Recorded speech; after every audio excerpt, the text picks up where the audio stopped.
ಹಲವು ಸಮಸ್ಯೆಗಳನ್ನು ಕೃಷಿಕರು ಎದುರಿಸ್ತಾ ಇದ್ದೇವೆ. ಪ್ರಾಕೃತಿಕ ವಿಕೋಪದಿಂದ ಬರ್ತಕ್ಕಂಥ ಸಂಘರ್ಷಗಳು, ಸಮಯಕ್ಕೆ ಸರಿಯಾಗಿ ಆಗ್ತಿರ್ತಕ್ಕಂಥ ಬೆಲೆ, ಹಾಗೆ ಹಲವಾರು ಈ ದೇಶದ ಬೆನ್ನೆಲುಬಾಗಿರ್ತಕ್ಕಂಥ ರೈತರಿಗೆ ಬಂದಿರತಕ್ಕಂಥ ಸಂಘರ್ಷಗಳು, ಇವೆಲ್ಲ ಸಂಕಷ್ಟದಲ್ಲಿ ಸಿಲುಕಿರುವಾಗ ಕೃಷಿಯಲ್ಲಿ ನಾವು ಮೇಲೆ ಬರಬೇಕಿದ್ದರೆ ಸರಿಯಾದ ಮಾಹಿತಿಯನ್ನು ನಾವು ಪಡ್ಕೊಳ್ಬೇಕು. ಆ ಒಂದು ಉದ್ದೇಶದಿಂದ ನಾವು ಈ ಒಂದು ರೈತರಿಗೋಸ್ಕರ ಈ ಒಂದು ಕೃಷಿ ಸಂಗೋಷ್ಠಿ ಕಾರ್ಯಕ್ರಮವನ್ನು ಏರ್ಪಡಿಸಿದ್ದೇವೆ. ಎಲ್ಲ ರೈತರು ಇದರ ಸದುಪಯೋಗವನ್ನು ಪಡ್ಕೊಂಡು ನಾವೆಲ್ಲ ಪ್ರಗತಿಪರ ಕೃಷಿಕರಾಗಬೇಕು ಅಂತೇಳಿ ತಮ್ಮಲ್ಲಿ ವಿನಂತಿಯನ್ನು ಮಾಡ್ತಾ ಈ ದಿನದ ಈ ಒಂದು ಸಭಾ ಕಾರ್ಯಕ್ರಮದ ಉದ್ಘಾಟನೆಯನ್ನು ನಮ್ಮ ಸಂಸ್ಥೆಯ ಅಧ್ಯಕ್ಷರಾಗಿರ್ತಕ್ಕಂಥ ಆರ್ ಕೆ ಭಟ್ ಇವರು ನೆರವೇರಿಸಿಕೊಳ್ಬೇಕು ಅಂತೇಳಿ ವಿನಂತಿ ಮಾಡ್ತಾ ಇದ್ದೇನೆ.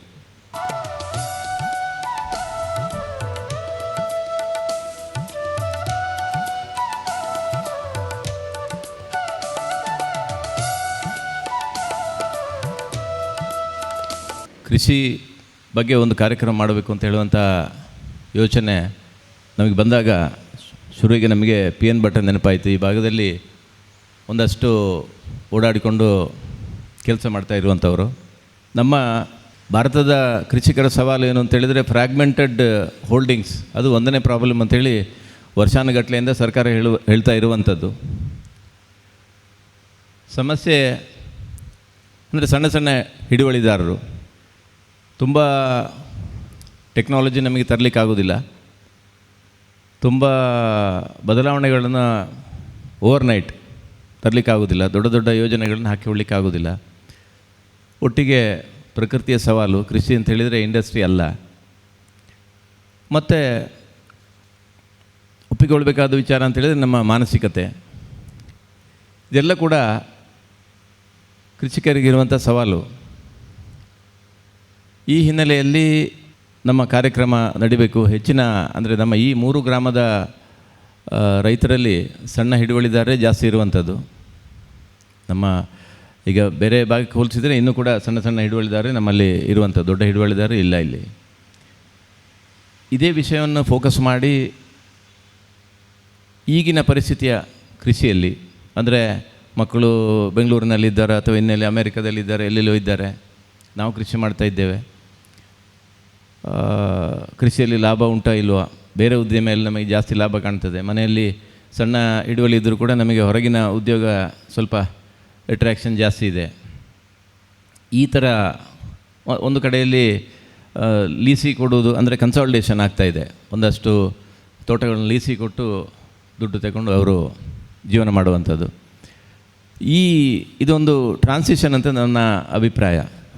ಅಂದರೆ ಮುಂದಿನ ದಿನಗಳಲ್ಲಿ ದೊಡ್ಡ ದೊಡ್ಡ ಕಂಪನಿಗಳು ಅಥವಾ ದೊಡ್ಡ ದೊಡ್ಡ ಬಿಸ್ನೆಸ್ನವರು ಕೃಷಿಯನ್ನು ಮಾಡುವಂಥದ್ದು, ನಾವು ಅಲ್ಲಿ ಕೃಷಿ ಕೆಲಸಗಳು ಮಾಡುವಂಥದ್ದು ಬೇರೆ ಬೇರೆ ರೂಪದಲ್ಲಿ ಅಂತ ಹೇಳುವಂಥ ಪರಿಸ್ಥಿತಿ ಮುಂದಿನ ವರ್ಷಗಳಲ್ಲಿ ಬರ್ಬೋದು.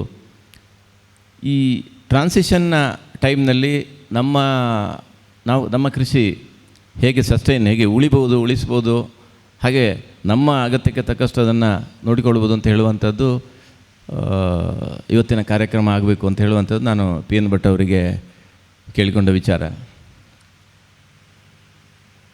ಎಷ್ಟೋ ವಿಚಾರಗಳಿರ್ಬೋದು, ದೊಡ್ಡ ದೊಡ್ಡ ವಿಚಾರಗಳಿರ್ಬೋದು, ಇಸ್ರೇಲು ಅದು ಇದು ಜಪಾನ್ನಲ್ಲಿ ಹಾಗೆ ಮಾಡಿದರು ಈಗ ಎಲ್ಲ ಹೇಳ್ತಾರೆ. ಬಟ್ ಅದೆಲ್ಲ ನಮಗೆ ಇಂಪ್ಲಿಮೆಂಟ್ ಮಾಡಲಿಕ್ಕೆ ಸ್ವಲ್ಪ ಕಷ್ಟ ಆಗ್ಬೋದು ಬಹುಶಃ. ಆದರೆ ನಮ್ಮ ಇತಿಮಿತಿಯಲ್ಲಿ ನಮಗೇನೆಲ್ಲ ಮಾಡಲಿಕ್ಕೆ ಆಗ್ತದೆ. ಕೃಷಿಯಲ್ಲಿ ಲಾಭ, ನಾವು ಇಂದಿನವರೆಗೆ ಕೃಷಿ ಜೀವನ ಕ್ರಮ ಅಂತ ಹೇಳಿಕೊಂಡು ಯೋಚನೆ ಮಾಡ್ತಾ ಇದ್ದದ್ದು. ಆದರೆ ಕೃಷಿ ಒಂದು ಜೀವನದ ಭಾಗ ಆಗಿ ಉಳಿಯಿಲ್ಲ, ಅದು ಕೃಷಿ ಕೂಡ ಒಂದು ಬಿಸ್ನೆಸ್ ಆಗಿ ಕಂಪ್ಲೀಟಾಗಿ ಮಾರ್ಪಾಡಾಗಿದೆ. ಈ ಪರಿಸ್ಥಿತಿಯಲ್ಲಿ ಅದನ್ನು ಹೇಗೆ ಹೆಚ್ಚು ಲಾಭದಾಯಕ ಮಾಡ್ಬೋದು, ಇದೆಲ್ಲ ವಿಚಾರಗಳನ್ನು ಇಟ್ಟುಕೊಂಡು ನೀವೊಂದು ಕಾರ್ಯಕ್ರಮ ಮಾಡಿಕೊಡ್ಬೇಕು ನಮಗೆ ಅಂತ ನಾನು ಅವ್ರ ಹತ್ರ ಕೇಳಿಕೊಂಡಿದ್ದೆ. ಅವರು ಬಹಳ ಪ್ರೀತಿಯಿಂದ ಒಪ್ಪಿಕೊಂಡಿದ್ದಾರೆ. ಪೆರುವಡಿ ನಾರಾಯಣ್ ಭಟ್ ಅವರು ನಮ್ಮ ಈ ಭಾಗದವರೇ. ಅವರು ಸಿದ್ದಿ ಅಗ್ರಿ ಕಂಪನಿ ಪ್ರೈವೇಟ್ ಲಿಮಿಟೆಡ್ ಅಂತೇಳಿ ಇಂದೋರ್ನಲ್ಲಿ ಅವರದ್ದೇ ಕಂಪನಿ ಇದೆ.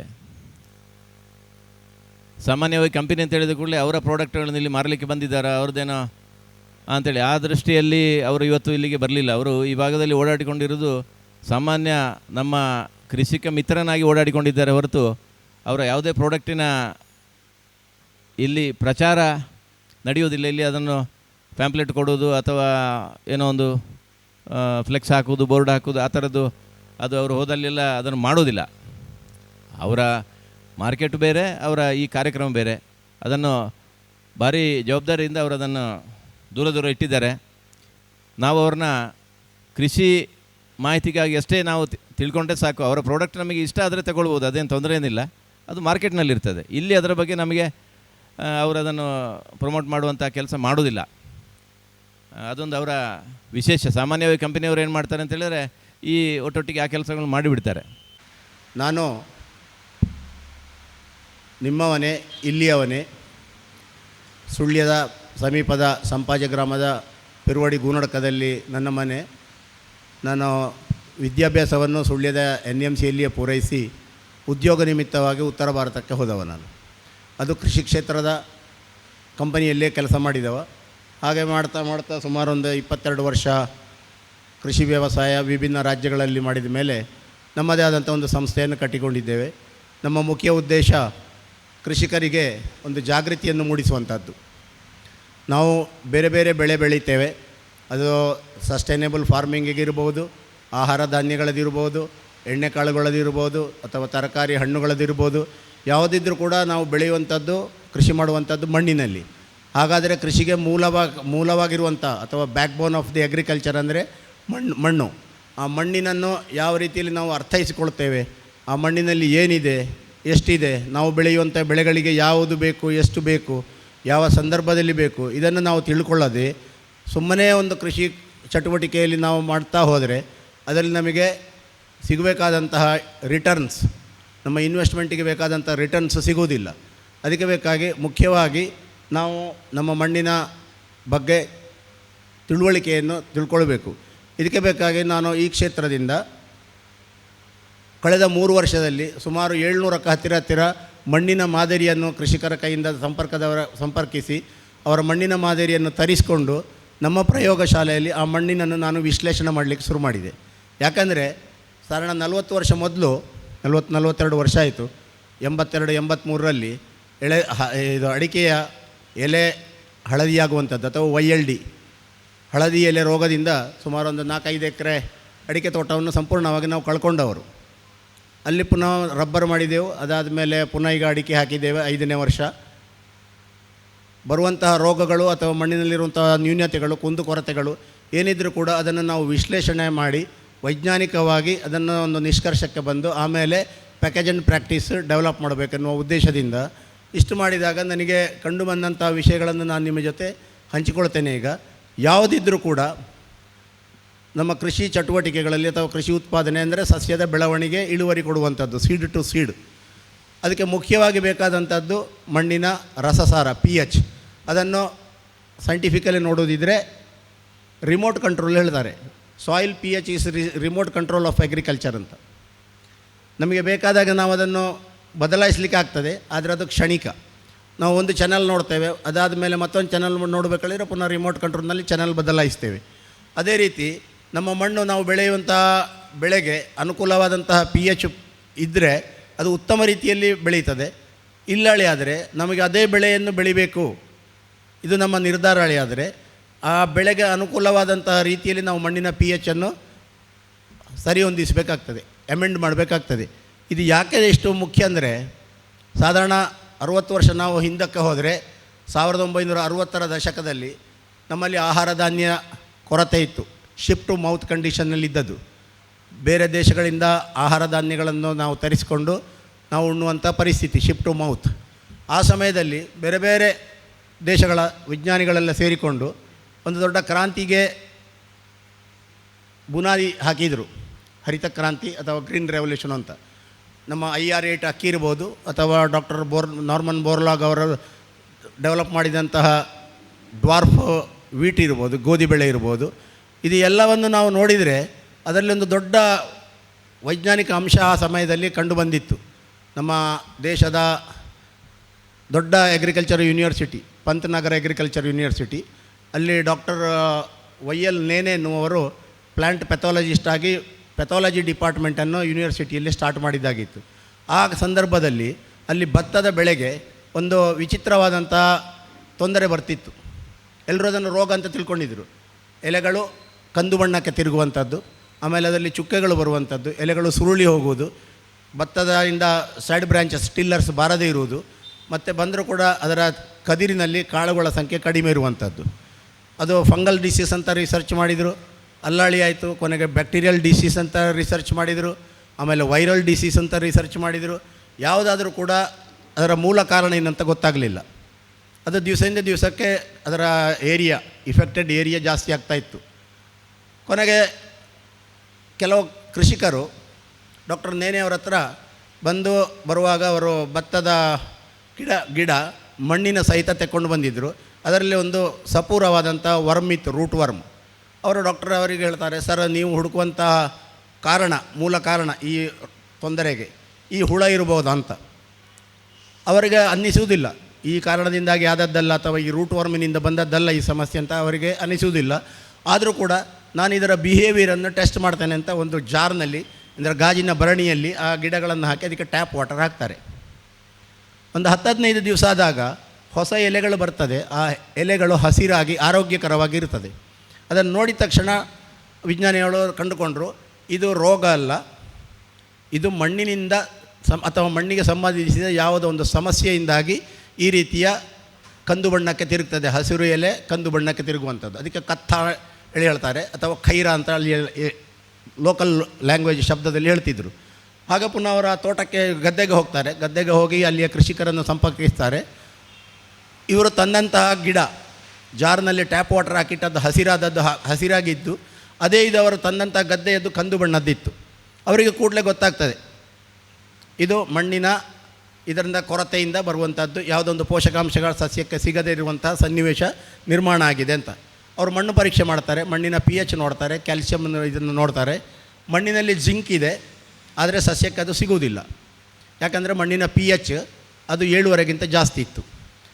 ಆ ಕಂಡೀಷನ್ನಲ್ಲಿ ಜಿಂಕ್ ಸಸ್ಯಕ್ಕೆ ಸಿಗದಿದ್ದಾಗ ಜಿಂಕಿನ ಕೊರತೆಯಿಂದಾಗಿ ಈ ರೀತಿಯ ಒಂದು ಸೈಡ್ ಇಫೆಕ್ಟ್ ಅಥವಾ ಒಂದು ಪ್ರಾಬ್ಲಮ್ ಬರ್ತಿತ್ತು. ಅದಕ್ಕೆ ಅವರು ಮತ್ತೆ ಜಿಂಕ್ ಸಲ್ಫೇಟಿನ ಸ್ಪ್ರೇ ಕೊಡಿಸ್ತಾರೆ. ಆ ಗದ್ದೆ ಕಂಪ್ಲೀಟು ಕಂದು ಬಣ್ಣಕ್ಕೆ ತಿರುಗಿದ್ದು ಅದು ಪೂರಾ ಹಸಿರಾಗ್ತದೆ. ಅದರಲ್ಲಿ ಉತ್ತಮ ರೀತಿಯಲ್ಲಿ ಬೆಳೆ ಬರಲಿಕ್ಕೆ ಶುರುವಾಗ್ತದೆ.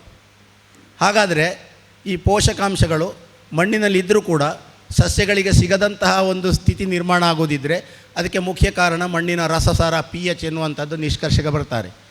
ಜಪಾನ್ನಿಂದ ವಿಜ್ಞಾನಿಗಳು ಬರ್ತಾರೆ. ಇದೇ ಕಂಡೀಷನ್ ಪಾಕಿಸ್ತಾನದಲ್ಲಿ ಕೂಡ ನಡೀತಿತ್ತು. ಅಲ್ಲಿ ಅದಕ್ಕೆ ಹಡ್ಡಾ ಡಿಸೀಸ್ ಅಂತ ಹೇಳ್ತಿದ್ರು, ಇದಕ್ಕೆ ಖೈರಾ ಡಿಸೀಸ್ ಅಂತ ಹೇಳ್ತಿದ್ರು. ಕೊನೆಗೆ ಅದು ಮಣ್ಣಿನ ಮಾದರಿ ಸಂಗ್ರಹಿಸ್ತಾರೆ, ಅದನ್ನು ಪರೀಕ್ಷಣೆ ಮಾಡ್ತಾರೆ, ಅದರ ಜೊತೆಗೆ ಎಲೆಗಳನ್ನು ವಿಶ್ಲೇಷಣೆ ಮಾಡ್ತಾರೆ. ಮಣ್ಣಿನಲ್ಲಿ ಸಾಕಷ್ಟು ಜಿಂಕ್ ಇದೆ, ಆದರೆ ಎಲೆಯಲ್ಲಿ ಜಿಂಕ್ ಇಲ್ಲ. ಹಾಗಾದರೆ ಯಾಕೆ ಆಗಲಿಲ್ಲ ನೋಡಿದರೆ ಮಣ್ಣಿನಲ್ಲಿ ಕ್ಯಾಲ್ಸಿಯಂ ಜಾಸ್ತಿ ಇದೆ, ಅದೇ ರೀತಿ ಮಣ್ಣಿನ pH ಜಾಸ್ತಿ ಆಗಿದೆ. ಅದರಿಂದಾಗಿ ಸಸ್ಯಕ್ಕೆ ಜಿಂಕ್ ಸಿಗದೆ ಖೈರಾ ಡಿಸೀಸ್ ಅನ್ನುವಂಥ ತೊಂದರೆ ಬಂದದ್ದು. ಅದು ರೋಗ ಅಲ್ಲ, ಅದು ಪೋಷಕಾಂಶಗಳ ಅಸಂತುಲನೆಯಿಂದಾಗಿ ಆದಂಥದ್ದು. ಅದಕ್ಕೆ ಮುಖ್ಯ ಕಾರಣ ಮಣ್ಣಿನ ರಸಸಾರ. ಈ ನಿಷ್ಕರ್ಷೆಗೆ ಬರ್ತಾರೆ. ಇದು ವರ್ಲ್ಡ್ ವೈಡ್ ಪಬ್ಲಿಷ್ ಆಗ್ತದೆ. ಅದೇ ಸಮಯದಲ್ಲಿ ಬೇರೆ ಬೇರೆ ಸೈಂಟಿಸ್ಟ್ಗಳು ಬೇರೆ ಬೇರೆ ರೀತಿಯ ಪ್ರಯೋಗಗಳಿಂದ ಹೊಸ ತಳಿಗಳನ್ನು ನಿರ್ಮಾಣ ಮಾಡಿ, ಅಧಿಕ ಉತ್ಪಾದನೆ ಕೊಡುವಂತಹ ತಳಿಗಳನ್ನು ನಿರ್ಮಾಣ ಮಾಡಿ ಇಡೀ ಪ್ರಪಂಚಕ್ಕೆ ಬೇಕಾದಂಥ ಫುಡ್ ಸೆಕ್ಯೂರಿಟಿ ಅಲ್ಲಿ ಎಸ್ಟಾಬ್ಲಿಷ್ ಆಗ್ತದೆ. ನಮ್ಮ ದೇಶದ ವಿಜ್ಞಾನಿಗಳು ಕೂಡ ಅದರಲ್ಲಿ ಸೇರಿಕೊಂಡವರೇ. ಈಗ ಡಾಕ್ಟರ್ ನಾರ್ಮನ್ ಬೋರ್ಲಾಗ್ ಹೇಳ್ತಾರೆ ಅವರು, breeding for higher yield must be accompanied by feeding for higher yield ಅಂತ. ನಮ್ಮಲ್ಲಿ ಹೆಚ್ಚಿನ ಇಳುವರಿಗಾಗಿ ನಾವು ಯಾವುದೇ ಬೆಳೆಯನ್ನು ಅಥವಾ ತಳಿಯನ್ನು ನಾವು ಬೆಳೆದರೂ ಕೂಡ ಅದಕ್ಕೆ ಹೆಚ್ಚಿನ ಆಹಾರ ಕೂಡ ಬೇಕಾಗ್ತದೆ ಅಂತ. ಅಂದರೆ ಈಲ್ಡ್ ಮತ್ತು ಫೀಡಿಂಗ್ ಅದು ಎರಡೂ ಒಂದಕ್ಕೊಂದು ಇಂಟರ್ ರಿಲೇಟೆಡ್. ಅದು ನಮ್ಮ ಮನೆಯಲ್ಲಿ ನಾವು ಸಾಕುವಂಥ ಜಾನುವಾರುಗಳಿದ್ರೂ ಇರ್ಬೋದು. ದನ, ಊರ ದನದ ಫೀಡಿಂಗ್ ಬೇರೆ, ಜರ್ಸಿ ದನದ ಫೀಡಿಂಗ್ ಬೇರೆ ರಿಕ್ವೈರ್ಮೆಂಟ್, ಆಲ್ಸ್ಟೈನ್ ದನದ ರಿಕ್ವೈರ್ಮೆಂಟ್ ಬೇರೆ. ಯಾಕಂದರೆ ಹೈಯರ್ ಈಲ್ಡಿಗೆ higher feed that is a must. ಇದರಲ್ಲಿ ಅಸಂತುಲನೆ ಆದರೆ ಈಲ್ಡ್ ಡ್ಯಾಮೇಜ್ ಆಗ್ತದೆ. ಇದರದ್ದು ನೋಡಿದಾಗ ಪ್ರತಿಯೊಬ್ಬರು ಅವರು ಕಂಡುಕೊಂಡಂಥ ವೈಜ್ಞಾನಿಕ ಅಂಶಗಳಿದೆಯಲ್ಲ ಅದನ್ನು ಇದೇ ರೀತಿಯಲ್ಲಿ ಎಕ್ಸ್ಟೆನ್ಷನ್ಗೆ ತಗೊಂಡು ಬರ್ತಾರೆ. ಇದನ್ನು ನೋಡಿದಾಗ ನಮ್ಮ ಈ ಕ್ಷೇತ್ರದಲ್ಲಿ ನಾವು ಅದನ್ನು ಜಸ್ಟ್ ಕೋರಿಲೇಟ್ ಮಾಡಿದರೆ ನಮ್ಮ ಮಣ್ಣಿನ pH ಎಷ್ಟಿದೆ? ಎಷ್ಟು ಮಂದಿ ಮಣ್ಣು ಪರೀಕ್ಷೆ ಮಾಡಿಸಿದ್ದೀರಿ? ನಿಮ್ಮ ಮಣ್ಣಿನ pH ಎಷ್ಟಿದೆ ಹೇಳ್ಬೋದಾ? ಗೊತ್ತುಂಟಾ? 6.5. ಮತ್ತು ಬೇರೆ ಯಾರು ಮಾಡಿಸಿದ್ದೀರಿ? 6.2. ಮತ್ತು ಬೇರೆ ಯಾರಾದರೂ ಮಾಡಿಸಿದ್ದೀರಾ? pH ಮೀಟ್ರ್ ಉಂಟಾ? ಎಷ್ಟು ಮಂದಿಯಲ್ಲಿ pH ಮೀಟ್ರ್ ಇದೆ? 1 ಎಕರೆ ತೋಟ ಇರ್ಬೋದು, 10 ಎಕರೆ ತೋಟ ಇರ್ಬೋದು, ಅದು ನನಗೆ ಮುಖ್ಯ ಅಲ್ಲ. ಯಾರಲ್ಲಿ pH ಮೀಟ್ರ್ ಇದೆ? ನೀವು ಟೆಸ್ಟ್ ಮಾಡಿದ್ದೀರಾ? ಮಳೆಗಾಲ ಪೂರ್ವದಲ್ಲಿ ಅಂದರೆ ಈ ಸಮಯದಲ್ಲಿ ಒಂದು ಸಲ pH ನೋಡಿ, ಆಗಸ್ಟ್ ತಿಂಗಳಲ್ಲಿ ಒಂದು ಸಲ pH ನೋಡಿ, ಆಮೇಲೆ ಸೆಪ್ಟೆಂಬರ್ನಲ್ಲಿ ಒಂದು ಸಲ ಅದೇ ಜಾಗದ pH ನೋಡಿ. ಎಷ್ಟು ಅಧಿಕ ಮಳೆ ಬರ್ತದೆ, ಹೈಡ್ರೋಜನ್ ಕಾನ್ಸಂಟ್ರೇಷನ್ ಜಾಸ್ತಿಯಾಗಿ ಮಣ್ಣು ಹುಳಿ ಆಗ್ತದೆ. ಮಣ್ಣಿನಲ್ಲಿ pH 6ಕ್ಕಿಂತ ಕಡಿಮೆ ಇದ್ದರೆ ಮಣ್ಣಿನಲ್ಲಿ ಇರುವಂಥ ಅಥವಾ ನಾವು ಕೊಡುವ nitrogen, phosphorus, potassium, calcium, magnesium, sulphur ಈ 6 ಪೋಷಕಾಂಶಗಳು ಕರಗುವುದಿಲ್ಲ, ಕಡಿಮೆ ಆಗ್ತದೆ. ಸಸ್ಯಗಳದನ್ನು ಹೀರಿಕೊಳ್ಳುವುದು ಕಡಿಮೆ ಆಗ್ತದೆ. ಅದರ ಕೃತ್ರಿಮವಾಗಿ ಮಣ್ಣಿನಲ್ಲಿ ಇದ್ದರೂ ಕೂಡ ಸಸ್ಯಕ್ಕೆ ಸಿಗದಿದ್ದಾಗ ಅದು ಡೆಫಿಷಿಯೆಂಟ್ ಅಂತ ಲೆಕ್ಕ. ಮಣ್ಣಿನಲ್ಲಿ ಇಲ್ಲದಿದ್ದರೂ ಟೋಟಲ್ ಡೆಫಿಷಿಯೆಂಟ್, ಮಣ್ಣಿನಲ್ಲಿದ್ದು ಸಸ್ಯಕ್ಕೆ ಸಿಗದಿದ್ದರೆ ಅದೊಂದು ಆರ್ಟಿಫಿಷಿಯಲ್ ಡೆಫಿಷಿಯನ್ಸಿ. ಇದನ್ನು ನಾವು ಸರಿಪಡಿಸಿಕೊಳ್ಬೇಕಾಗ್ತದೆ. ಅದೇ ರೀತಿ pH 5ಕ್ಕಿಂತ ಕಡಿಮೆ ಇದ್ದರೆ ಅಥವಾ 5.5ಗಿಂತ ಕಡಿಮೆ ಇದ್ದರೆ ಮಣ್ಣಿನಲ್ಲಿರುವಂಥ micronutrients zinc, copper, iron, manganese, aluminium ಇದೆಲ್ಲ ಅಗತ್ಯಕ್ಕಿಂತ ಜಾಸ್ತಿ ಕರಗ್ತದೆ ಆ್ಯಸಿಡ್ ಸಾಯಿಲ್ನಲ್ಲಿ. ಅದಾವಾಗ ಏನಾಗ್ತದೆ, ಅದು ಟಾಕ್ಸಿಕ್ ಇಫೆಕ್ಟ್ ಕೊಡ್ತದೆ. ನಮಗೆ ಬೇಕಾದಂಥ ಮುಖ್ಯ ಪೋಷಕಾಂಶಗಳು ಸಿಗುವುದಿಲ್ಲ. ಅತಿ ಕಡಿಮೆಯಲ್ಲಿ ಬೇಕಾದಂತಹ ಸೂಕ್ಷ್ಮ ಪೋಷಕಾಂಶಗಳು ಅವಶ್ಯಕತೆಗಿಂತ 3 ಪಟ್ಟು, 4 ಪಟ್ಟು, 5 ಪಟ್ಟು ಸಸ್ಯಕ್ಕೆ ಸಿಗ್ತದೆ. ಆವಾಗ ಬೇರುಗಳು ಅಲ್ಲಿ ಕರಟಿ ಹೋಗ್ತದೆ, ಸ್ಕ್ವಾರ್ಚಿಂಗ್ ಬರ್ತದೆ. ಈ ಎರಡನ್ನು ನಾವು ಹೊಂದಿಸದಿದ್ದರೆ ನೀವು ಊರ ತಳಿ ನಡಿ, ಮಂಗಳದಲ್ಲಿ ಅತ್ಯುತ್ತಮ ತಳಿಗಳನ್ನೇ ನೀವು ನಡಿ, ನೀವು ಎಷ್ಟು ಬೇಕಾದರೂ ಕೃಷಿ ಚಟುವಟಿಕೆಗಳು ಅಥವಾ ಮಣ್ಣಿನ ಇದರಲ್ಲಿ agriculture package and practice operations ಮಾಡಿ ಅದು ಸಸ್ಯಕ್ಕೆ ದೊರಕುವುದಿಲ್ಲ. ಈ pH ಚಾರ್ಟ್ ಮಾಡಿದ್ದೇನಲ್ಲ, ಅದರಲ್ಲಿ ಒಂದು ಸಣ್ಣ ಒಳಗಡೆ ಒಂದು ಇದಿದೆ ನೋಡಿ. 6 pHಗಿಂತ ಮೇಲೆ 7 pHನ ಮಧ್ಯದಲ್ಲಿ ನಮ್ಮ ಮಣ್ಣು ಇದೆ ಆದರೆ, ಅಥವಾ ನಮ್ಮ ಮಣ್ಣಿನ pH ಅದು ಚೇಂಜ್ ಆಗೋದಿಲ್ಲ, ನಾವು ಅದನ್ನು ಎಮೆಂಡ್ ಮಾಡಲಿಕ್ಕೆ ಬರ್ತದೆ ಟೆಂಪರರಿಲಿ. ನೀವು ಮಣ್ಣು pH ಟೆಸ್ಟ್ ಮಾಡಿದರೆ 5.5 ಇದ್ದರೆ ನಾವು ಅದನ್ನು 6, 6.5, 7ರವರೆಗೆ ತಗೊಂಡೋಗ್ಬೋದು ಸುಣ್ಣ ಕೊಟ್ಟು. ಅದು ಟೆಂಪರರಿ. ಅದಾದಮೇಲೆ ಸ್ಲೋಲಿ ಆ್ಯಂಡ್ ಗ್ರ್ಯಾಜುವಲಿ ಅದು ತನ್ನ ಮೂಲ ಸ್ವರೂಪಕ್ಕೆ ಬರ್ತದೆ. 5.5 pH ಮಣ್ಣಿದ್ದರೆ ನಮಗೆ ಅದನ್ನು 6.5 pHಗೆ ತರಬೇಕಳಿ ಆದರೆ ನಾವು ಅದಕ್ಕೆ ಸುಣ್ಣವನ್ನು ಕೊಟ್ಟಾಗ ಅದು ಟೆಂಪರರಿ ಎಡಹಾಕ್ ಒಂದು ಅಡ್ಜಸ್ಟ್ಮೆಂಟಲ್ಲಿ ಇರ್ತದೆ. ಅದನ್ನು ನಾವು ಪೋಷಕಾಂಶಗಳನ್ನು ಕೊಡುವ 1 ತಿಂಗಳು ಮೊದಲು ಅಥವಾ ಒಂದು 20 ದಿವಸ ಮೊದಲು ಕೊಟ್ಟಾಗ ಅಲ್ಲಿಯ ಹುಳಿ ಕಡಿಮೆ ಆಗ್ತದೆ, ನ್ಯೂಟ್ರಲ್ pHಗೆ ಬರ್ತದೆ. ಆವಾಗ ಮಣ್ಣಿನಲ್ಲಿರುವಂಥ ಅಥವಾ ನಾವು ಕೊಡುವಂಥ ಫರ್ಟಿಲೈಸರ್ಗಳನ್ನು, ಪೋಷಕಾಂಶಗಳನ್ನು ಸಸ್ಯ ಹೀಗೆ ಸ್ವೀಕರಿಸಿಕೊಳ್ತದೆ. ಕೆಲಸ ಮುಗಿಯಿತು ಅಲ್ಲಿಗೆ. ಮತ್ತೆ ಪುನಃ ಯಾವಾಗ ನಾವು ಫರ್ಟಿಲೈಸರ್ ಕೊಡ್ತೇವೆ ಆವಾಗ ಪುನಃ ಒಂದು ಸಲ pH ಟೆಸ್ಟ್ ಮಾಡಿಕೊಳ್ಬೋದು. ಮಳೆಗಾಲ ಪೂರ್ವದಲ್ಲಿ, ಮಳೆಗಾಲದ ಅಂತ್ಯದಲ್ಲಿ, ಆಮೇಲೆ ಫರ್ಟಿಲೈಸರ್ ಕೊಡುವ ಮೊದಲು. ನಮ್ಮ ಮನೆಯಲ್ಲಿ ಯಾವ ರೀತಿಯಲ್ಲಿ ಒಂದು ಇದಿರ್ತದೆ, ಥರ್ಮೋಮೀಟ್ರ್ ಇರ್ತದೆ, ನಮ್ಮ ದೇಹದ ಉಷ್ಣತೆಯನ್ನು ತಿಳ್ಕೊಳ್ಳಿಕ್ಕೆ ಜ್ವರ ಬಂದಾಗ ಥರ್ಮೋಮೀಟ್ರ್ ಇರ್ತದಲ್ಲ, ಅದೇ ರೀತಿ ಪ್ರತಿಯೊಬ್ಬ ಕೃಷಿಕನ ಮನೆಯಲ್ಲಿ ಒಂದು pH ಮೀಟ್ರ್ ಇರಬೇಕು. ಅದನ್ನು ನಾವು ತಿಳಿದು ಮಾಡಿದಾಗ ನಮ್ಮ ಮಣ್ಣಿನ ಹಾಗೂ ಸಸ್ಯಕ್ಕಿರುವಂಥ ಸಂಬಂಧ, ಪೋಷಕಾಂಶಗಳ ಹೀರುವಿಕೆಗೆ ಆ ಸಂಬಂಧದಲ್ಲಿರುವಂಥ ಎಲ್ಲ ಅವರೋಧಗಳನ್ನು, ಅಡಚಣೆಗಳನ್ನು ದೂರೀಕರಿಸಿ ಸಸ್ಯಕ್ಕೆ ಬೇಕಾದ ಸಮಯದಲ್ಲಿ ನ್ಯೂಟ್ರಿಯೆಂಟನ್ನು ಪ್ರೊವೈಡ್ ಮಾಡಲಿಕ್ಕೆ ಬರ್ತದೆ. ಇಲ್ಲಳಿ ಆದರೆ ನಾವು ಹಾಕಿದ್ದು ಮಣ್ಣಿನಲ್ಲಿ ಡೆಡ್ ಆಗಿರ್ತದೆ. ಈಗ ಜನರಲಿ ಪ್ಯಾಕೇಜ್ ಆ್ಯಂಡ್ ಪ್ರಾಕ್ಟೀಸ್ ನಾನು ಕೇಳ್ತಾ ಹೋದರೆ ತುಂಬ ಲೆಂದಿ ಆಗ್ತದೆ. ಅದು ಇಡೀ ದಿವಸ ಬೇಕಾಗುವಂಥ ಸಬ್ಜೆಕ್ಟ್. ನೀವು ಯಾವ ಫರ್ಟಿಲೈಸರ್ ಹಾಕ್ತೀರಿ, ಎಷ್ಟು ಹಾಕ್ತೀರಿ, ವರ್ಷಕ್ಕೆ ಎಷ್ಟು ಸಲ ಕೊಡ್ತೀರಿ, ಕಳೆದ 5 ವರ್ಷಗಳಿಂದ ಸತತವಾಗಿ ಒಂದೇ ಬ್ರ್ಯಾಂಡನ್ನು ನೀವು ಉಪಯೋಗಿಸ್ತಾ ಬಂದಿದ್ದೀರಾ, ಅದನ್ನು ನಾವು ಮನನ ಮಾಡಿದರೂ ಕೂಡ, ನಾವು ಗಮನವಿಟ್ಟು ಅದನ್ನು ವಿಶ್ಲೇಷಿಸಿದರೂ ಕೂಡ ನಮಗೆ ಗೊತ್ತಾಗ್ತದೆ ನಮ್ಮ ಮಣ್ಣಿನಲ್ಲಿ ನಾವು ಯಾವುದನ್ನು ಎಷ್ಟು ಹಾಕಿದ್ದೇವೆ ಅಂತ. ಈಗ ಸಪೋಸ್ ನಾವು ಅಡಿಕೆ ಅಥವಾ ಕಾಳುಮೆಣಸು ಯಾವುದೇ ನಮ್ಮಲ್ಲಿ ಬೆಳೆಯುವಂತಹ ಬೆಳೆಗಳು, ತೆಂಗಿರ್ಬೋದು, ಅಡಿಕೆ, ಕಾಳುಮೆಣಸು, ಕೊಕ್ಕೋ, ಯಾವುದಕ್ಕಾದರೂ ಕೂಡ ಫಾಸ್ಫರಸ್ ಬೇಕಾಗುವುದು ಅತಿ ಕಡಿಮೆ. NPK ಈ 3ರಲ್ಲಿ ಫಾಸ್ಫರಸ್ಸಿನ ಅವಶ್ಯಕತೆ ಅತಿ ಕಡಿಮೆ, ನೈಟ್ರೋಜನ್ ಹೆಚ್ಚು. ಆ ನೈಟ್ರೋಜನ್ಗೆ ಸಮತುಲ್ಯವಾಗಿ ಅಥವಾ ಅದರ 85-90% ಪೊಟ್ಯಾಷ್ ಬೇಕಾಗ್ತದೆ. ಈಗ ವಿಜ್ಞಾನಿಗಳ ರೆಕಮೆಂಡೇಷನ್ ಇದೆಯಲ್ಲ 140-140 ಈಗ ಅಡಿಕೆಗೆ ರೆಕಮೆಂಡ್ ಮಾಡ್ತಾರೆ. ಅದರ ಜೊತೆಗೆ ಹಟ್ಟಿ ಗೊಬ್ಬರ, ಹಸಿರೆಲೆ ಗೊಬ್ಬರ ಅದನ್ನು ಹೇಳ್ತಾರೆ ಮೇಲುಗೊಬ್ಬರವಾಗಿ 140-140 ಹಾಕಿಂತ. ಮತ್ತು ವಿಶ್ಲೇಷಣಾತ್ಮಕವಾಗಿ ಹೋದರೆ CPCRI ವರಿಷ್ಠ ವಿಜ್ಞಾನಿಗಳಾದ ಡಾಕ್ಟರ್ ರವಿ ಭಟ್ ಅವರ ಒಂದು ವರದಿ ಇದೆ. 3.5 ಕಿಲೋ ಸರಾಸರಿ ಅಡಿಕೆ ಒಂದು ಮರಕ್ಕೆ ಉತ್ಪಾದನೆಗೆ ಬೇಕಾದರೆ 302 ಗ್ರಾಮು 303 ಗ್ರಾಮು ನೈಟ್ರೋಜನ್ ಬೇಕಾಗ್ತದಂತೆ, 36 ಗ್ರಾಮು ಫಾಸ್ಫರಸ್ ಬೇಕಾಗ್ತದೆ, 303 ಗ್ರಾಮು ಪೊಟ್ಯಾಷಿಯಮ್, 350 ಗ್ರಾಮು ನೈಟ್ರೋಜನ್. ನಾನು ಸ್ವಲ್ಪ ತಪ್ಪಾಯಿತು, 350 gram nitrogen, 36 gram phosphorus, 303 gram potassium ಬೇಕು. 122 ಗ್ರಾಮ್ ಕ್ಯಾಲ್ಸಿಯಂ ಬೇಕಾಗ್ತದೆ, 30 ಗ್ರಾಮ್ ಮ್ಯಾಗ್ನೀಷಿಯಂ ಬೇಕಾಗ್ತದೆ. ಆಮೇಲೆ ಸೂಕ್ಷ್ಮ ಪೋಷಕ ತತ್ವಗಳಲ್ಲಿ ನೋಡಿದರೆ 1.5 ಗ್ರಾಮಿನಷ್ಟು ಮ್ಯಾಂಗನೀಸ್, 15 ಗ್ರಾಮಿನಷ್ಟು ಕಬ್ಬಿಣ, 680-690 ಮಿಲಿಗ್ರಾಮ್ ಬೋರಾನ್, ಅದೇ ರೀತಿ 650 ಮಿಲಿಗ್ರಾಮ್ ಜಿಂಕ್, ಒಂದು 880 ಮಿಲಿಗ್ರಾಮಿನಷ್ಟು ಇದು ತಾಮ್ರ, ಕಬ್ಬಿಣ, ಕಾಪರ್. ಇದಿಷ್ಟು ಬೇಕಾಗ್ತದೆ ಎನ್ನುವಂಥದ್ದು ಅವರ ಒಂದು ವರದಿ ಒಪ್ಪಿಸಿದ್ದಾರೆ ಅವರ ರಿಸರ್ಚ್ ಅದು. ಇದನ್ನು ನಾವು ನೋಡಿದರೂ ಕೂಡ ನಮಗೆ ಗೊತ್ತಾಗ್ತದೆ ಫಾಸ್ಫರಸ್ ಬೇಕಾಗೋದು ಅತಿ ಕಡಿಮೆ ಅಂತ. ಜನರಲಿ ನಾವು ಕೇಳಿದರೆ ಕೃಷಿಕರು ಎಂತ ಹೇಳ್ತಾರೆ, ನಾನು 10, 26, 26 ಹಾಕಿದ್ದೇನೆ, ಎಷ್ಟು ಕೊಟ್ಟಿದ್ದೀರಿ? ಕಾಲಕ್ಕಿಲ್ಲದಾಗೆ ವರ್ಷದಲ್ಲಿ 2 ಸಲ ಕೊಡ್ತೇನೆ ನಾನು. ಮತ್ತು ಕೆಲವರು ಹೇಳ್ತಾರೆ ನಾನು ಸುಫಲ ಕೊಡ್ತೇನೆ ಅರ್ಧ ಕಿಲೋದಾಗೆ, ಅಥವಾ ರಾಕ್, ಯೂರಿಯಾ, ಪೊಟ್ಯಾಶ್ ನಾನು ಕೊಡ್ತೇನೆ. ಇದೆಲ್ಲವನ್ನು ನೋಡಿದರೂ ಕೂಡ ಫಾಸ್ಫರಸ್ ನಾವು ಕೊಡುವಂಥದ್ದು ಜಾಸ್ತಿ ಆಗಿದೆ. ಅದು ಮಣ್ಣಿನಲ್ಲಿ ಲೀಚಾಗಿ ಹೋಗುವುದಿಲ್ಲ, ಬಸಿದು ಹೋಗುವುದಿಲ್ಲ. ಯೂರಿಯಾದಲ್ಲಿದ್ದ ನೈಟ್ರೋಜನ್ ಇವಾಪರೇಟ್ ಆದಾಗ ವಾಷ್ಪೀಕರಣಗೊಂಡು ಹೋಗುವುದಿಲ್ಲ, ಅದು ಮಣ್ಣಿನಲ್ಲಿ ಹಾಗೆ ಇರ್ತದೆ.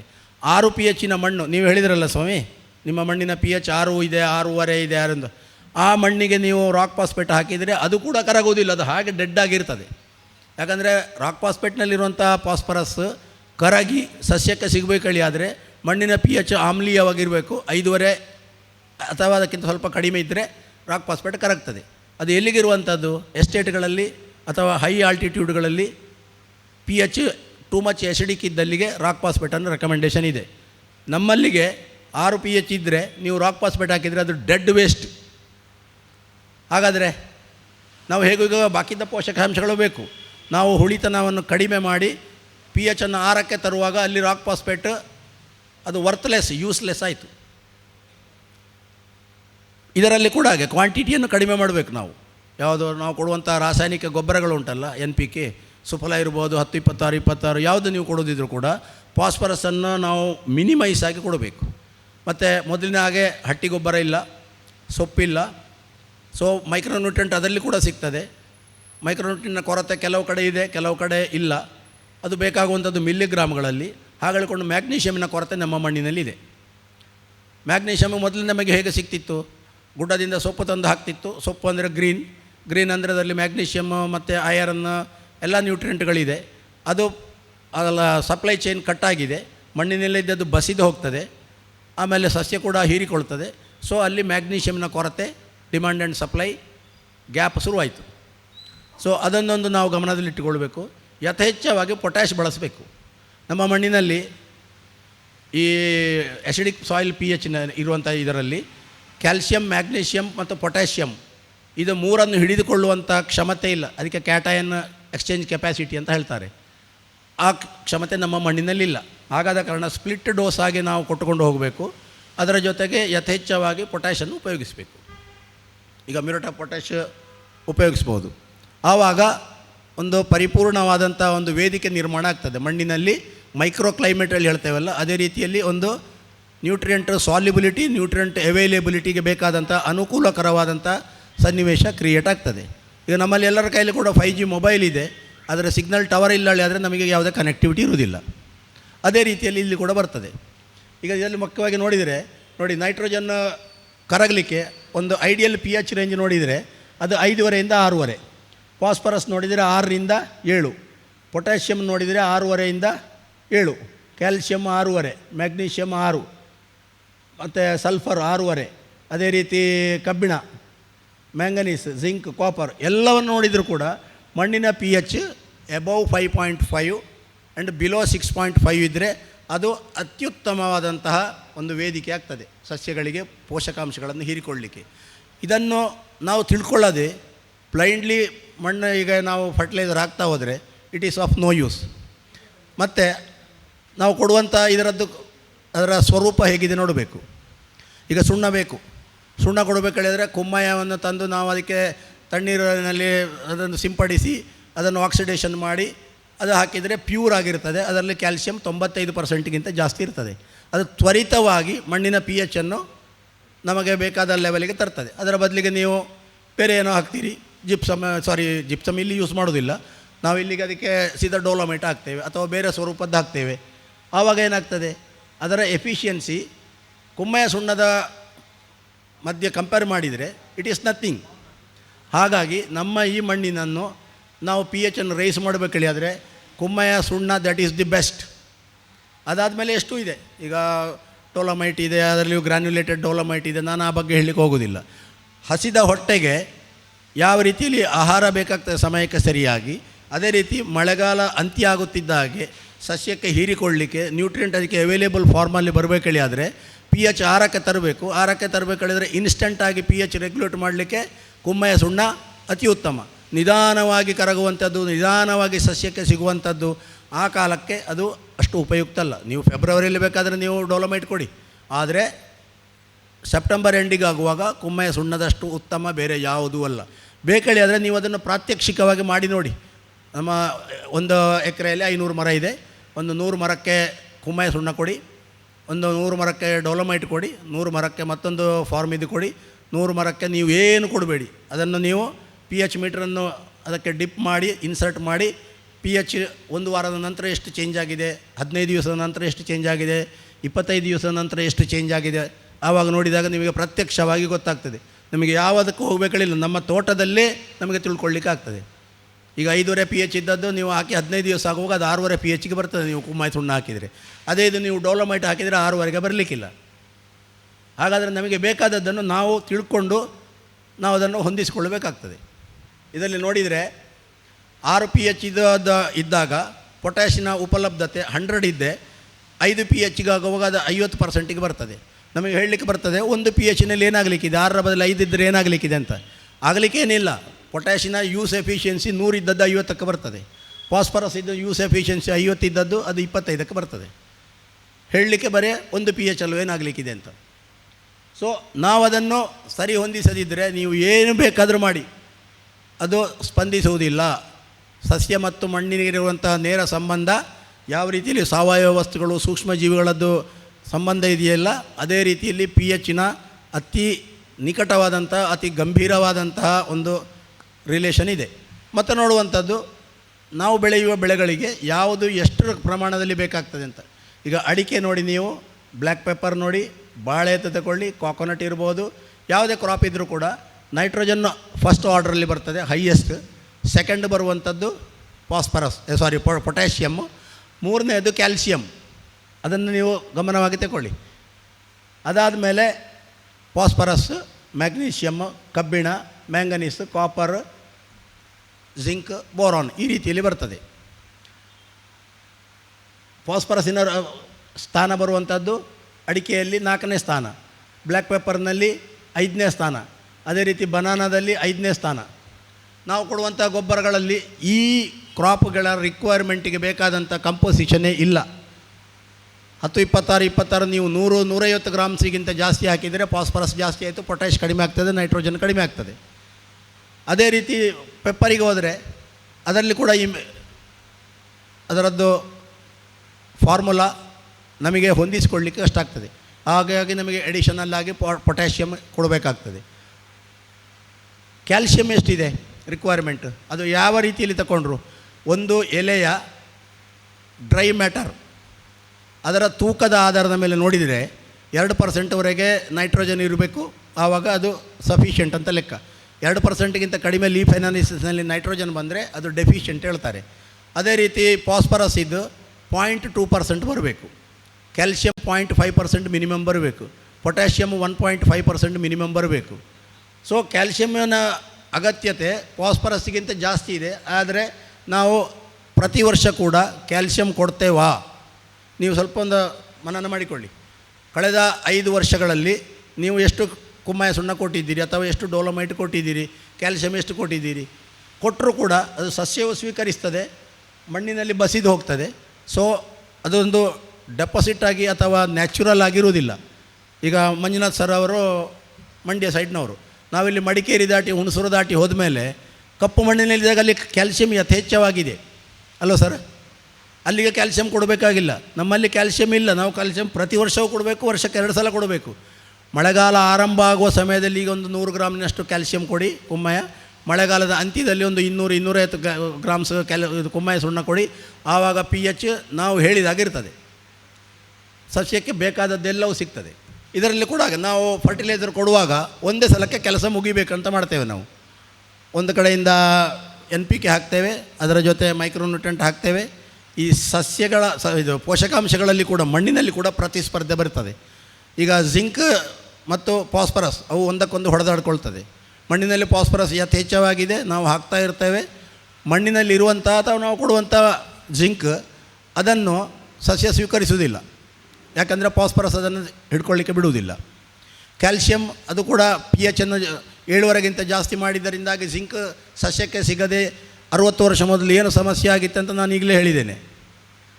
ಅದೇ ರೀತಿಯಲ್ಲಿ ಪೊಟ್ಯಾಷ್ ಮತ್ತು ಮ್ಯಾಗ್ನೀಷಿಯಂ ಒಟ್ಟಿಗೆ ಕೊಡಬಾರ್ದು, ಅವು ಒಂದಕ್ಕೊಂದು ವಿರೋಧ ಗುಣಧರ್ಮದ್ದು. ಅದು ಕೊಡಬೇಕಾದ್ರೆ 1 ತಿಂಗಳನ್ನ ಗ್ಯಾಪ್ ಇಡಬೇಕು. ಹಾಗೆ ಹೇಳ್ಕೊಂಡು ಫಾಸ್ಫರಸ್ ಮತ್ತು ಮ್ಯಾಗ್ನೀಷಿಯಮ್ ಅವು ಮಿತ್ರ ಪಕ್ಷಗಳು, ಅದನ್ನು ಒಟ್ಟಿಗೆ ಕೊಟ್ಟಾಗ ಉತ್ತಮ ರೀತಿಯಲ್ಲಿ ಕೆಲಸ ಮಾಡ್ತದೆ. ಹಾಗೆ ಹೇಳ್ಕೊಂಡು ನೀವು ನೈಟ್ರೋಜನ್ನ ಜೊತೆ ಬೋರಾನ್ ಕೊಟ್ಟರೆ ಅದು ಉತ್ತಮ ರೀತಿಯಲ್ಲಿ ಕೆಲಸ ಮಾಡ್ತದೆ. ಹಾಗಾಗದ ಕಾರಣ ನಾವು ಮೈಕ್ರೋನ್ಯೂಟ್ರೆಂಟ್ ಮತ್ತು ಮೇಜರ್ ನ್ಯೂಟ್ರೆಂಟನ್ನು ಜೊತೆಗೆ ಕೊಡಬಾರ್ದು. ಒಂದನ್ನು ಕೊಡಬೇಕಾದ್ರೆ ಕನಿಷ್ಠ 1 ತಿಂಗಳ ಗ್ಯಾಪ್ ಇಟ್ಕೊಳ್ಬೇಕು. ಇಲ್ಲ ಹೇಳಿದರೆ ನಾವು ಹಾಕಿದ್ದು ವೇಸ್ಟ್ ಆಗ್ತದೆ, ಅದು ಸಸ್ಯಕ್ಕೆ ಸಿಗುವುದಿಲ್ಲ, ಮಣ್ಣಿನಲ್ಲಿ ಡೆಡ್ ಆಗಿರ್ತದೆ, ನಮ್ಮ ದುಡ್ಡು ವ್ಯರ್ಥ ಖರ್ಚಾಗ್ತದೆ. ಅದರ ಜೊತೆಗೆ ಯಾವುದು ಜಾಸ್ತಿ ಇದ್ದರೆ ಯಾವುದು ತೊಂದರೆ ಆಗ್ತದೆ ಅಲ್ಲಿ ಕೂಡ ಚಾರ್ಟ್ ಇದೆ ನೋಡಿ. ನಾವು ಫಾಸ್ಫರಸ್ ಜಾಸ್ತಿ ಕೊಟ್ಟಷ್ಟು ಮಣ್ಣಿನಿಂದ ಕಬ್ಬಿಣ, ಜಿಂಕ್, ಮ್ಯಾಂಗನೀಸನ್ನು ಸಸ್ಯ ಹೀರಿಕೊಳ್ಳುವುದು ಕಡಿಮೆ ಆಗ್ತದೆ. ಕ್ಯಾಲ್ಶಿಯಂ ಕೊಟ್ಟಷ್ಟು ಜಾಸ್ತಿ ಆದಷ್ಟು ಪೊಟ್ಯಾಷ್, ಬೋರಾನ್, ಮ್ಯಾಗ್ನೀಷಿಯಮ್ನ ಉಪಲಬ್ಧತೆ ಕಡಿಮೆ ಆಗ್ತದೆ. ಅದೇ ರೀತಿ ಪೊಟ್ಯಾಷ್ ಜಾಸ್ತಿ ಆದಾಗ ಮ್ಯಾಗ್ನೀಷಿಯಮ್, ಕ್ಯಾಲ್ಶಿಯಂ, ನೈಟ್ರೋಜನ್ನ ಹೀರುವಿಕೆಯನ್ನು ಅದು ತಡೆಗಟ್ತದೆ. ಮ್ಯಾಗ್ನೀಷಿಯಮ್ ಜಾಸ್ತಿ ಆದರೆ ಕ್ಯಾಲ್ಶಿಯಮನ್ನು ಅದು ತಡೆ ಹಿಡಿಯುತ್ತದೆ ಟೈಮ್ ಬೀಯಿಂಗ್. ಮ್ಯಾಂಗನೀಸ್ ಜಾಸ್ತಿ ಆದರೆ ಜಿಂಕನ್ನು ತಗೊಳ್ಳಿಕ್ಕೆ ಬಿಡುವುದಿಲ್ಲ. ಅದೇ ರೀತಿ ಜಿಂಕ್, ಮ್ಯಾಂಗನೀಸ್, ಕಾಪರ್ ಜಾಸ್ತಿ ಆದರೆ ಕಬ್ಬಿಣವನ್ನು ಹೀರಲಿಕ್ಕೆ ಬಿಡುವುದಿಲ್ಲ. ನಮ್ಮ ಮಣ್ಣಿನಲ್ಲಿ ಕಬ್ಬಿಣ ಯಥೇಚ್ಛವಾಗಿದೆ. ಕಾಪರ್ ನಮ್ಮಲ್ಲಿ ನಮಗೆ ಬೇಕಾದದಕ್ಕಿಂತ 100 ಪಟ್ಟು ಜಾಸ್ತಿ ಇದೆ. ಯಾಕೆಂದರೆ ಎಷ್ಟೋ ದಶಕಗಳಿಂದ ನಾವು ಕಾಪರ್ ಸಲ್ಫೇಟು ಸ್ಪ್ರೇ ಮಾಡ್ತೇವೆ ಬೋರ್ಡೋ ದ್ರಾವಣದಲ್ಲಿ. ಸೊ ಅದು ಕೂಡ ಮಣ್ಣಿನಲ್ಲಿ ಡೆಪಾಸಿಟ್ ಆಗಿರ್ತದೆ. ಆದರೆ ನಾವು ಕೊಡುವಂಥ NPKಗಳಲ್ಲಿ ಫಾಸ್ಫರಸ್, ಪೊಟ್ಯಾಷ್, ಕ್ಯಾಲ್ಶಿಯಮ್ ಇದು ಅಳೆದು ತೂಗಿ ಕೊಡುವಾಗಿರಬೇಕು, ಸಿಕ್ಕಾಬಟ್ಟೆ ಬೇಕಾಬಿಟ್ಟು ಕೊಡುವಂಥದ್ದಲ್ಲ. ಇದನ್ನು ನಾವು ಒಂದು ಡೈರಿಯಲ್ಲಿ ನೋಟ್ ಮಾಡಿಕೊಂಡ್ರೆ ನಮಗೆ ಪ್ರತಿ ವರ್ಷವೂ ಅದು ನೆನಪಿಗೆ ಬರ್ತದೆ. ಒಂದು 2-3 ವರ್ಷ ಇದನ್ನು ನೀವು ನೆನಪಿನಲ್ಲಿ ಇಟ್ಟುಕೊಂಡು ಅದನ್ನು ಅದೇ ರೀತಿಯಲ್ಲಿ ಅಳವಡಿಸಿಕೊಂಡು ಹೋದರೆ ಮತ್ತು ನಮಗೊಂದು ಪ್ರಾಕ್ಟೀಸ್ ಆಗಿ ಬರ್ತದೆ, ಮತ್ತು ನಮಗೆ ಡೈರಿ ಬೇಕಾಗಿಲ್ಲ. ಮತ್ತೊಂದು ಮುಖ್ಯವಾಗಿರುವಂಥದ್ದು ಫಲೀಕರಣಕ್ಕೆ, ಹೂ ಬಿಡುವಿಕೆಗೆ, ಕಾಯಿ ಕಟ್ಟುವಿಕೆಗೆ ಇರುವಂಥ ನಿಕಟ ಸಂಬಂಧ.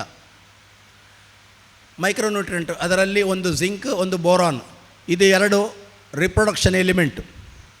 ನಾವು ಜಿಂಕನ್ನು ಮಣ್ಣಿಗೆ ಹಾಕಿದರೆ ಮಣ್ಣಿನಲ್ಲಿ ಆಲ್ರೆಡಿ ಫಾಸ್ಫರಸ್ ಜಾಸ್ತಿ ಇದೆ, ಅದು ಜಿಂಕಿನ ಹೀರುವಿಕೆಗೆ ತಡೆತರ್ತದೆ. ಅದರಿಂದ ಏನಾಗ್ತದೆ, ಸಸ್ಯಕ್ಕೆ ಜಿಂಕ್ ಸಿಗದಿದ್ದಾಗ ಸಸ್ಯದ ಶರೀರದ ಒಳಗಡೆ ನಿರ್ಮಾಣವಾಗುವಂಥ ಹಾರ್ಮೋನು, ಆ ಹಾರ್ಮೋನಿನ ನಿರ್ಮಾಣ ಕಡಿಮೆ ಆಗ್ತದೆ. ಅದೇ ರೀತಿ ಗಂಡು ಹೂವಿನ ಜೀವಿತಾವಧಿ, ಅದಕ್ಕೆ ಪೋಲನ್ನು ವೈಟಾಲಿಟಿಯಲ್ಲಿ ಹೇಳ್ತಾರೆ, ಅದು ಕಡಿಮೆ ಆಗ್ತದೆ. ಗಂಡು ಹೂ ಬೇಗ ಸತ್ತೋಗ್ತದೆ. ಅದರಿಂದಾಗಿ ಫಲೀಕರಣ ಆಗೋದಿಲ್ಲ. ಅಡಿಕೆಯ ಫಲೀಕರಣ ಅಂದರೆ ತುಂಬ ಟಿಪಿಕಲ್ ಅದು. ಅದೇ ರೀತಿ ಕೊಕ್ಕೋದ ಫಲೀಕರಣ ಕೂಡ ತುಂಬ ಟಿಪಿಕಲ್. ಪೆಪ್ಪರ್ ಇದು ಈಸಿ. ಸೊ ಜಿಂಕ್ ಮತ್ತು ಬೋರಾನ್ ಕೂಡ ಹಾಗೆ ಹಾರ್ಮೋನು ಮತ್ತು ಇದು ಗಂಡು ಹೂವಿನ ವೈಟಾಲಿಟಿ, ಅದರ ಸಂಖ್ಯೆ, ಅದರ ಸ್ಟ್ರೆಂತ್, ಅದರ ಜೊತೆಗೆ ಗಂಡು ಹೂ ಹೆಣ್ಣು ಹೂವಿನ ಸ್ಟಿಗ್ಮದ ಮೇಲೆ ಬಿದ್ದ ಮೇಲೆ ಅಲ್ಲಿಂದ ಅದು ಮೊಳಕೆಯಾಗಿ ಅದು ಪಾಲಿನಿಕ್ ಟ್ಯೂಬ್ ಹೇಳ್ತಾರೆ, ಅದು ಅಂಡಾಶಯದ ಒಳಗಡೆ ಬರ್ತದೆ. ಅದರ ಬೆಳವಣಿಗೆಗೆ ಬೋರಾನ್ ಅತಿ ಅಗತ್ಯ. ಅಲ್ಲಿ ಕೂಡ ಬೆಳವಣಿಗೆ ಕುಂಠಿತಗೊಂಡ್ರೆ ಅಥವಾ ಅದು ಫರ್ಟಿಲೈಸೇಷನ್ ಆಗದಿದ್ದರೆ ಹೆಣ್ಣು ಉದುರಿ ಬೀಳ್ತದೆ. ಎಲ್ಲರೂ ಹೇಳ್ತಾರೆ ವಾಟ್ಸಪ್ ಗ್ರೂಪ್ನಲ್ಲಿರ್ಬೋದು ಅಥವಾ ಹೀಗೆ ಪರ್ಸನಲ್ಲಿ ಮಾತಾಡುವಾಗ, ನಳ್ಳಿ ಸಿಕ್ಕಾಪಟ್ಟೆ ಬೀಳ್ತದೆ ಮಾರ್ಯಾರೆ ಅಂತ. ಕೊನೆಗೇನು ಹೇಳ್ತಾರೆ, ಅಡಿಕೆಗೆ 36 ಡಿಗ್ರಿ ಟೆಂಪರೇಚರಿಗಿಂತ ಹೆಚ್ಚಾದರೆ ಅಡಿಕೆ ಸಕ್ಸಸ್ ಆಗೋದಿಲ್ಲ, ವಾತಾವರಣ ಸರಿಯಿಲ್ಲ, ಅಡಿಕೆ ಎಲ್ಲ ಉದುರಿ ಬೀಳ್ತದೆ ಅಂತ. ಪಾಲಿನೇಷನ್ ಆಗದಿದ್ದರೆ ಅದು ಉದುರಿ ಬೀಳಲೇಬೇಕು. ಈಗ ಅಡಿಕೆಯ ಹಿಂಗಾರ ಅರಳುತ್ತದೆ, ಗಂಡು ಹೂವಿನ ಲೈಫ್ ಟೈಮ್ ಒಂದು 30-35 ದಿವಸದ್ದಿದೆ. ಅದು ಶೆಡ್ಡಿಂಗ್ ಆಗ್ತದೆ, ಇಡೀ ಕಡ್ಡಿಯಿಂದ ಗಂಡು ಹೂ ತಾಳಿದ ಹೊತ್ತಿಗೆ ಹೆಣ್ಣು ಹೂ ರಿಸೆಪ್ಷನಿಗೆ ರೆಡಿ ಆಗ್ತದೆ. ಅದಕ್ಕೆ ಆ ರಿಸೆಪ್ಷನ್ ಸಮಯ ಎಷ್ಟು, ಅದಕ್ಕೆ ಪಾಲಿನೇಷನ್ ಆಗಿ ಫರ್ಟಿಲೈಸೇಷನ್ ಆಗಲಿಕ್ಕೆ ಬೇಕಾದಂಥ ಸಮಯ ಒಂದು 4-5 ದಿವಸ ತನಕ ಇರ್ತದೆ. ಆ 5 ದಿವಸದ ಒಳಗಡೆ ಅದಕ್ಕೆ ಬೇಕಾದಂತಹ ಪೋಲನ್ನು, ಗಂಡು ಹೂವಿನ ಪರಾಗ ಸಿಕ್ಕಿದರೆ ಅದು ಕಾಯಿ ಕಟ್ತದೆ. ಕಾಯಿ ಕಟ್ಟಲಿಕ್ಕೆ ಆರಂಭ ಆಗ್ತದೆ. ಪಾಲಿನೇಷನ್ ಆಗುವಂಥದ್ದು, ಫ್ರೂಟ್ ಸೆಟ್ ಆಗುವಂಥದ್ದಲ್ಲ. ಪಾಲಿನೇಷನ್ ಬೇರೆ, ಫ್ರೂಟ್ ಸೆಟ್ ಬೇರೆ. ಈ ಹೆಣ್ಣು ಹೂ ಅರಳಿದ ಮೇಲೆ 4 ದಿವಸದ ಒಳಗಡೆ ಅದಕ್ಕೆ ಗಂಡು ಹೂವು ಪರಾಗಕಣ ಸಿಕ್ಕಿದರೆ ಪಾಲಿನೇಷನ್ ಆಗಿ ಮತ್ತೆ ಅದರಿಂದ ಒಳಗಡೆ ಅದರ ಪ್ರಯಾಣ ಮುಂದುವರಿತದೆ. ಮತ್ತು 3ರಿಂದ 4 ದಿವಸ 1 ಇಂಚು ಮೂವ್ ಆಗಲಿಕ್ಕೆ 3ರಿಂದ 4 ದಿವಸ ಬೇಕಾಗ್ತದೆ. ಯಾವುದಕ್ಕೆ? ಪೋಲನ್ ಗ್ರೇನಿಗೆ. ಅದು ಜರ್ಮಿನೇಟ್ ಆಗಿ ಪಾಲಿನಿಕ್ ಟ್ಯೂಬ್ ಆಗಿ ಆ ಟ್ಯೂಬು ಆಮೇಲೆ ಓವರಿಗೆ ಹೋಗಿ ಅಲ್ಲಿ ಓವ್ಯುಲ್ಲು ಅದರ ಸಂಪರ್ಕಕ್ಕೆ ಬಂದು ಅಲ್ಲಿ ಫರ್ಟಿಲೈಸೇಷನ್ ಆಗಲಿಕ್ಕೆ 3ರಿಂದ 4 ದಿವಸ ತಗೊಳ್ಳುತ್ತದೆ. ಅಷ್ಟು ಕ್ಷಮತೆ ಆ ಪೋಲನ್ನಲ್ಲಿರಬೇಕು. ಪೋಲನ್ನ ಕ್ಷಮತೆಗೆ ಅದರ ಆರೋಗ್ಯಕ್ಕೆ ಜಿಂಕ್ ಮತ್ತು ಬೋರಾನ್ ಬೇಕು. ಹಾಗಾಗಿ ಜಿಂಕ್ ಮತ್ತು ಬೋರಾನನ್ನು ಇದು ನಮ್ಮಲ್ಲಿ ಸಿಂಗಾರ ಬಿಡುವಂಥ ಸಮಯ ಇದೆಯಲ್ಲ, ಅದಕ್ಕಿಂತ ಮೊದಲು 1 ತಿಂಗಳ ಮೊದಲು ನಾವು ಸ್ಪ್ರೇ ಕೊಟ್ಟರೆ ಪಾಲಿನೇಷನ್ ಪರ್ಸೆಂಟೇಜ್ ಜಾಸ್ತಿ ಆಗ್ತದೆ. ಈಗ ಹಣ್ಣುಗಳ ಹತ್ರ ಇರ್ಬೋದು, ತರಕಾರಿಗಳಿರ್ಬೋದು, ಎಲ್ಲವೂ ಫ್ಲವರಿಂಗ್ ಪ್ಲ್ಯಾಂಟ್ಸ್. ಫ್ಲವರಿಂಗಿಗಿಂತ 1 ತಿಂಗಳು ಮೊದಲು ಈಗ ನಾವು ಜಿಂಕ್ ಮತ್ತು ಬೋರಾನ್ ಈಗ ಯಾವುದು ಮಾವು ಇರ್ಬೋದು ಅಥವಾ ಪೇರಳೆ ಇರ್ಬೋದು, ತರಕಾರಿಗಳಿರ್ಬೋದು, ಯಾವುದಾದ್ರೂ ಕೂಡ ಪ್ರೀ ಫ್ಲವರಿಂಗ್ ಸ್ಟೇಜ್ನಲ್ಲಿ ಜಿಂಕ್ ಮತ್ತು ಬೋರಾನ್ ಕೊಟ್ಟ ತಕ್ಷಣ ಇಮಿಡಿಯೇಟ್ಲಿ ಟ್ರಿಗ್ಗರ್ ಆಗ್ತದೆ. ಪೆಪ್ಪರ್ ಸ್ಪೆಷಲ್ ಅಂತ ಹೇಳ್ತಾರಲ್ಲ, ತೋಟಗಾರಿಕೆ ಇಲಾಖೆಯಿಂದಲೇ ಸ್ಪೈಸ್ ಬೋರ್ಡಿನಿಂದಲೇ ಪೆಪ್ಪರ್ ಸ್ಪೆಷಲ್ ಅನ್ನೊಂದು ನ್ಯೂಟ್ರಿಯೆಂಟ್ ಇದು ಕಿಟ್ ಕೊಡ್ತಾರೆ. ಎಂತ ಇದೆ ಅದರಲ್ಲಿ ಪೊಟ್ಯಾಶ್ ಇದೆ, ಮ್ಯಾಗ್ನೀಷಿಯಮ್ ಇದೆ, ಜಿಂಕ್ ಇದೆ, ಬೋರಾನ್ ಇದೆ. ಈ 4 ಇರುವಂಥದ್ದು, ಮತ್ತು ಬೇರೆ ಎಂತ ಇದೆ ಅಲ್ಲಿ. ನೀವು ಅದನ್ನು ಸ್ಪ್ರೇ ಮಾಡಿದರೆ ಏನಾಗ್ತದೆ? ಸ್ಪ್ರೇ ಮಾಡಿದರೆ ಫ್ಲವರಿಂಗ್ ಆ್ಯಕ್ಟಿವಿಟೀಸ್ ಅದು ಟ್ರಿಗ್ಗರ್ ಆಗ್ತದೆ. ಅದರ ಜೊತೆಗೆ pollination and fruit set percentage ಜಾಸ್ತಿ ಆಗ್ತದೆ. ಅದೇ ಇದನ್ನು ನಾವು ಅಡಿಕೆಗೆ ಅಕ್ಟೋಬರ್ನಲ್ಲಿ, ಈಗ ಮಂಗಳ ವೆರೈಟಿಯಲ್ಲಿ ಅಕ್ಟೋಬರ್ನಲ್ಲೇ ಸಿಂಗಾರ ಬಿಡಲಿಕ್ಕೆ ಶುರುವಾಗ್ತದೆ. ಆ ಸಮಯದಲ್ಲಿ ಸ್ಪ್ರೇ ಕೊಟ್ಟರೆ ಪಾಲಿನೇಷನ್ ಫ್ರೂಟ್ ಸೆಟ್ ಪರ್ಸೆಂಟೇಜ್ ಜಾಸ್ತಿ ಆಗ್ತದೆ. ಅದು ಬೋರಾನ್ ಮತ್ತು ಜಿಂಕಿನ ಕಂಬೈನ್ಡ್ ಫಂಕ್ಷನ್. ಒಂದು ವೇಳೆ ಅದು ಇಲ್ಲಳಿ ಆದರೆ ಪಾಲಿನೇಷನ್ ಆಗೋದಿಲ್ಲ, ಫ್ರೂಟ್ ಸೆಟ್ ಆಗೋದಿಲ್ಲ, ಡ್ರಾಪಿಂಗ್ ಆಗ್ತದೆ, ನಮಗೆ ಈಲ್ಡ್ ಲಾಸ್ ಆಗ್ತದೆ. ಆದರೆ ಅದು ಬೇಕಾಗೋದು ಎಷ್ಟು ಬೇಕಾಗ್ತದೆ? ಅಡಿಕೆಗೆ ಒಂದು ಮರಕ್ಕೆ 1 ವರ್ಷಕ್ಕೆ 680 ಮಿಲಿಗ್ರಾಮು 690 ಮಿಲಿಗ್ರಾಮ್ ಬೋರಾನ್ ಬೇಕು. ಜಿಂಕ್ ಬೇಕಾಗುವಂಥದ್ದು 650 ಮಿಲಿಗ್ರಾಮು. ಅದನ್ನೇ ಮೈಕ್ರೋನ್ಯೂಟ್ರಿಯೆಂಟ್ ಮಿಕ್ಸರ್ ಅರೆಕನಟ್ ಸ್ಪೆಷಲ್ ಅಂತ ನೀವು 10 kg ಬ್ಯಾಗ್ನಲ್ಲಿ 5 kg ಬ್ಯಾಗ್ನಲ್ಲಿ ಬರುವುದನ್ನು 50 100 ಗ್ರಾಮ್ ಒಂದು ಮರದ ಬುಡಕ್ಕೆ ಹಾಕಿದರೆ ಎಷ್ಟಾದೀತು ಅದು? ಅದಕ್ಕೆ ಬೇಕಾದದಕ್ಕಿಂತ 10 ಪಟ್ಟು ಜಾಸ್ತಿ ಆಗ್ತದೆ. ಜಾಸ್ತಿ ಆದರೂ ಕಷ್ಟ, ಕಡಿಮೆ ಆದರೂ ಕಷ್ಟ. ಆ ರೀತಿಯಲ್ಲಿ ಹೊಂದಾಣಿಕೆ ಮಾಡಿಕೊಂಡು ತಗೊಂಡು ಹೋದರೆ ಭಾಳ ಚೆನ್ನಾಗಿ ಬರ್ತದೆ. ಇದೆಲ್ಲವೂ ಇನ್ನೊಬ್ಬರನ್ನ ಅನುಕರಣೆ ಮಾಡುವಂಥದ್ದಲ್ಲ. ನಮ್ಮ ತೋಟವೇ ನಮ್ಮ ಪ್ರಯೋಗಶಾಲೆಯಾಗಿ ಬರಬೇಕು. ನಾವು ನಮ್ಮ ವಿವೇಚನಾ ಶಕ್ತಿಯಿಂದ ಚಿಂತನೆ ಮಂಥನೆ ಮಾಡಿ ಎಲ್ಲರ ಹತ್ರ ಡಿಸ್ಕಸ್ ಮಾಡಿ, ಎಲ್ಲರ ಹತ್ರ ಕ್ವಶನ್ ಕೇಳಿ. ಇನ್ನೂ ಕೂಡ ನೀವು ಕ್ವಶನ್ ಕೇಳಬೇಕಿಲ್ಲ ಆದಮೇಲೆ. ಆದರೆ ಅದನ್ನು ಅಳವಡಿಸುವಾಗ ಅದು ಸರಿಯೋ ತಪ್ಪೋ, ನಮ್ಮಲ್ಲಿಗೆ ಅಗತ್ಯ ಉಂಟೋ ಇಲ್ವೋ, ಅದಕ್ಕೊಂದು ಕ್ಲಿಯರ್ ಕಟ್ ಕನ್ಕ್ಲೂಷನ್ ಬರಬೇಕಲ್ಲಿ. ಆದರೆ ನಮ್ಮ ತೋಟದಲ್ಲಿ ಒಂದೊಂದು ಭಾಗಕ್ಕೂ ಕೂಡ ಸ್ವಲ್ಪ ನೀವು ಕಂಟ್ರೋಲ್ ಇಟ್ಕೊಂಡು ಸ್ವಲ್ಪ ಯೂಸ್ ಮಾಡಿ ಅದನ್ನು ಒಬ್ಸರ್ವೇಷನ್ ಮಾಡಿ, ನಿಮಗೆ ಗೊತ್ತಾಗ್ತದೆ. ಈಗ ಇಲ್ಲಿ ನೋಡಿ, ಮೆಣಸಿನ ಇದರಲ್ಲಿ ನೋಡಿದರೆ ಇವಾಗ ಚಿಗುರುವ ಸಮಯ, ಗೆರೆ ಬರುವ ಸಮಯ, ಕಾಳು ಕಟ್ಟುವ ಸಮಯ. ವಿಜ್ಞಾನ ಶಾಸ್ತ್ರ ಇದರಲ್ಲಿ ನೋಡಿದರೆ ಪೆಪ್ಪರಿಗೆ ಅಂತ ಹೇಳ್ತಾರೆ 75% ರಿಲೇಟಿವ್ ಹ್ಯುಮಿಡಿಟಿ ಸಿಕ್ಕಿದಾಗ ಪೆಪ್ಪರ್ ಫ್ಲವರಿಂಗಿಗೆ ಹೋಗ್ತದೆ, ಹೊಸ ಚಿಗುರುಗಳು ಬರಲಿಕ್ಕೆ ಶುರುವಾಗ್ತದೆ. ಅದು ಸಾಧಾರಣವಾಗಿ ನಮಗೆ ಹೈಯೆಸ್ಟ್ ಗ್ರೋತ್, ಹೈಯೆಸ್ಟ್ ಅದರದ್ದು ಫ್ರೂಟ್ ಸೆಟ್ ಆಗುವಂಥದ್ದು, ಪಾಲಿನೇಷನ್ ಆಗುವಂಥದ್ದು ಜೂನ್, ಜುಲೈ, ಆಗಸ್ಟ್. ಅದರಲ್ಲಿ ಜೂನ್ 15 ನಂತರ ಜುಲೈ, ಆಗಸ್ಟ್ನಲ್ಲಿ ಹೈಯೆಸ್ಟ್ ಹೇಳ್ತಾರೆ. ಆದರೆ ಇಲ್ಲೇ ಹತ್ತಿರದಲ್ಲಿ ಐವರ್ನಾಡಿನಲ್ಲಿ ಒಬ್ಬರು ಕೃಷಿಕರ ಕುಂಭಕಲ್ಲ ಒಂದು PVC ಪೈಪಿನಲ್ಲಿ ನೆಟ್ಟಂಥ ಒಂದು ಪೆಪ್ಪರ್ ಪ್ಲಾಂಟೇಷನ್ ಇದೆ. ಒಂದು 75 ಗಿಡ ಇದೆ. ಬಂದಿದ್ದಾರೆ ಅವರಿಲ್ಲಿ, ಕರುಣಾಕರ್ ಅವರು. ಅವರ ನೀರಾವರಿಯಲ್ಲಿ ಇದ್ದಂಥ ಒಂದು ಪರಿವರ್ತನೆ, ಅದರಿಂದಾಗಿ ಮಾರ್ಚ್, ಏಪ್ರಿಲ್ ತಿಂಗಳಲ್ಲಿ ಕೂಡ ಗೆರೆ ಬಂದಿದೆ, ಕಾಳು ಕಟ್ಟಿದೆ, ಅದರಲ್ಲಿ ಸ್ಪೈಕ್ ಫಾರ್ಮೇಷನ್ ಆಗಿದೆ.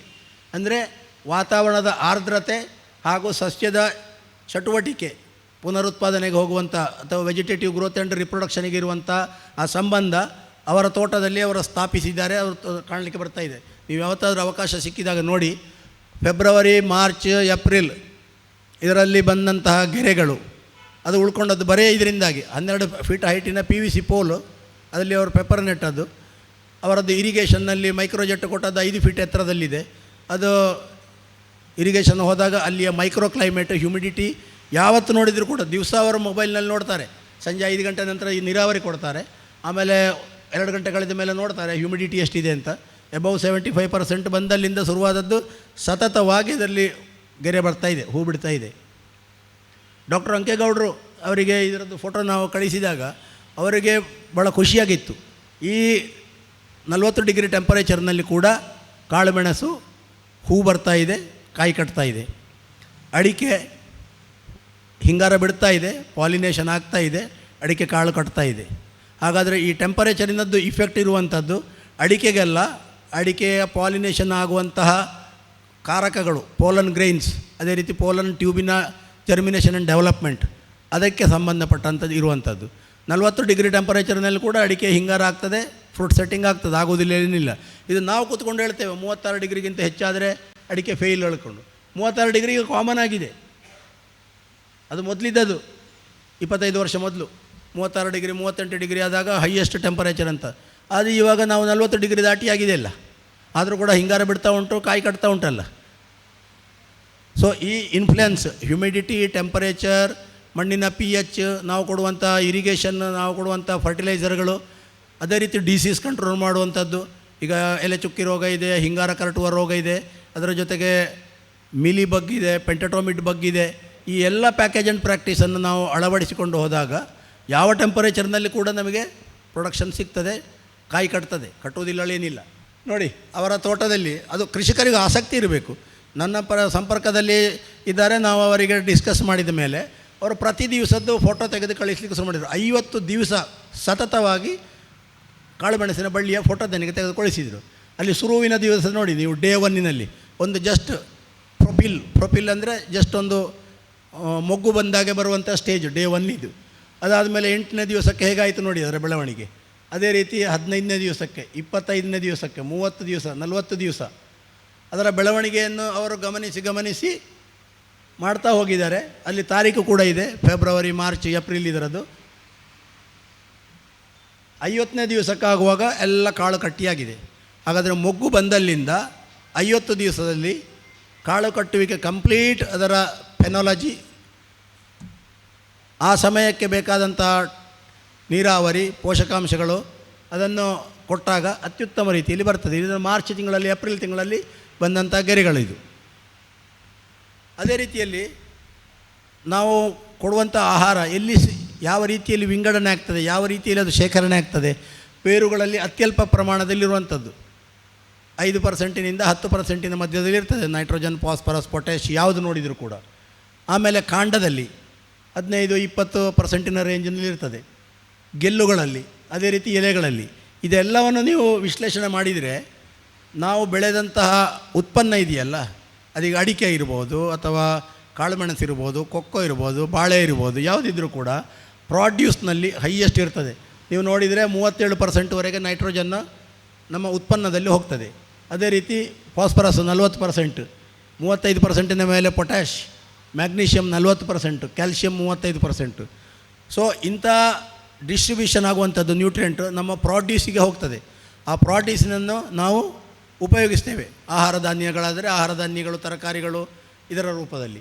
ಸೊ ಯಾವಾಗ ಪ್ರಾಡ್ಯೂಸ್ನಲ್ಲಿ ಅತಿ ಹೆಚ್ಚು ಅದು ಶೇಖರಗೊಳ್ಳುತ್ತದೆ, ಎಲ್ಲಿ ಸಂಗ್ರಹಗೊಳ್ಳುತ್ತದೆ, ನಾವು ಅಂಥ ನ್ಯೂಟ್ರಿಯೆಂಟ್ಗಳನ್ನು ಸ್ಪ್ರೇ ಮೂಲಕ ಕೊಟ್ಟಾಗ ಕೂಡ ಸಸ್ಯಕ್ಕೆ ತ್ವರಿತವಾಗಿ ಸಿಗ್ತದೆ, ಜೀವಕೋಶಗಳ ಮೂಲಕ ಹೀರಿಕೊಳ್ಳುತ್ತದೆ. ಅದು ಕಾಳುಗಳಿಗೆ, ಕಾಯಿಗಳಿಗೆ ಅಡಿಷನಲ್ ಸಪೋರ್ಟ್ ಆಗಿ ಸಿಗ್ತದೆ. ಹಾಗಾದ ಕಾರಣ ನೀವು ಎಲ್ಲಿ ನೋಡಿಬೇಕಾದ್ರೆ ಹೇಳ್ತಾರೆ ಪೆಪ್ಪರಿಗೆ ಅಂತ ಹೇಳ್ತಾರೆ, ಪೆಪ್ಪರ್ ಸ್ಪೆಷಲ್ 90 ಇದನ್ನು ನೀವು ಮಿಕ್ಸ್ ಮಾಡಿ ಸ್ಪ್ರೇ ಕೊಡಿ ಅಂತ. ಯಾಕೆ? ಇನ್ಸ್ಟಂಟಾಗಿ ಸಿಗ್ತದೆ, ಆಮೇಲೆ ಟು ದಿ ಪಾಯಿಂಟ್ ಸಿಗ್ತದೆ, ಸೈಟ್ ಸ್ಪೆಸಿಫಿಕ್ ಆಗಿ ಸಿಗ್ತದೆ. ಅದರ ಪರಿಣಾಮ ನಮಗೆ ಬೆಳೆಯಲ್ಲಿ, ಇಳುವರಿಯಲ್ಲಿ, ಅದರ ಗುಣಮಟ್ಟದಲ್ಲಿ ಸಿಗ್ತದೆ. ಜಳ್ಳು ಬರುವುದು ಕಡಿಮೆ ಆಗ್ತದೆ, ಕಾಳುಗಳು ದೊಡ್ಡದಾಗ್ತದೆ, ಆಟೋಮೆಟಿಕಲಿ ಕ್ವಾಲಿಟಿ ಇಂಪ್ರೂವ್ ಆದಾಗ ನಮಗೆ ರೇಟ್ ಕೂಡ ಬರ್ತದೆ, ಸಿಗ್ತದೆ ಇದರದ್ದು. ಅದನ್ನು 3 ಸಲ ಸ್ಪ್ರೇ ಮಾಡಲಿಕ್ಕೆ ರೆಕಮೆಂಡೇಷನ್ ಇದೆ. ಇದು ನಾನು ಹೇಳುವಂಥದ್ದಲ್ಲ, ವಿಜ್ಞಾನಿಗಳು ಹೇಳುವಂಥದ್ದು ಅಲ್ವಾ. ಈ ಪೇಪರ್ನಲ್ಲಿ ಬರ್ತದೆ, ಲಿಟ್ರೇಚರ್ನಲ್ಲಿ ಬರ್ತದೆ, ತೋಟಗಾರಿಕೆ ಇಲಾಖೆಯ ಲಿಟ್ರೇಚರ್ನಲ್ಲಿ ಇರ್ತದೆ, ಸಾಂಬಾರು ಬೆಳೆಗಳ ಸಂಶೋಧನಾ ಕೇಂದ್ರದ ರೆಕಮೆಂಡೇಷನ್ನಲ್ಲಿ ಬರ್ತದೆ. ನೀವು ಇದನ್ನು ಎಲೆಗಳ ಮೇಲೆ ಸಿಂಪಡಿಸಿ. ಯಾಕಂದರೆ ಮ್ಯಾಕ್ಸಿಮಮ್ ಸಿಗ್ತದೆ, ಕಡಿಮೆ ಕ್ವಾಂಟಿಟಿಯಲ್ಲಿ ಆಗ್ತದೆ, ಅದರದ್ದು 100% ಉಪಯೋಗ ಆಗ್ತದೆ. ಯಾಕಂದರೆ ಮಣ್ಣಿನಲ್ಲಿ ಹೊಡೆದಾಡಿದಾಗೆ ಎಲೆಗಳ ಮೇಲೆ ಹೊಡೆದಾಟ ನಡೆಯುವುದಿಲ್ಲ. ನೋಡಿ, ಬೇರೆ ಬೇರೆ ಪೋಷಕಾಂಶಗಳ ಕೊರತೆಯ ಲಕ್ಷಣಗಳು ಕೂಡ ನಮಗೆ ಕಾಣಲಿಕ್ಕೆ ಸಿಗ್ತದೆ. ಈ ಒಂದು ಮರವನ್ನು ಅಥವಾ ಒಂದು ಗಿಡವನ್ನು ನೋಡಿದರೆ ನೈಟ್ರೋಜನ್, ಫಾಸ್ಫರಸ್, ಪೊಟ್ಯಾಶ್, ಮ್ಯಾಗ್ನೀಷಿಯಮ್ ಇದರ ಕೊರತೆ ಕೆಳಭಾಗದ ಎಲೆಗಳಲ್ಲಿರ್ತದೆ, ಅಂದರೆ ಹಳೆಯ ಎಲೆಗಳಲ್ಲಿರ್ತದೆ. ಅದು ಕಾರಣ ಯಾಕೆಂದರೆ ಒಂದು ಎಲೆ ನಿರ್ಮಾಣ ಮೇಲೆ ಆಗುವಾಗ ಹಳೆ ಎಲೆಗಳಿಂದ ನೈಟ್ರೋಜನ್ನು, ಫಾಸ್ಫರಸ್, ಪೊಟ್ಯಾಷ್, ಮ್ಯಾಗ್ನೀಷಿಯಮ್ ಇದೆಲ್ಲ ಮೇಲಿನ ಎಲೆಗಳಿಗೆ ಹೋಗ್ತದೆ, ಅಂದರೆ ತಾಯಿಯಿಂದ ಮಕ್ಕಳಿಗೆ ಹೋಗ್ತದೆ. ಸೊ ಹಳೆ ಎಲೆಗಳಲ್ಲಿ ಕೊರತೆಯ ಲಕ್ಷಣ ಬರ್ತದೆ. ಅದು ಆರೆಂಜ್ ಯೆಲ್ಲೋ ಆಗಿರ್ತದೆ, ಇಡೀ ಎಲೆ ಹಳದಿ ಬಣ್ಣಕ್ಕೆ ತಿರುಗ್ತದೆ. ಕೆಳಗಿನ ಎಲೆಗಳು ಅದು ನೈಟ್ರೋಜನ್ನ ಕೊರತೆಯಿಂದ. ಮ್ಯಾಗ್ನೀಷಿಯಮ್ನ ಕೊರತೆ ಇದ್ದರೆ ಅಲ್ಲಿ ಅದರ ನರಗಳು ಹಸಿರಾಗಿರ್ತದೆ, 2 ನರಗಳ ಮಧ್ಯದ ಕ್ಷೇತ್ರದಲ್ಲಿ ಕ್ಲೋರೋಫಿಲ್ ಖಾಲಿಯಾಗಿ ಅದು ಹಳದಿ ಬಣ್ಣಕ್ಕೆ ತಿರುಗ್ತದೆ. ಪೊಟ್ಯಾಷ್ ಆದರೆ ಎಲೆಗಳ ತುದಿ ಭಾಗ ಹಾಗೂ ಬ್ಲೇಡ್ ಅದರ ಬದಿಗಳಲ್ಲಿ ಒಣಗಲಿಕ್ಕೆ ಶುರುವಾಗ್ತದೆ, ಒಳಗಿನಿಂದ ಅರಸಿನಾಗಲಿಕ್ಕೆ ಶುರುವಾಗ್ತದೆ. ಸೊ ನಾವು ಮೇಲಿನ ಎಲೆಗಳು ಅಥವಾ ಎಳೆ ಎಲೆಗಳು ಹಳದಿಯಾಗಿದೆ ಅಂತ ತಿಳ್ಕೊಂಡು ಅದರಲ್ಲಿ ನೈಟ್ರೋಜನ್ನ ಕೊರತೆ ಇದೆ ಅಂತ ಯೂರಿಯಾ ಹಾಕಿದರೆ ಆಗೋದಿಲ್ಲ. ಆಗ್ತದಾ? ಆಗೋದಿಲ್ಲ. ನೈಟ್ರೋಜನ್ನ ಕೊರತೆ ಇದ್ದರೆ ಹಳೆ ಎಲೆಗಳು ಹಳದಿ ಆಗ್ತದೆ, ಹೊಸ ಎಲೆಗಳು ಆಗೋದಿಲ್ಲ. ನೋಡಿ, ಫಾಸ್ಫರಸ್ಸಿನ ಕೊರತೆ ಆದಾಗ ಎಲೆಗಳು ಅದರ ಬಣ್ಣ ಹಸಿರುತನದ ಬದಲಿಗೆ ಈ ರೀತಿ ಬೆಂಗನಿ ಕಲರ್ ಹೇಳ್ತಾರೆ, ವೈಲೆಟಿನ ಇದರದ್ದು. ಅದು ತೋಟಗಾರಿಕೆ ಬೆಳೆಗಳಲ್ಲಿ ಅತಿ ಜಾಸ್ತಿ. ನಮ್ಮಲ್ಲಿ ಫಾಸ್ಫರಸ್ಸಿನ ಅಗತ್ಯ ಇಲ್ಲ. ಸರ್ ಬಂದಿದ್ದಾರೆ, ಅವರಿಗೆ ಗೊತ್ತಿದೆ ಫಾಸ್ಫರಸ್ಸಿನ ಕೊರತೆ ತೋಟಗಾರಿಕೆ ಬೆಳೆಗಳಲ್ಲಿ ಯಾವ ರೀತಿ ಅದರದ್ದು ಇದು ಬರ್ತದೆ ಅಂತ. ನೋಡಿ, ಪೊಟ್ಯಾಷಿನ ಕೊರತೆ ನಾವೀಗ ತೋಟಕ್ಕೆ ಹೋಗಿ ನೋಡಿದರೆ ಕೊಕ್ಕೋ ಗಿಡದಲ್ಲಿ ಅಥವಾ ನಮ್ಮ ಕಾಳುಮೆಣಸಿನ ಎಲೆಗಳಲ್ಲಿ ಕಾಣಲಿಕ್ಕೆ ಸಿಗ್ತದೆ. ಅದರ ತುದಿ ಒಣಗ್ತದೆ, ಅಲ್ಲಿಂದ ಹಿಮ್ಮುಖವಾಗಿ ಅರಸಿನಾಗಲಿಕ್ಕೆ ಬರ್ತದೆ ಸ್ಲೋಲಿ. ಕೊನೆಗೆ ಅದು ಇಡೀ ಎಲೆಯನ್ನು ಆಕ್ರಮಿಸಿಕೊಳ್ತದೆ. ನಾವು ಇಷ್ಟು ಕಂಡ್ರೂ ಕೂಡ ಏನು ತಿಳ್ಕೊಳ್ತೇವೆ, ರೋಗ ಇದೆ ಅಂತ. ಮ್ಯಾಗ್ನೀಷಿಯಮ್ನ ಕೊರತೆ ಇದರದ್ದು ನೋಡಿ, ನಿಮಗೆ ಹಳೆ ಎಲೆಗಳಲ್ಲೆಲ್ಲ ಚದುರಿದಾಗಿರ್ತದೆ. ನರಗಳು ಹಸಿರಾಗಿದ್ದರೆ ನರಗಳ ಮಧ್ಯಭಾಗ ಎಲ್ಲ ಹಳದಿಯಾಗಿದೆ. ಅಲ್ಲಿ ಪಪ್ಪಾಯದ್ದಿರ್ಬೋದು, ಕೊಕ್ಕೋದಿರ್ಬೋದು, ಅಡಿಕೆಯದ್ದು, ಕಾಳುಮೆಣಸಿದ್ದು ಎಲ್ಲ ಇದು ಮ್ಯಾಗ್ನೀಷಿಯಮ್ನ ಕೊರತೆಯ ಲಕ್ಷಣಗಳು. ಅದು ಯಾವಾಗ ಎಲೆಗಳಲ್ಲಿ ಇರಿದು ಪ್ರಕಟಗೊಳ್ಳುತ್ತದೆ, ಅದಕ್ಕೆ ಸಸ್ಯಕ್ಕೆ ಸಿಗದೇ ಇದ್ದ ಸಂದರ್ಭದಲ್ಲಿ ಆಗ್ತದೆ. ಅದಕ್ಕೆ ಸ್ವಲ್ಪ ಸಿಗ್ತಾ ಇದ್ದರೆ ಅದರ ಲಕ್ಷಣ ಪ್ರಕಟಗೊಳ್ಳುವುದಿಲ್ಲ. ಅದಕ್ಕೆ ತೀವ್ರವಾದಂಥ ಕೊರತೆ ಆದಾಗ ಈ ರೀತಿ ಕಾಣಲಿಕ್ಕೆ ಸಿಗ್ತದೆ. ನೋಡಿ, ಮತ್ತೊಂದು ಮುಖ್ಯವಾಗಿ ಬೋರಾನ್. ನೀವು ಅಡಿಕೆ ಆಗಲಿ, ಬಾಳೆ ಇರಲಿ, ಯಾವುದೇ ಇದನ್ನು ನೋಡಿದರೂ ಕೂಡ ಅದರ ಎಲೆಗಳ ವಿಕೃತಿ ಯಾವ ರೀತಿ ಇಲ್ಲ ಅಂತ ನಿಮಗೆ ಕಾಣಲಿಕ್ಕೆ ಸಿಗ್ತದೆ. ತೋಟದಲ್ಲಿ ಹೋಗುವಾಗ ನೋಡಿ, ಹೊಸ ಎಲೆಗಳು ಹಳೆ ಎಲೆಗಳಲ್ಲಿ ಕಾಣುವುದಿಲ್ಲ. ಯಾಕಂದರೆ ನೈಟ್ರೋಜನ್, ಫಾಸ್ಫರಸ್, ಪೊಟ್ಯಾಷ್ ಕೆಳಗಿನ ಎಲೆಗಳಲ್ಲಿ ಬಂದರೆ ಕ್ಯಾಲ್ಸಿಯಮ್, ಸಲ್ಫರ್, ಕಬ್ಬಿಣ, ಬೋರಾನ್ ಇದರ ಕೊರತೆ ಹೊಸ ಎಲೆಗಳಲ್ಲಿ ಕಾಣಲಿಕ್ಕೆ ಸಿಗ್ತದೆ. ಹಳೆ ಎಲೆಗಳು ಈ 5 ಪೋಷಕಾಂಶಗಳನ್ನು ಬೋರಾನು, ಕ್ಯಾಲ್ಸಿಯಮ್ಮು, ಆಮೇಲೆ ಕಬ್ಬಿಣ, ಸಲ್ಫರ್ ಇದನ್ನು ತನ್ನ ಹೊಸ ಎಲೆಗಳಿಗೆ ಅಥವಾ ತನ್ನ ಮಗುವಿಗೆ ಅದು ಬಿಟ್ಟುಕೊಡುವುದಿಲ್ಲ. ಅದರ ಕೈಯಲ್ಲಿ ಹಿಡ್ಕೊಂಡಿರ್ತದೆ. ಅದನ್ನು ಇಮ್ಮೊಬೈಲ್ ನ್ಯೂಟ್ರಿಯೆಂಟ್ ಹೇಳಿ ಹೇಳ್ತಾರೆ. ಅದರ ಕೊರತೆ ನಿಮಗೆ ಹೊಸ ಭಾಗದಲ್ಲಿ ಕಾಣಲಿಕ್ಕೆ ಸಿಗ್ತದೆ ಅಥವಾ ಗ್ರೋವಿಂಗ್ ಪಾಯಿಂಟ್ನಲ್ಲಿ ಕಾಣಲಿಕ್ಕೆ ಸಿಗ್ತದೆ. ಅಲ್ಲಿ ವಿಕೃತಿ ಉಂಟಾಗ್ತದೆ. ಮತ್ತೊಂದು ಮುಖ್ಯವಾಗಿ ಎಲ್ಲ ತೋಟವನ್ನು ನೀವು ಗಮನಿಸಿದರೆ ಅಡಿಕೆಯ ಮರದಲ್ಲಿ ಗಂಟುಗಳು ಓರೆ ಆಗಲಿಕ್ಕೆ ಕಾಣಲಿಕ್ಕೆ ಸಿಗ್ತದೆ. ಕರುಡು ನೋಡ್ಸು, ಒಬ್ಲಿಕ್ ನೋಡ್ಸು ಹೇಳ್ತಾರೆ. ಅದೇ ರೀತಿ ಅದೊಂದು ಸಲ ಆದರೆ ಆಮೇಲೆ ಅದರ ಕ್ರೌನ್ ಪೋರ್ಷನ್, ಕೊಬ್ಬೆ ಹೇಳ್ತೇವಲ್ಲ, ಅದು ಹೀಗೆ ಬೆಂಡ್ ಆಗ್ತದೆ. ಅದಾದಮೇಲೆ ಮುರಿದು ಬೀಳ್ತದೆ. ಅದಕ್ಕೆ ಹೆಚ್ಚು ಬಾಳುವಿಕೆ ಇರುವುದಿಲ್ಲ. ಅದು ಜಿಂಕಿನ ಕೊರತೆಯಿಂದ ಈ ರೀತಿಯಲ್ಲಿ ಬರ್ತದೆ, ಒಬ್ಲಿಕ್ ನೋಡ್ಸ್. ಅದು ಜಿಂಕ್ ಮಣ್ಣಿನಲ್ಲಿ ಇದ್ದರೂ ಕೂಡ ಫಾಸ್ಫರಸ್ ಜಾಸ್ತಿ ಆದರೆ ಜಿಂಕ್ ಸಿಗದೆ ಈ ರೀತಿಯ ಸಮಸ್ಯೆ ಬರ್ತದೆ. ನೀವು ಸಣ್ಣ ಗಿಡದಿಂದ ನೋಡಿ, 5 ವರ್ಷದ ಅಡಿಕೆ ಗಿಡದಿಂದ ಆರಂಭಿಸಿ 25-30 ವರ್ಷದ ಗಿಡದ ಮಧ್ಯದಲ್ಲಿ ನಿಮಗೆ ನೋಡಲಿಕ್ಕೆ ಸಿಗ್ತದೆ. ಒಂದು ಸಲ ಈ ರೀತಿ ಒಬ್ಲಿಕ್ ನೋಡಾದರೆ ಮತ್ತೆ ಅದು ಸರಿಯಾಗುವುದಿಲ್ಲ. ಅದು ಲೈಫ್ ಲಾಂಗ್ ಹಾಗೇ ಇರ್ತದೆ. ಮುಖ್ಯವಾಗಿ ನಮ್ಮಲ್ಲಿ ಒಂದು ಕ್ಯಾಲ್ಕುಲೇಷನ್ ಇರಬೇಕು, ಒಂದು ಪ್ಲ್ಯಾನ್ ಇರಬೇಕು. ಯಾವ ತಿಂಗಳಲ್ಲಿ ಯಾವ ಕೆಲಸ ಆಗಬೇಕು, ಯಾವ ರೀತಿಯಲ್ಲಿ ಆಗಬೇಕು. ಅದು 4 ದಿವಸ ಹಿಂದೆ ಮುಂದೆ ಆಗಬಹುದು, ಅದು ದೊಡ್ಡದಲ್ಲ. ಆಗಬೇಕಾದ ಆ ತಿಂಗಳಲ್ಲೇ ಆಗಬೇಕು. ಇವಾಗ ಈ ಸಲ ಏಪ್ರಿಲ್ನಲ್ಲೇ ಕಂಟಿನ್ಯೂಸ್ ಮಳೆ ಬರ್ತಾ ಇದೆ. ಕೊಳೆ ರೋಗ ಫೈಟೋಪ್ತೋರಾ ಆಲ್ರೆಡಿ ಅದು ಅಸಿಂಪ್ಟಮ್ಯಾಟಿಕ್ ಸ್ಟೇಜಲ್ಲಿ ಇದೆ. ನೀವು ಬೇಕಾದರೆ ಮಣ್ಣನ್ನು ತಗೊಂಡೋಗಿ ಎಲ್ಲಿಯಾದರೂ ಮೈಕ್ರೋಬಯಾಲಜಿ ಲ್ಯಾಬ್ನಲ್ಲಿ ಕೊಟ್ಟರೆ ಅವರು ಫೈಟೋಪ್ತೋರಾ ಹೇಳ್ತಾರೆ. ಯಾಕೆ? ಅದಕ್ಕೆ ಬೇಕಾದಂತಹ ಮೈಕ್ರೋ ಕ್ಲೈಮೇಟ್ ಆಲ್ರೆಡಿ ನಿರ್ಮಾಣ ಆಗಿದೆ. ವಾರದಲ್ಲಿ 2 ದಿವಸ ಮಳೆ ಬರೋದು, 2 ದಿವಸ ಬಿಸಿಲು ಕಾಯುವುದು, ಹ್ಯೂಮಿಡಿಟಿ ಜಾಸ್ತಿ ಆಗಿದೆ, ವೆಟ್ ಸಾಯಿಲ್, ಮಣ್ಣಿನಲ್ಲಿದ್ದಂಥ ಅದರ ಸ್ಪೋರ್ಸ್ಗಳು ಜರ್ಮಿನೇಟ್ ಆಗಿದೆ. ಅದರ ಇನ್ಫೆಕ್ಷನ್ ಆಗುವಂಥ ಸ್ಟೇಜ್ಗೆ ಅದು ಬಂದಿಲ್ಲ. ಅದಕ್ಕೆ ಅಸಿಂಪ್ಟಮ್ಯಾಟಿಕಲ್ಲಿ ಹೇಳ್ತಾರೆ. ಸೊ ಎಷ್ಟು ಬೇಗ ನಾವೀಗ ಬೋರ್ಡೋ ದ್ರಾವಣವನ್ನು ಸಿಂಪಡಣೆ ಮಾಡಲಿಕ್ಕೆ ಆರಂಭಿಸ್ತೇವೆ ಅಷ್ಟು ನಮ್ಮ ಕ್ರಾಪ್ ಸೇಫ್. ಅದರ್ವೈಸ್ ಕಳೆದ ವರ್ಷ ಕೊನೆಗೆ ಮಳೆ ಬಂದಾಗ, ಮಳೆಗಾಲ ಮುಗಿತಿದ್ದಾಗ ಪುನಃ ಮಳೆ ಬಂತು, ಚೆಂಡೆ ರೋಗ ಬಂತಲ್ಲ, ಇಡೀ ಮರ 4 ದಿವಸದಲ್ಲಿ ಹಳದಿಯಾಗಿ ಹೋಗಿ ಮುರಿದು ಹೋಯ್ತಲ್ಲ. ಅದೇ ರೀತಿಯದ್ದು ಚೆಂಡೆ ರೋಗ ಅಂದರೆ ಅದರ ಹೊಸ ತಿರಿಗಳಲ್ಲಿ ಎಲ್ಲಿ ಇನ್ಫೆಕ್ಷನ್ ಆಗಿದೆ ಅಲ್ಲಿ ಪುನಃ ಅದರದ್ದು ಮೈಸೀಲಿಯದಿಂದ ಡೆವಲಪ್ ಆಗಿ ಬಂದರೆ ಈ ಸಲ ಮತ್ತೆ ಕಷ್ಟ ಇದೆ. ಕಷ್ಟ ಯಾಕೆ ಅಂದರೆ ಚೆಂಡೆ ರೋಗ ಕಳೆದ ವರ್ಷ ಇನ್ಫೆಕ್ಟ್ ಆದಲ್ಲಿ ಆ ತೋಟಗಳಲ್ಲಿ ಅದರ ಸುತ್ತಮುತ್ತಲಿನ ಮರಗಳಲ್ಲಿ ಕೂಡ ಅದರ ಕ್ರೌನ್ ಪೋರ್ಷನ್ನಲ್ಲಿ ಅದರ ಸ್ಪೋರ್ಗಳಿದ್ದದ್ದು ಅದು ಆ್ಯಕ್ಟಿವ್ ಆದರೆ ಚೆಂಡೆನೇ ಹೋಗ್ತದೆ. ಅಡಿಕೆ ಇದು ಯಾವುದು ಮಿಡಿ ಕಾಯಿ ಬೀಳುವುದಲ್ಲ, ಚೆಂಡೆನೇ ಮೊದಲು ಹೋಗ್ತದೆ. ಸೊ ಆದಷ್ಟು ಬೇಗನೆ ಅಂದರೆ ಮೇ ಅಂತ್ಯದ ಒಳಗೆ ನೀವು ಪ್ರಿವೆಂಟಿವ್ ಆಗಿ ಕೊಡುವಂತಹ ಸಿಂಪಡಣೆಯನ್ನು ಮಾಡಿದರೆ ನಮಗೆ ರೋಗವನ್ನು ಹತೋಟಿಯಲ್ಲಿಟ್ಕೊಳ್ಳಿಕ್ಕಾಗ್ತದೆ. ಕೊರತೆ ಅದು ನಿವಾರಣೆ ಆಗಲಿಕ್ಕೆ ಅಥವಾ ಅದರ ಕೊರತೆಯನ್ನು ನೀಗಿಸಲಿಕ್ಕೆ 4 ದಿವಸ 6 ದಿವಸ ಲೇಟ್ ಆದರೂ ತೊಂದರೆ ಆಗೋದಿಲ್ಲ. ಆದರೆ 4 ದಿವಸ ನೀವು ಅದನ್ನು ರೋಗವನ್ನು ಅದರಷ್ಟಕ್ಕೆ ಬಿಟ್ಟರೆ ಅದರ ಹತೋಟಿಗೆ ಬೇಕಾದಂಥ ಕ್ರಮಗಳನ್ನು ಕೈಗೊಳ್ಳದಿದ್ದರೆ ಅದು ನಮ್ಮ ಬೆಳೆಯನ್ನು 50% ನಾಶ ಮಾಡ್ತದೆ. ಡೆಫಿಷಿಯನ್ಸಿ ರಿಲೇಟೆಡ್ ಕ್ರಾಪ್ ಲಾಸ್ ಅದು ಮೈನರ್, ಡಿಸೀಸ್ ರಿಲೇಟೆಡ್ ಕ್ರಾಪ್ ಲಾಸನ್ನು ಕಂಪ್ಯಾರಿಸನ್ನಲ್ಲಿ 1ರಿಂದ 10 ಹೋಗೋದಿದ್ದರೆ ಮತ್ತೊಂದರಿಂದ 90 ಹೋಗ್ತದೆ. ಹಾಗಾದ ಕಾರಣ ಅತ್ಯಂತ ಜಾಗ್ರತೆಯಿಂದ ಅದನ್ನು ಕೆಲಸವನ್ನು ಮಾಡಬೇಕಾಗ್ತದೆ. ರೋಗ ಹತೋಟಿ ಅತಿ ಮುಖ್ಯ, ಕೀಟ ನಿಯಂತ್ರಣ ಅತಿ ಮುಖ್ಯ, ನೀರಾವರಿ ಕೂಡ ಹಾಗೆ 3-4 ಗಂಟೆ ಶಿಫ್ಟ್ ಕೊಡುವರಿದ್ದಾರೆ. ಅಷ್ಟಾದಾಗ ಏನಾಗ್ತದೆ, ನ್ಯೂಟ್ರೆಂಟ್ ಬಸಿದು ಹೋಗ್ತದೆ, ಮಣ್ಣಿನ pH ಮತ್ತು ಡೌನ್ ಆಗ್ತದೆ, ಯಾವ ಪ್ರಯೋಜನವಿಲ್ಲ, ಸಮಸ್ಯೆ ಜಾಸ್ತಿ ಆಗ್ತದೆ. ಇದೆಲ್ಲವನ್ನು ನಾವು ಹೊಂದಿಸಿಕೊಂಡು ಒಂದು ಬ್ಯಾಲೆನ್ಸ್ನಲ್ಲಿ ತಗೊಂಡು ಹೋಗಬೇಕು. ಪೋಷಕಾಂಶಗಳ ನಿರ್ವಹಣೆ, ಕಳೆ ನಿಯಂತ್ರಣ, ನೀರಾವರಿ ನಿರ್ವಹಣೆ, ರೋಗ ನಿಯಂತ್ರಣ, ಕೀಟ ನಿಯಂತ್ರಣ, ಈ 5 ಸರಿಯಾಗಿ ಸೇರಿದರೆ ಕೃಷಿ ಉತ್ತಮ ರೀತಿಯಲ್ಲಿ ಆಗ್ತದೆ. ಅದಕ್ಕೆ ನಮ್ಮಲ್ಲಿ ಪ್ಲ್ಯಾನ್ ಇರಬೇಕು. ಆ ಪ್ಲ್ಯಾನನ್ನು ನಾವು ಇಂಪ್ಲಿಮೆಂಟ್ ಮಾಡಬೇಕು. ಸ್ಮಾರ್ಟ್ ಟಾರ್ಗೆಟ್ ಇರಬೇಕು. ನಮ್ಮ ಟಾರ್ಗೆಟ್ ಸ್ಪೆಸಿಫಿಕ್ ಆಗಿರಬೇಕು, ಅದು ಮೆಸರೇಬಲ್ ಆಗಿರಬೇಕು, ಅಚೀವೇಬಲ್ ಆಗಿರಬೇಕು, ರಿಯಲಿಸ್ಟಿಕ್ ಆಗಿರಬೇಕು, ಅವು ಟೈಮ್ ಬೌಂಡೆಡ್ ಆಗಿರಬೇಕು. ಅದನ್ನು ಸ್ಮಾರ್ಟ್ ಅಂತ ಹೇಳ್ತಾರೆ.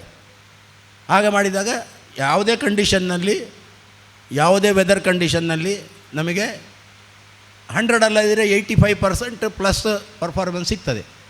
ನಮ್ಮಲ್ಲಿರೋ ಈ pH ಮೀಟ್ರಿಗೆ 2 ಸ್ಟಿಕ್ ಇರ್ತದಲ್ಲ, ಹಾಂ, ಅದನ್ನೀಗ ನಮ್ಮ ಇಲ್ಲಿನ ಮಣ್ಣಿನ ಕಂಡೀಷನಲ್ಲಿ ಅದನ್ನು ಮಣ್ಣಿಗೆ ಕುತ್ತಲಿಕ್ಕೆ ಆಗೋದಿಲ್ಲ. ಆಗ ಅದನ್ನು ಈಗ ಬೇರೆ ಯಾವುದಾದ್ರು ಅದರ ಮಣ್ಣನ್ನು ತೆಗೆದು ನೀರಲ್ಲಿ ಕರಡಿಸಿ ಅದನ್ನು ನೋಡಿ ಆ ಟೈಪ್ ನೋಡಲಿಕ್ಕೆ ಆಗ್ತದೆ. ಯಾವ ಟೈಪ್ ಯಾವ ರೀತಿಯನ್ನು pH ನೋಡಬೇಕು ಅಂತ ಮಾಹಿತಿ ಬೇಕಿತ್ತು. ಇದು ನೋಡಿ 3 ವಿಧದಲ್ಲಿ ನಾವು ಮಾಡಲಿಕ್ಕೆ ಬರ್ತದೆ. ಒಂದು ನಿಮಗೆ pH ಮೀಟ್ರ್ ಉದ್ದದ ರಾಡ್ ಇರ್ತದೆ. ಅದನ್ನು ಮೊದಲು ಮಣ್ಣು ಒದ್ದೆಯಾಗಿರಬೇಕು. ಒಂದು ಕೋಲಿನಿಂದ ಒಂದು 6 ಇಂಚು ಇನ್ಸರ್ಟ್ ಮಾಡಿ, ಅದಾದ ಮೇಲೆ ಒದ್ದೆ ಮಣ್ಣಿನ ಇರುವಲ್ಲಿ ನೀವು ಅಲ್ಲಿಗೆ pH ಮೀಟ್ರ್ ನೀಡಿ, ಅಲ್ಲಿ ಅದನ್ನು ನೋಟ್ ಮಾಡಿಕೊಳ್ಳಿ. ಮತ್ತು 10 ಇಂಚು 12 ಇಂಚು ಆಳಕ್ಕೆ ಮತ್ತೊಂದು ಹೋಲ್ ಮಾಡಿ ಅಲ್ಲಿಟ್ಟು ನೋಡಿ, ಅಲ್ಲಿಯ ವ್ಯತ್ಯಾಸ ಕೂಡ ಗೊತ್ತಾಗ್ತದೆ. ಈಗ 6, 6.5 ಇಷ್ಟೇ ತೋರಿಸ್ತದೆ. ಡೆಸಿಮಲ್ ನಂತರದ 2 ತೋರಿಸುವುದಿಲ್ಲ, ಅದು 2 ಡಿಜಿಟ್ ತೋರಿಸುವುದಿಲ್ಲ.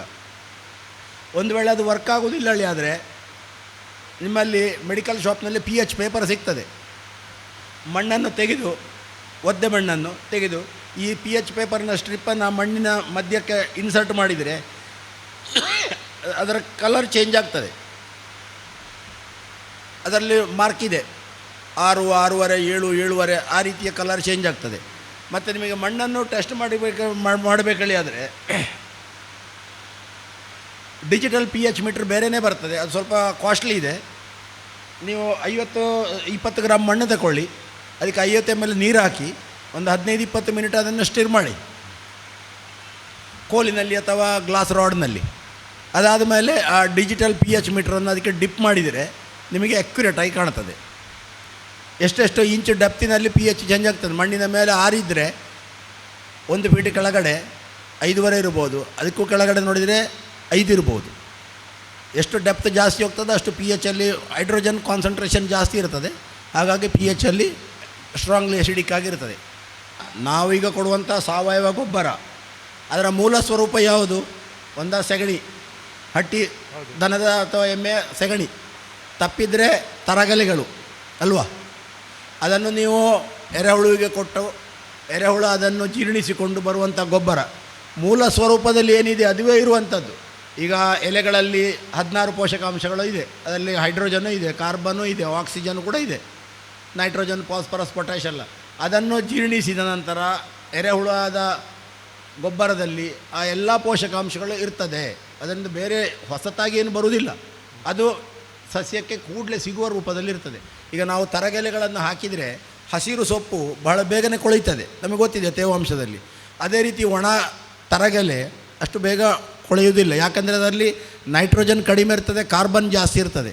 ಅದನ್ನು ಕಾರ್ಬನ್ ಮತ್ತು ನೈಟ್ರೋಜನ್ ಅನುಪಾತ ಅಂತ ಹೇಳ್ತಾರೆ. ಎಷ್ಟು ಕಡಿಮೆ ಅನುಪಾತದಲ್ಲಿ ಇರ್ತದೆ ಅಥವಾ ಸಾವಯವ ಪದಾರ್ಥದಲ್ಲಿ ಅಥವಾ ಎಲೆಗಳಲ್ಲಿ ಎಷ್ಟು ನೈಟ್ರೋಜನ್ ಇರ್ತದೆ ಹಸಿರೆಲೆಗಳಲ್ಲಿ, ಅಷ್ಟು ಬೇಗನೆ ಅದು ಕಳೀತದೆ, ಅಷ್ಟು ಬೇಗನೆ ಪೋಷಕಾಂಶ ಸಿಗ್ತದೆ. ಈಗ ನಾವು ಇಲ್ಲಿ ಇದು ಸಣ್ಣ ಹೆಂಪು ಹೇಳ್ತಾರೆ, ಅದಕ್ಕೆ ಎಂತ ಹೇಳ್ತಾರೆ ಇಲ್ಲಿ, ಸೆಣಬಿದೆಯಲ್ಲ, ಸೆಣಬಿದ್ದಿಗ ಗದ್ದೆಗಳಲ್ಲೆಲ್ಲ ಅದನ್ನು ಬಿತ್ತುತ್ತಾರೆ. ಅದು 2 ತಿಂಗಳಲ್ಲಿ ಬಹಳ ಬೇಗನೆ ಬೆಳೀತದೆ. ಅದನ್ನು ನೀವು ಪುನಃ ಮಣ್ಣಿಗೆ ಹಾಕಿದರೆ ಬಹಳ ಬೇಗನೆ ಕೊಳೀತದೆ. ಅದರಲ್ಲಿ ನೈಟ್ರೋಜನ್ ಜಾಸ್ತಿ ಇದೆ. ಅದರ ಬೇರುಗಳಲ್ಲಿ ರೈಸೋಬಿಯಮ್ ಬ್ಯಾಕ್ಟೀರಿಯಾ ಕೂಡ ಇದೆ. ಅದು ಕೂಡ ವಾತಾವರಣದಿಂದ ನೈಟ್ರೋಜನನ್ನು ಹೀರಿ ಮಣ್ಣಿಗೆ ಸ್ಥಿರೀಕರಿಸಿಕೊಡ್ತದೆ. ಬಹಳ ಉತ್ತಮವಾದಂಥದ್ದು ಯಾವುದು, ಸಣ್ಣ ಹೆಂಪು. ಅದು ತೋಟಗಾರಿಕೆ ಇಲಾಖೆಯಿಂದ ಸಬ್ಸಿಡಿಯಲ್ಲಿ ಕೂಡ ಕೊಡ್ತಾರೆ ಅಲ್ಲ ಸರ್, ಕೃಷಿ ಇಲಾಖೆಯಿಂದ. ಅದನ್ನು ನಾವು ತೋಟದಲ್ಲಿ ಕೂಡ ಬಿತ್ತಬಹುದು, ಆದರೆ ಅದನ್ನು ಹಾಗೆ ಬಿಡಬಾರ್ದು. ಅದು 2 ತಿಂಗಳಾಗಬೇಕಾದ್ರೆ ಅದನ್ನು ಕಡಿದು ಪುನಃ ಬುಡಕ್ಕೆ ಹಾಕಬೇಕು. ಆದರೆ ಆ ಎರೆಹುಳು ಗೊಬ್ಬರ ಕೊಟ್ಟ ಮೇಲೆ ನಾವು ರಾಸಾಯನಿಕ ಗೊಬ್ಬರ ಕೊಟ್ಟಿದ್ರೆ ಏನು ತೊಂದರೆ ಉಂಟಾ? ಏನು ತೊಂದರೆ ಇಲ್ಲ, ತೊಂದರೆ ಇಲ್ಲ. ಎರೆಹುಳ ಗೊಬ್ಬರ ಅಥವಾ ಸೊಪ್ಪು ಗೊಬ್ಬರ, ಹಟ್ಟಿ ಗೊಬ್ಬರ ಅಥವಾ ನಿಮ್ಮ ಗ್ರೀನ್ ಮ್ಯಾನ್ಯೂರ್ ಯಾವುದು ಕೊಟ್ಟ ಮೇಲೆ ಮೇಲುಗೊಬ್ಬರವಾಗಿ ರಾಸಾಯನಿಕ ಗೊಬ್ಬರ ಕೊಡಬೇಕು. ರಾಸಾಯನಿಕ ಗೊಬ್ಬರ ಕೊಡುವಾಗ ಪೊಟ್ಯಾಷಿಯನ ಉಪಯೋಗ ಜಾಸ್ತಿ ಮಾಡಬೇಕು. ಆದರೆ ಈ ಎರೆಹುಳು ಗೊಬ್ಬರಕ್ಕೆ ರಾಸಾಯನಿಕ ತೊಂದರೆ ಬರುವುದಿಲ್ವಾ? ಏನಾಗುವುದಿಲ್ಲ, ಯಾವುದೇ ತೊಂದರೆ ಬರುವುದಿಲ್ಲ. ಎರೆಹುಳು ಮಣ್ಣಿಲಿರುವಂಥ ಸೂಕ್ಷ್ಮ ಜೀವಿಗಳು ಯಾವುದೇ ತೊಂದರೆ ಬರುವುದಿಲ್ಲ. ಎರೆಹುಳು ಗೊಬ್ಬರವೇ ಕೊಟ್ಟರೆ ಸಾಕಾಗ್ಬೋದಾ? ಸಾಕಾಗೋದಿಲ್ಲ. ಎರೆಹುಳ ಗೊಬ್ಬರ ಆಗಲಿ ಸಾವಯವ ಪದಾರ್ಥ ಯಾವುದಿದ್ದರೂ ಕೂಡ ಅದು ಮಣ್ಣಿನ ಆರೋಗ್ಯಕ್ಕೆ, ಮಣ್ಣಿನಲ್ಲಿರುವಂಥ ಸೂಕ್ಷ್ಮ ಜೀವಿಗಳಿಗೆ, ಎಲ್ಲದಕ್ಕೂ ಕೂಡ ಸಸ್ಯದ ಬೆಳವಣಿಗೆಗೆ ಎಲ್ಲದಕ್ಕೂ ಕೂಡ ಬೇಕೇ ಬೇಕು. ಹಾಗೆ ಹೇಳಿಕೊಂಡು ನಮ್ಮ ಒಂದು ಟಾರ್ಗೆಟ್ ಈಲ್ಡ್ ಇದೆ, ಒಂದು ಮರದಲ್ಲಿ ನಮಗೆ 2 ಕಿಲೋ ಅಡಿಕೆ ಆಗಬೇಕು.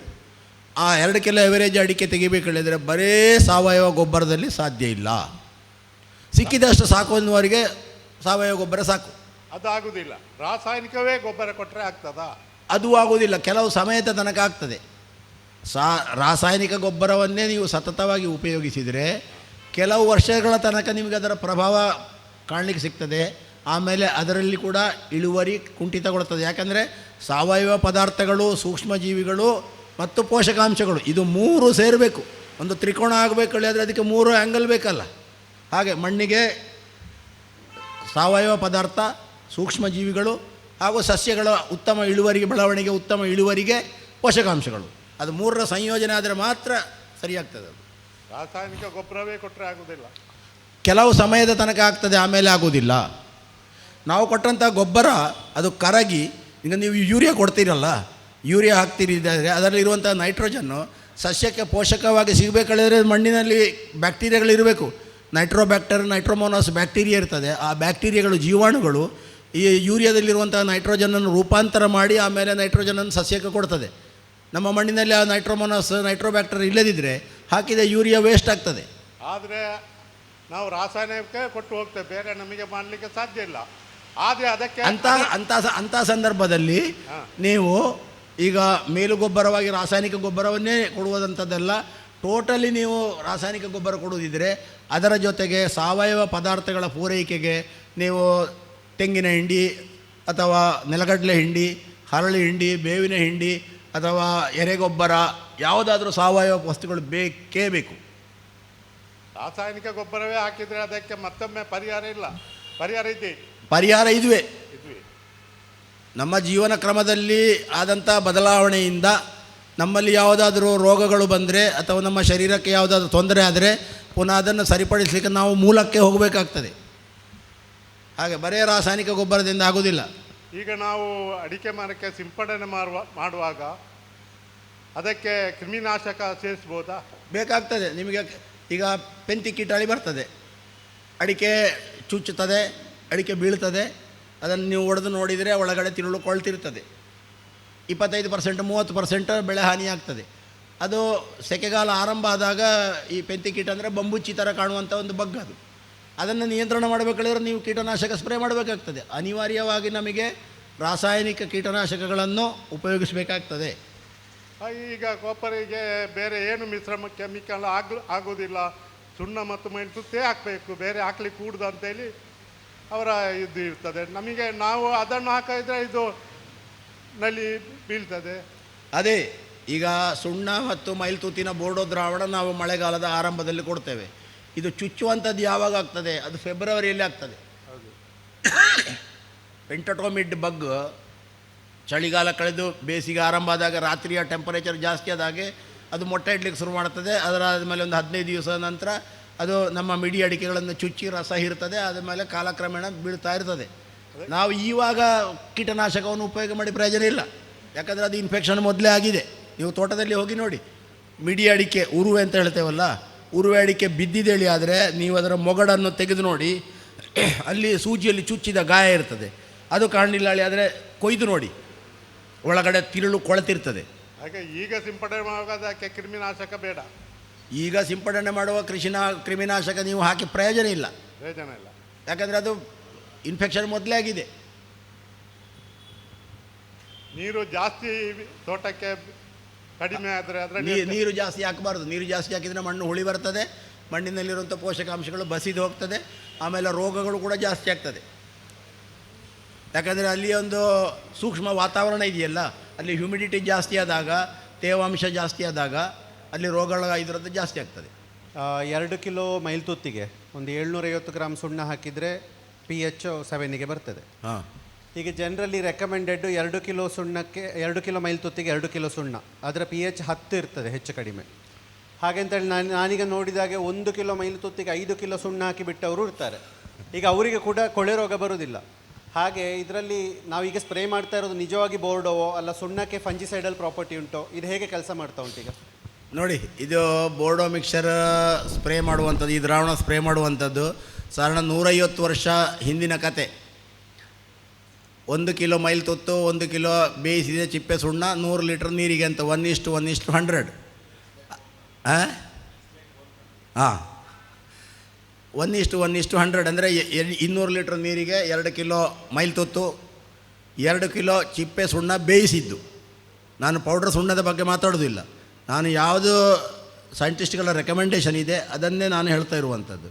ಚಿಪ್ಪೆ ಸುಣ್ಣ ಸಿಗ್ತದೆ, ಅದಕ್ಕೆ ಕುದಿಯುವ ನೀರನ್ನು ಹಾಕಿ ಸರಿಯಾಗಿ ಬೇಯಿಸಿದ ನಂತರ ಅದು 2 ಕಿಲೋ 1:1:100 ರೇಷ್ಯೋದಲ್ಲಿ ಮಾಡಬೇಕು. ಈಗ ಹೇಳ್ತಾರೆ ಎಲ್ಲರೂ ಕೂಡ, ನಾನು ಕೇಳ್ತೇನೆ, ಗ್ರೂಪ್ನಲ್ಲಿ ಕೂಡ ಡಿಸ್ಕಷನ್ ನಡೀತಾ ಇದೆ. ನಾನು ಸ್ಟ್ರಾಂಗ್ ಮಾಡಿ ಮದ್ದು ಬಿಟ್ಟೆ ಅಂತ. ಎಂಥದ್ದು ಸ್ಟ್ರಾಂಗ್ ಮಾಡಿ ಮದ್ದು ಬಿಟ್ಟದ್ದು? 2 ಕಿಲೋ ಸುಣ್ಣದ ಬದಲಿಗೆ 3 ಕಿಲೋ ಹಾಕಿದೆ, 3.5 ಕಿಲೋ ಹಾಕಿದೆ, ಸ್ಟ್ರಾಂಗ್ ಮಾಡಿ ಮದ್ದು ಬಿಟ್ಟೆ ಅಂತ. ಮತ್ತೊಬ್ಬರು ಹೇಳ್ತಾರೆ ಅದು ಚುಪ್ಪೆ ಇದು ಸುಣ್ಣ, ಅದು ಬರೀ ಸುಣ್ಣ ಕೊಟ್ಟರು ಕೂಡ ಸಾಕಾಗ್ತದೆ, ಕಾಪರ್ ಬೇಕೇಳಿಲ್ಲ, ಯಾಕಂದರೆ ಅದು ಇಡೀ ಬಿಳಿಯಾಗಿ ಲೇಪನ ಆಗಿರ್ತದೆ, ಫಂಗಸ್ಸಿಗೆ ಗೊತ್ತಾಗೋದಿಲ್ಲ ಅಥವಾ ಫಂಗಸ್ಸಿಗೆ ಕೂಡ ಅಲ್ಲಿ ಡ್ಯಾಮೇಜ್ ಮಾಡಲಿಕ್ಕೆ ಆಗೋದಿಲ್ಲ ಅಂತ. ಮತ್ತೊಬ್ಬರು ಹೇಳ್ತಾರೆ ಇದಕ್ಕೆ ನಾನು ಪೌಡರ್ ಸುಣ್ಣ ಹಾಕಿದೆ ಅಂತ. ಅದಕ್ಕೂ ಯಾವುದೋ ಬೇಸ್ ಇಲ್ಲ ಇದರದ್ದು. ಇರುವಂಥದ್ದೇನೆಂದರೆ ಬೋರ್ಡೋ ದ್ರಾವಣದ pH ನಿಯರ್ ಟು ನ್ಯೂಟ್ರಲ್, 6.5 7.5 pHನಲ್ಲಿ ಫೈನಲ್ ಸೊಲ್ಯೂಷನ್ನ pH ಇರಬೇಕು. ಒಂದು. ಎರಡನೇದಾಗಿ ಸುಣ್ಣ ಜಾಸ್ತಿ ಹಾಕಿದಷ್ಟು ಕಾಪರ್ ಮತ್ತು ಕ್ಯಾಲ್ಸಿಯಮ್ ಸೇರಿಕೊಂಡು ಬೈಂಡ್ ಆಗ್ತದೆ. ಆವಾಗ ಕಾಪರ್ ಡಿಸಾಲ್ವ್ ಆಗುವಂಥದ್ದು ಕಡಿಮೆ ಆಗ್ತದೆ. ಅದೊಂದು ಸಲ ಕ್ಲಾಗಿಂಗ್ ಆದಮೇಲೆ, ಅದು ಬೈಂಡ್ ಆದಮೇಲೆ ಕಾಪರ್ ಅದರಲ್ಲಿ ಕರಗೋದು ಕಡಿಮೆ ಆಗಿ ರೋಗ ಕಂಟ್ರೋಲ್ ಮಾಡೋದು ಸುಣ್ಣ ಅಲ್ಲ, ರೋಗ ಕಂಟ್ರೋಲ್ ಮಾಡೋದು ಫೈಟೋಪ್ತೋರವನ್ನು ಕೊಲ್ಲುವಂಥ ಕೆಲಸ ಮಾಡುವಂಥದ್ದು ಕಾಪರ್. ಕಾಪರ್ನ ಕಣಗಳು ಸುಣ್ಣದ ಜೊತೆಗೆ ಕ್ಲಾಗಿಂಗ್ ಆದರೆ ಅಥವಾ ಅದರ ಜೊತೆ ಮಿಕ್ಸ್ ಆಗಿ ಫಿಕ್ಸ್ ಆದರೆ ಬೇಕಾದ ರೀತಿಯಲ್ಲಿ ಬೇಕಾದ ಸಮಯದಲ್ಲಿ ಇದು ಕರಗದೆ ನಿಮಗೆ ರೋಗ ಕಂಟ್ರೋಲಿಗೆ ಬರೋದಿಲ್ಲ. ನಮ್ಮಲ್ಲಿ ವೈಜ್ಞಾನಿಕವಾದಂಥ ಚಿಂತನೆ ಮಂಥನಗಳಿಗಿಂತ ಜಾಸ್ತಿ ಭ್ರಮೆ ಹೇಳ್ತವರಲ್ಲ, ಅಥವಾ ನಾನು ಮಾಡಿದ್ದು ಸರಿ, ಯಾಕಂದರೆ ನನ್ನಲ್ಲಿ 10 ಎಕರೆ ತೋಟ ಇದೆ, ನಾನು ಈ ಥರ ಮಾಡ್ತಿದ್ದೆ, ನನಗೆ ಒಳ್ಳೆ ಬೆಳೆ ಬಂದಿದೆ, ನನ್ನಲ್ಲಿ ರೋಗ ಬಂದಿಲ್ಲ ಅಂತ. ವೈಜ್ಞಾನಿಕ ಮಾಹಿತಿಗಳಿಗಿಂತ ಹೆಚ್ಚು ಭ್ರಾಂತಿ ನಮ್ಮಲ್ಲಿ ಬೆಳೀತಾ ಉಂಟು ಈಗ. That is more dangerous. ನೀವು ಜಾಸ್ತಿ ಸುಣ್ಣ ಹಾಕಬೇಕಾದಿಲ್ಲ, 6.5 7 pHನ ಮಧ್ಯದಲ್ಲಿ ನಿಂತರೆ ಒಳ್ಳೆಯದು ಅಲ್ಲ. ಆದರೆ ಈಗ 2 ಕಿಲೋ ಚಿಪ್ಪು ಸುಣ್ಣ ಬೇಯಿಸಿದ್ದು ಹಾಕಿದ್ರು pH ಹೆಚ್ಚು ಕಡಿಮೆ 9 ಬರ್ತಾರೆ, 7ಗೆ ನಿಲ್ಲುವುದಿಲ್ಲ. ಇಲ್ಲ, ನೀವು ಸರಿಯಾಗಿ ಬೇಯಿಸಿದ ಸರಿಯಾದ ಚಿಪ್ಪು ಸುಣ್ಣ ಮಾಡಿದರೆ 2 ಕಿಲೋ ಮೈಲ್ತುತ್ತಿಗೆ ಅದು 7ರ ರೇಂಜಿನಲ್ಲಿ ಬರ್ತದೆ. ಯಾಕಂದರೆ ಮೈಲ್ತುತ್ತಿನ pH 3.5 4 ಮಧ್ಯದಲ್ಲಿ ಇರ್ತದೆ, ಚಿಪ್ಪು ಸುಣ್ಣದ pH 10 11 ರೇಂಜ್ನಲ್ಲಿರ್ತದೆ. ಸೊಲ್ಯೂಷನ್ ಮಾಡಿದಾಗ ಅದು ನ್ಯೂಟ್ರಲ್ ಪಿ ಎಚ್ಗೆ ಬರ್ತದೆ. Too much alkaline P H ಮಾಡಿದರೆ ಆಗೋದಿಲ್ಲ. ಸುಣ್ಣ ಜಾಸ್ತಿ ಹಾಕಿದಷ್ಟು ಕಾಪರ್ನ ಎಫಿಷಿಯನ್ಸಿ ಕಡಿಮೆ ಆಗ್ತದೆ. ಆದರೆ ಪೌಡರ್ ಸುಣ್ಣ ಆದರೆ ಜಾಸ್ತಿ ಆಗ್ಬೋದಾ 2 ಕಿಲೋ? ಪೌಡರ್ ಸುಣ್ಣ ಬಗ್ಗೆ ನನ್ನಲ್ಲಿ ಕೇಳಬೇಡಿ, ನಾನು ಅದಕ್ಕೆ ಅದರ ಬಗ್ಗೆ ಮಾತಾಡೋದಿಲ್ಲ. ಯಾಕಂದರೆ ಆ ಪೌಡರ್ ಸುಣ್ಣದಲ್ಲಿ ಏನು ಕಲಬೆರಕೆ ಉಂಟ ಯಾರಿಗೊತ್ತು ಸ್ವಾಮಿ. ನಮ್ಮ ಕಣ್ಣೆದುರಿನಲ್ಲಿ ನಾವು ಚಿಪ್ಪೆ ಸುಣ್ಣದಿಂದ ಮಾಡಿದ ಪ್ಯೂರ್ ಸುಣ್ಣ ಒಳ್ಳೆಯದ ಅಲ್ಲ ಯಾವುದೋ ಪ್ಯಾಕೆಟ್ನಲ್ಲಿ ಹಾಕಿದ ಪುಡಿ ಸುಣ್ಣ ಒಳ್ಳೆಯದ? ನಾವು ಈಸಿ ಟು ಗೋ ಅಥವಾ ಈಸಿ ಟು ಆಪರೇಟ್ ಆ ಶಾರ್ಟ್ ಕಟ್ಟಿಗೆ ಹೋಗಬಾರದು. ಯಾಕಂದರೆ ಬೆಳೆ ಹಾಳಾಗೋದು ನಮ್ಮದಲ್ವಾ. ಪುಡಿ ಸುಣ್ಣ ಅವರು ಕಾಪರ್ ಕ್ಯಾಲ್ಶಿಯಂ ಆಕ್ಸೈಡ್ ಅಂತ ಕೊಟ್ಟಿದ್ದಾರೆ. ಹೌದು, ಅದು ಕಾಪರ್ ಸಲ್ಫೇಟ್ ಮಿಕ್ಸ್ ಹಾಕಿದ್ರೆ ಕಾಪರ್ ಆಕ್ಸೈಡ್ ಆಗುತ್ತೆ, ವಾಟರ್ ಹೋಗುತ್ತೆ ಕ್ಯಾಲ್ಶಿಯಂ. ಆಗ ಕಾಪರ್ ಆಕ್ಸೈಡ್ ಆದ ಪ್ರಪೋರ್ಷನ್ ಎಷ್ಟು, ಅದು ಫಂಜಿಟಲ್ ಎಫೆಕ್ಟ್ ಇದೆ ಅಂತ ನಾವು ಕಲ್ತದ್ದು. ಸರಿಯಾ ಅಂತ ಕೇಳಿಲ್ಲ ಸರ್ ಪೂರ್ತಿ. ಕಾಪರ್ ಆಕ್ಸೈಡ್, ಕ್ಯಾಲ್ಶಿಯಂ ಆಕ್ಸೈಡ್ ಮತ್ತು ಕಾಪರ್ ಸಲ್ಫೇಟ್ ಹಾಕಿದಾಗ ಮಿಕ್ಸ್ ಮಾಡಿದಾಗ ಕಾಪರ್ ಆಕ್ಸೈಡ್ ಉಳಿತದೆ ಮತ್ತು OH ಹೋಗುತ್ತೆ. ಈ ಕಾಪರ್ ಆಕ್ಸೈಡ್ ಆಗಿರೋದು ಫಂಜಿಸೈಡಲ್ ಎಫೆಕ್ಟ್ ಇದೆ ಅಂತೇಳಿ ನಾವು ಓದಿದ್ದು. ಅದು ಸರಿಯಾ ಅಂತ.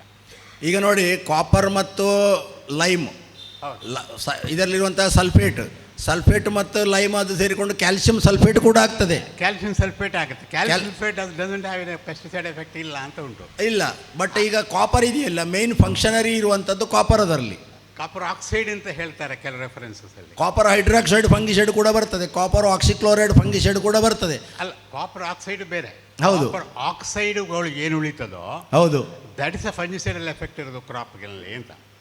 ಆಕ್ಸೈಡ್ ಫಾರ್ಮ್ನಲ್ಲಿ ಇದ್ದದರದ್ದು ಎಫಿಕೆಸಿ ಇಂಪ್ರೂವ್ ಆಗಿರ್ತದೆ, ಆ್ಯಕ್ಟಿವ್ ಕಂಡೀಷನ್ನಲ್ಲಿ ಇರ್ತದೆ. ಈಗ ಹಾಗೆ ನೋಡಿದರೆ ಕಾಪರ್ ಹೈಡ್ರಾಕ್ಸೈಡ್ ಫಂಗಿಸೈಡ್ ಕೂಡ ಇದೆ. ಹೌದು, ಹಾಗಿರುವಾಗ ಈ ಹುಡಿ ಸುಣ್ಣ ಏನು ಪ್ರಾಬ್ಲಮ್ ಅಂತ ಕೇಳಿದ್ರು ನಾನು. ಪ್ರಾಬ್ಲಮ್ ಏನು ಅಂತ ಅದನ್ನು ನನ್ನ ನಿಷ್ಕರ್ಷೆಗೆ ನಾನು ಹೋಗಲಿಲ್ಲ. ಆದರೆ ಚಿಪ್ಪೆ ಸುಣ್ಣಕ್ಕೆ ತುಲನೆ ಮಾಡಿದಾಗ ನಮಗೆ ಇದನ್ನೆಲ್ಲ ಮೇಂಟೈನ್ ಮಾಡಲಿಕ್ಕೆ ಕಲಬೆರಕೆ ರಹಿತವಾಗಿದ್ದದನ್ನು ನಾವು ಅಪೇಕ್ಷಿಸ್ತೇವೆ ಅಂತಾದರೆ ನಾನು ಪುಡಿ ಸುಣ್ಣವನ್ನು ನಾನು ರೆಕಮೆಂಡ್ ಮಾಡೋದಿಲ್ಲ. ಈಗ ಅದೇ ಥರ ನೋಡಿದರೆ ಬ್ಲೂ ಬೋರ್ಡ್ ಹೇಳಿಕೊಂಡು ಕಾಪರ್ ಮತ್ತು ಸುಣ್ಣ ಮಿಕ್ಸ್ ಆದದ್ದೇ ಬರ್ತದಲ್ಲ, ಅದರದ್ದು ಕಂಪೋಸಿಷನ್ ಏನಿದೆ ಯಾರಿಗೊತ್ತು? ನಾವು ಕೆಲಸ ಮಾಡೋದು ಯಾರಿಗೆ ಬೇಕಾಗಿ, ಮದ್ದು ಸಿಂಪಡಣೆ ಮಾಡೋದು ಯಾರಿಗೆ ಬೇಕಾಗಿ? ನಮ್ಮ ತೋಟದ ರೋಗವನ್ನು ನಿಯಂತ್ರಿಸಲಿಕ್ಕೆ ಸ್ವಲ್ಪ ಕಷ್ಟ ಆಗ್ತದೆ. ಕಷ್ಟ ಆದರೆ ಏನಾಯಿತು, ನಾವು ಸರಿಯಾದ ವಿಧಾನದಲ್ಲೇ ಹೋಗಬೇಕಲ್ಲ. ಮಾಡುವರಿದ್ದಾರೆ, ಸುಣ್ಣದ ಪುಡಿಯನ್ನು ಯೂಸ್ ಮಾಡುವರಿದ್ದಾರೆ, ಬ್ಲೂ ಬೋರ್ಡ್ ಯೂಸ್ ಮಾಡುವರಿದ್ದಾರೆ, ಆಮೇಲೆ ಇದು ಹೈಡ್ರಾಕ್ಸೈಡ್ ಯೂಸ್ ಮಾಡುವರಿದ್ದಾರೆ. ನಮಸ್ಕಾರ. ನಮಸ್ತೆ. ನೀವು ಕುಮ್ಮಯ ಹಾಕಬೇಕು ಅಂತ ಹೇಳಿದ್ರಲ್ಲ, ಹಾಂ, ಅದು ವರ್ಷಂಪ್ರತಿ ಟೆಸ್ಟ್ ಮಾಡದೆ ಹಾಕಬಹುದಾ? pH ವ್ಯಾಲ್ಯೂ ಅಲ್ಲ ಟೆಸ್ಟ್ ಮಾಡಿ ಹಾಕಬೇಕಾ? ನೀವು ಒಂದ್ಸಲ pH ಟೆಸ್ಟ್ ಮಾಡಿದರೆ ಸಾಕು, ಮತ್ತು ಲೈಫ್ ಲಾಂಗ್ ಅದೇ ಇರ್ತದೆ. ನನ್ನ ರಕ್ತದ ಗ್ರೂಪು A+ ಒಳ್ಳೆ ಒಂದು ಸಲ ಟೆಸ್ಟ್ನಲ್ಲಿ ಬಂದರೆ ನಾನು ಸಾಯುವಲ್ಲಿವರೆಗೆ ಅದು A+ ಆಗಿಯೇ ಇರ್ತದೆ ಅದು. ಮತ್ತು ಆಪರೇಷನ್ ಇದರಲ್ಲಿ ನಮ್ಮ ತೋಟದ ಕೃಷಿ ಚಟುವಟಿಕೆಗಳಲ್ಲಿ ಈಗ 5.5 pH ಇದ್ದರೆ ಅದನ್ನು 6 ಬರ್ತದೆ, 6.5 ತಗೊಂಡು ಹೋಗ್ಬೋದು. ಆಮೇಲೆ ನಿಧಾನಕ್ಕೆ ಪುನಃ 5 ಬರ್ತದೆ. ಮತ್ತು ಅದು ನಾವು ಆ್ಯಸಿಡಿಕ್ ಮಾಡೋದಿದ್ರೆ ಆ್ಯಸಿಡ್ ಪ್ರೊಡ್ಯೂಸಿಂಗ್ ಫುಡ್ ಕೊಟ್ಟರೆ ಆವಾಗ 5.5 ಇದ್ದದ್ದು 5 ಬರ್ತದೆ. ಬಟ್ ಅದಕ್ಕಿಂತ ಹೆಚ್ಚಿಗೆ ವ್ಯತ್ಯಾಸ ಬರುವುದಿಲ್ಲ. ವರ್ಷದಲ್ಲಿ ಆಗಸ್ಟಲ್ಲಿ ಕೊಡಬೇಕು ಅಂತಲ್ಲ? ಒಂದು ಪ್ರೀ ಮಾನ್ಸೂನ್ ಕೊಟ್ಟರೆ ಒಳ್ಳೆಯದು, ಮತ್ತೊಂದು ಪೋಸ್ಟ್ ಮಾನ್ಸೂನ್. ಈಗ ಸೆಪ್ಟೆಂಬರ್ ಫಸ್ಟ್ ವೀಕ್ನಲ್ಲಿ ಕೊಟ್ಟರೆ ಒಳ್ಳೆಯದಾಗ್ತದೆ. ಜೂನ್ನಲ್ಲಿ ನಾವು ಕಾಪರ್ ಇದರದ್ದು ಮೈಲ್ತುತ್ತು ಕೊಟ್ಟರೆ, ಬೋರ್ಡೋದು ಕೊಟ್ಟರೆ ಅದರದ್ದು 30 ರಿಂದ 40 ದಿವಸದವರೆಗೆ ಕಂಟ್ರೋಲಿಂಗ್ ಇದಿರ್ತದೆ. ಮತ್ತು ಅದೆಲ್ಲವೂ ಪ್ರಿವೆಂಟಿವ್ ಅಂದರೆ ರಕ್ಷಣಾತ್ಮಕವಾಗಿರುವಂಥದ್ದು. ಮತ್ತು ಕೆಲವರಲ್ಲಿ ಹೇಳ್ತಾರೆ ನಾನು ಲೈಟಾಗಿ ಮೈಲ್ತುತ್ತು ಬಿಟ್ಟೆ ಅಂತ. ಅದು ಎಂಥ, ಅದಕ್ಕೆ ತರ್ಕ ಏನೋ ಅವರಿಗೆ ಗೊತ್ತು.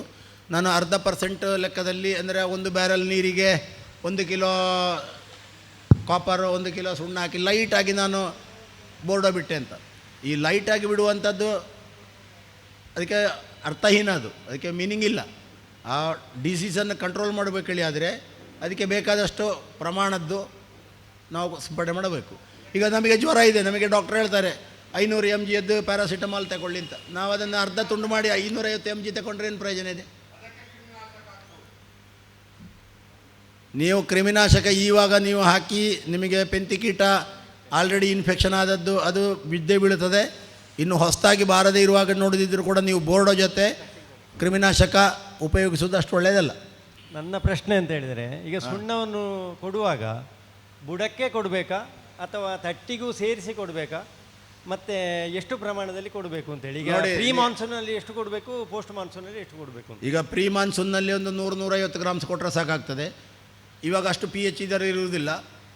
ಪೋಸ್ಟ್ ಮಾನ್ಸೂನಿಗೆ ಆಗುವಾಗ 250 ಬೇಕು, ಇಲ್ಲ ಅದಕ್ಕೆ ಮೊದಲು pH ನೀವು ಮೊದಲು ಟೆಸ್ಟ್ ಮಾಡಿಕೊಳ್ಳಿ. ಈಗ 5.5 pH ಇದ್ದರೆ ಅದರಿಂದ ನೀವು 6.5 ತರಬೇಕಳಿ ಆದರೆ ಬೇಕಾದಂಥ ಸುಣ್ಣದ ಪ್ರಮಾಣ ಬೇರೆ. 4.5 pHನಿಂದ 6 pHಗೆ ತರಬೇಕಳಿ ಆದರೆ ನಿಮಗೆ ಡಬ್ಬಲ್ ಬೇಕಾಗ್ತದೆ. Higher the acidity, requirement of lime also ಜಾಸ್ತಿ. ತಟ್ಟಿಗೆ ಕೊಡಬೇಕಾಗಿದ್ರೆ ತಟ್ಟಿಗೆ ಕೊಟ್ಟರು ಒಳ್ಳೆಯದು, ಬುಡಕ್ಕೆ ಕೊಟ್ಟರು ಒಳ್ಳೆಯದು. ಬುಡಕ್ಕಂದರೆ ಬುಡಕ್ಕೆ ನೇರವಾಗಿ ಹಾಕುವಂಥದ್ದಲ್ಲ, ಅಡಿಕೆ ಮರದ ಬೇಸ್ ಇದುಂಟಲ್ಲ ಅಲ್ಲಿಂದ 1.5-2 ಫೀಟ್ 2.5 ಫೀಟ್ ದೂರಕ್ಕೆ ನೀವು ಅದನ್ನು ಸುತ್ತಲೂ ಹರಡಬೇಕು. ಮತ್ತು ನೀವು ಹೇಳಿದ್ರಿ ಈಗ ಉತ್ಪನ್ನದ ತ್ಯಾಜ್ಯದಲ್ಲಿ ಈಗ ಅದರ ನೈಟ್ರೋಜನ್, ಫಾಸ್ಫರಸ್, ಪೊಟ್ಯಾಷಿಯಂ ಅಂಶ ಇರ್ತದೆ, ಎಷ್ಟು 40% ಏನೋ ಬರ್ತದೆ. ಹೌದು. ಈಗ ನಾವು ಅದನ್ನು ಕಾಂಪೋಸ್ಟ್ ಮಾಡಿ ಕೊಟ್ಟರೆ ಈಗ ನಾವು ಕೊಡುವಂಥ 140 ಏನು ಉಂಟಲ್ಲ ಅದರಲ್ಲಿ ಪ್ರಮಾಣವನ್ನು ಕಡಿಮೆ ಮಾಡ್ಬೋದಾ? ನೀವು ಈಗ ಸಪೋಸ್ ನಿಮ್ಮಲ್ಲಿರುವಂಥ ಕೃಷಿ ತ್ಯಾಜ್ಯ, ಆರ್ಗ್ಯಾನಿಕ್ ರೆಸಿಡ್ಯೂಸ್ ಯಾವುದಿದ್ರೂ ಕೂಡ ಅದನ್ನು ನೀವು ಸರಿಯಾಗಿ ಟ್ರೈಕೋಡರ್ಮಾ, ಸುಡೋಮೋನಾಸ್ ಇದರ ಮೂಲಕ ವಿಘಟನೆ ಮಾಡಿ ಈಸಿಲಿ ಪ್ಲಾಂಟ್ ಅವೈಲೇಬಲ್ ಫಾರ್ಮಿಗೆ ಅದನ್ನು ನೀವು ಕನ್ವರ್ಟ್ ಮಾಡಿ ಕೊಟ್ಟರೆ ಗ್ರ್ಯಾಜುವಲಿ ನೀವು ನಿಮ್ಮ ಫರ್ಟಿಲೈಸರ್ನ ಕ್ವಾಂಟಿಟಿಯನ್ನು ಕಡಿಮೆ ಮಾಡ್ಬೋದು. ನೀವು ಹೀಗೆ ನೇರವಾಗಿ ಸೋಗೆಯನ್ನು 2-3 ತುಂಡು ಮಾಡಿ ಬುಡಕ್ಕೆ ಹಾಕಿದರೆ ಅದು ಸಸ್ಯಕ್ಕೆ ಸಿಗುವುದಿಲ್ಲ, ತಿಂಗಳಗಟ್ಟಲೆ ಬೇಕಾಗ್ತದೆ. ಆವಾಗ ನಿಮಗೆ ಸಾಕಾಗೋದಿಲ್ಲ, ಆವಾಗ ನಿಮಗೆ ಫರ್ಟಿಲೈಸರ್ ಕೊಡಲೇಬೇಕು. ಈಗ ಅಡಿಕೆ ಸಿಪ್ಪೆ ಹಾಕುವರಿದ್ದಾರೆ, ತೆಂಗಿನ ಸಿಪ್ಪೆ ಅದನ್ನು ಪುಡಿ ಮಾಡಿ ಹಾಕುವರಿದ್ದಾರೆ, ಅದರಲ್ಲಿ ನೈಟ್ರೋಜನ್ ಕಡಿಮೆ, ಕಾರ್ಬನ್ ಜಾಸ್ತಿ, ಅದು ಸಸ್ಯಕ್ಕೆ ಸಿಗುವುದಿಲ್ಲ. ಉಲ್ಟಾ ಅದರಿಂದ ಉಪದ್ರವ ಆಗ್ತದೆ. ಯಾಕಂದರೆ ಈ ಹೈಯರ್ ಕಾರ್ಬನ್ ಇರುವಂಥ ಆರ್ಗ್ಯಾನಿಕ್ ಮ್ಯಾಟ್ರನ್ನು ಡಿಕಂಪೋಸ್ ಮಾಡಲಿಕ್ಕೆ ಮಣ್ಣಿನಲ್ಲಿರುವಂಥ ಬ್ಯಾಕ್ಟೀರಿಯಾ ಅದರ ಆಹಾರಕ್ಕಾಗಿ ಮಣ್ಣಿನಲ್ಲಿರುವ ನೈಟ್ರೋಜನನ್ನು ತಗೊಳ್ತದೆ, ಆವಾಗ ಸಸ್ಯಕ್ಕೆ ಸಿಗುವುದಿಲ್ಲ. ಬ್ಯಾಕ್ಟೀರಿಯಾ ಮತ್ತು ಸಸ್ಯದ ಮಧ್ಯೆ ಅದು ಪಾಲಾದಾಗ ಸಸ್ಯಕ್ಕೆ ಸಾಕಾಗದೆ ಕೆಂಪಾಗ್ತದೆ. ತೆಂಗಿನ ಸಿಪ್ಪೆ, ಅಡಿಕೆ ಸಿಪ್ಪೆ ನೀವು ಅಡಿಕೆ ಸಸ್ಯ ಬುಡಕ್ಕೆ ಹಾಕಿದರೆ ಅಡಿಕೆ ಕೆಂಪಾಗ್ತದೆ, ಎಲೆ ಕೆಂಪಾಗ್ತದೆ. ಅದಾದ ಮೇಲೆ ನೀವು ಅದನ್ನು ಮಾಡಲೇಬೇಕಳಿ ಆದರೆ ನೀವು ಯೂರಿಯಾ ಎಕ್ಸ್ಟ್ರಾ ಕೊಡಿ, ಆವಾಗ ಸಸ್ಯಕ್ಕೆ ಬೇಕಾದ ನೈಟ್ರೋಜನ್ ಯೂರಿಯಾದಿಂದ ಸಿಗ್ತದೆ, ಬ್ಯಾಕ್ಟೀರಿಯಾಕ್ಕೆ ಬೇಕಾದ ಮಣ್ಣಿನಿಂದ ಸಿಗ್ತದೆ. ಪೊಟ್ಯಾಷ್ ಜಾಸ್ತಿ ಉಂಟಣ್ಣ, ಹಾಗಳಿಕೊಂಡು ಅಡಿಕೆ ಸಿಪ್ಪೆಯನ್ನು ನೇರವಾಗಿ ಬುಡಕ್ಕೆ ಹಾಕಬಾರ್ದು, ಅದನ್ನು ನೀವು ಕೊಳೆಯಿಸಿ ಹಾಕಬೇಕು. ಇಲ್ಲಾಳಿ ಆದರೆ ಎಲೆ ಕೆಂಪಾಗ್ತದೆ, ಅದು ಖಾರ ಜಾಸ್ತಿ ಆಗ್ತದೆ, ಅಲ್ಲಿ ಕಾರ್ಬನ್ ಜಾಸ್ತಿ ಇದೆ. ಸಣ್ಣ ಗಿಡಗಳಿಗೆ ಹಾಕಬೇಕಳಿಲ್ಲ, ದೊಡ್ಡ ಮರಕ್ಕೆ ಬೇಕು, ನಮಗೆ ಉತ್ಪಾದನೆ ಬೇಕಲ್ಲ. ಬರೀ ಅಡಿಕೆ ಸಿಪ್ಪೆಯಲ್ಲಿರುವಂಥ ಪೊಟ್ಯಾಷ್ ನಮಗೆ ಸಸ್ಯಕ್ಕೆ ಸಾಕಾಗುವುದಿಲ್ಲದ್ರೆ ನಮಗೆ ಕಿಲೋಗಟ್ಟಲೆ ಬೇಕಾದೀತು ಅಡಿಕೆ ಸಿಪ್ಪೆ. ಈಗ ಈ ಭಾಗದಲ್ಲಿ ಕಾಫಿ ಮಿಶ್ರ ಬೆಳೆ ಬಗ್ಗೆ ಮಾತು ನಡೀತಾ ಇರುವಂಥದ್ದು. ಹೈ ಆಲ್ಟಿಟ್ಯೂಡಲ್ಲಿ pH ನಿಮ್ಮ 5-5.5 ಇರ್ತದೆ, ಮತ್ತು ನಮ್ಮ ಅಡಿಕೆ ರಿಕ್ವೈರ್ಮೆಂಟ್ ಬೇರೆ ಇದೆ. ಸೊ ಈ pH ರಿಕ್ವೈರ್ಮೆಂಟ್ ಬಹುಶಃ ಕಾಫಿದು ಸ್ವಲ್ಪ 5.5 ಅಂದಾಜಲ್ಲಿ ಉಂಟು ಅಂಥೇಳಿ ನನ್ನ ಅನಿಸಿಕೆ.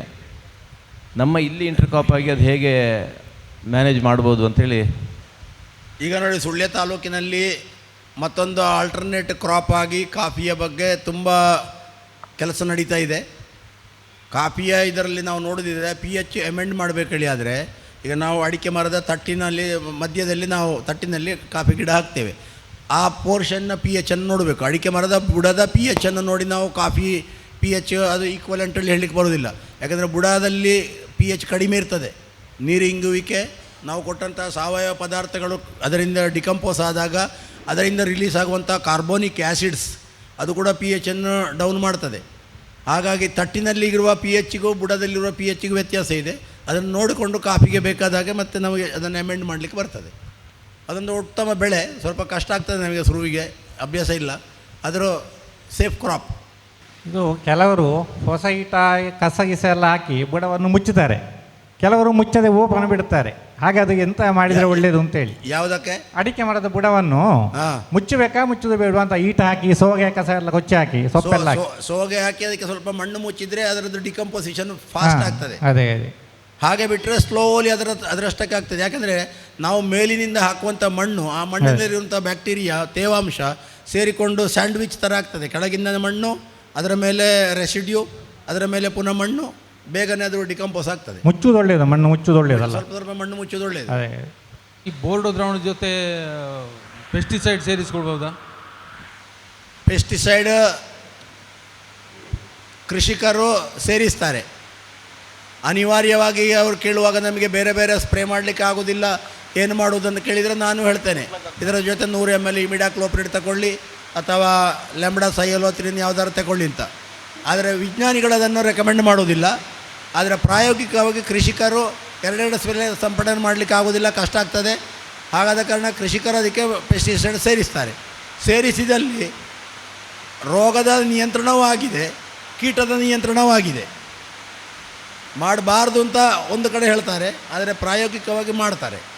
ಯಾವುದನ್ನಾದರೂ ಕೂಡ ಅತಿಯಾಗಿ ಉಪಯೋಗಿಸದೆ, ಕೊರತೆಯನ್ನು ನಿವಾರಿಸಿಕೊಂಡು ಅತಿಗೆ ಹೋಗದೆ, ಸಮತೋಲನದಲ್ಲಿ ರೋಗ ಕೀಟ ನಿಯಂತ್ರಣ ಮಾಡಿಕೊಂಡು ಉತ್ತಮ ಬೆಳೆ ಪಡೆಯಲಿ ಎಂಬುದಾಗಿ ಆಶಿಸ್ತಾ ನನ್ನ ಮಾತುಗಳನ್ನು ನಿಲ್ಲಿಸ್ತೇನೆ.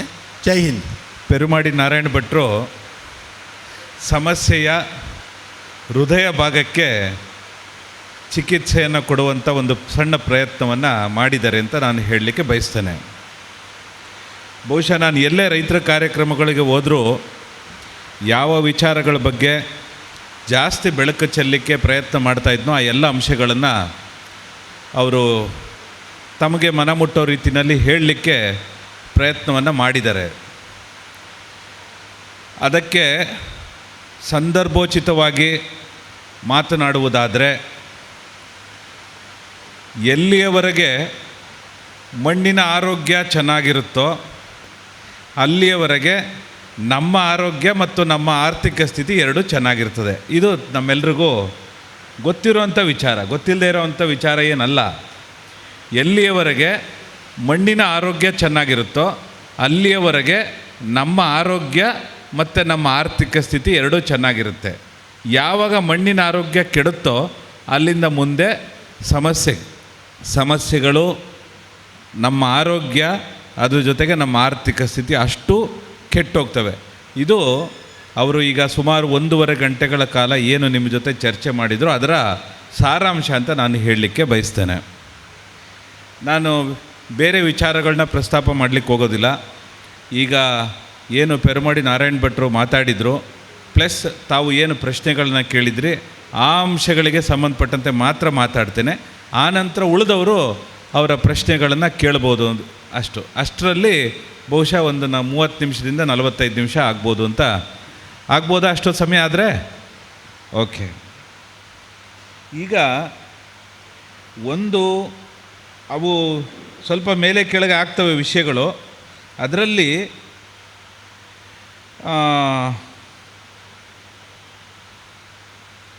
ಈ ಲ್ಯಾಂಡ್ ಕ್ಲಾಸಿಫಿಕೇಷನ್ ಅಂತ ಅನ್ನೋದು ಒಂದು ವಿಚಾರ ಇದೆ.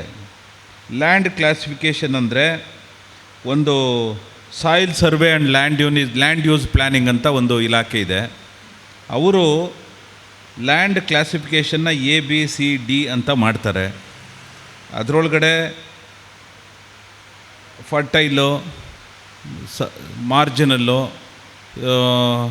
ಅದಕ್ಕಿಂತ ಕಡಿಮೆದು, ಅದಕ್ಕಿಂತ ಇನ್ನು ಬ್ಯಾರನ್ ಲ್ಯಾಂಡು, ಈ ಥರ 4 ಇದು ಕೆಟಗರಿನ ಮಾಡ್ತಾರೆ.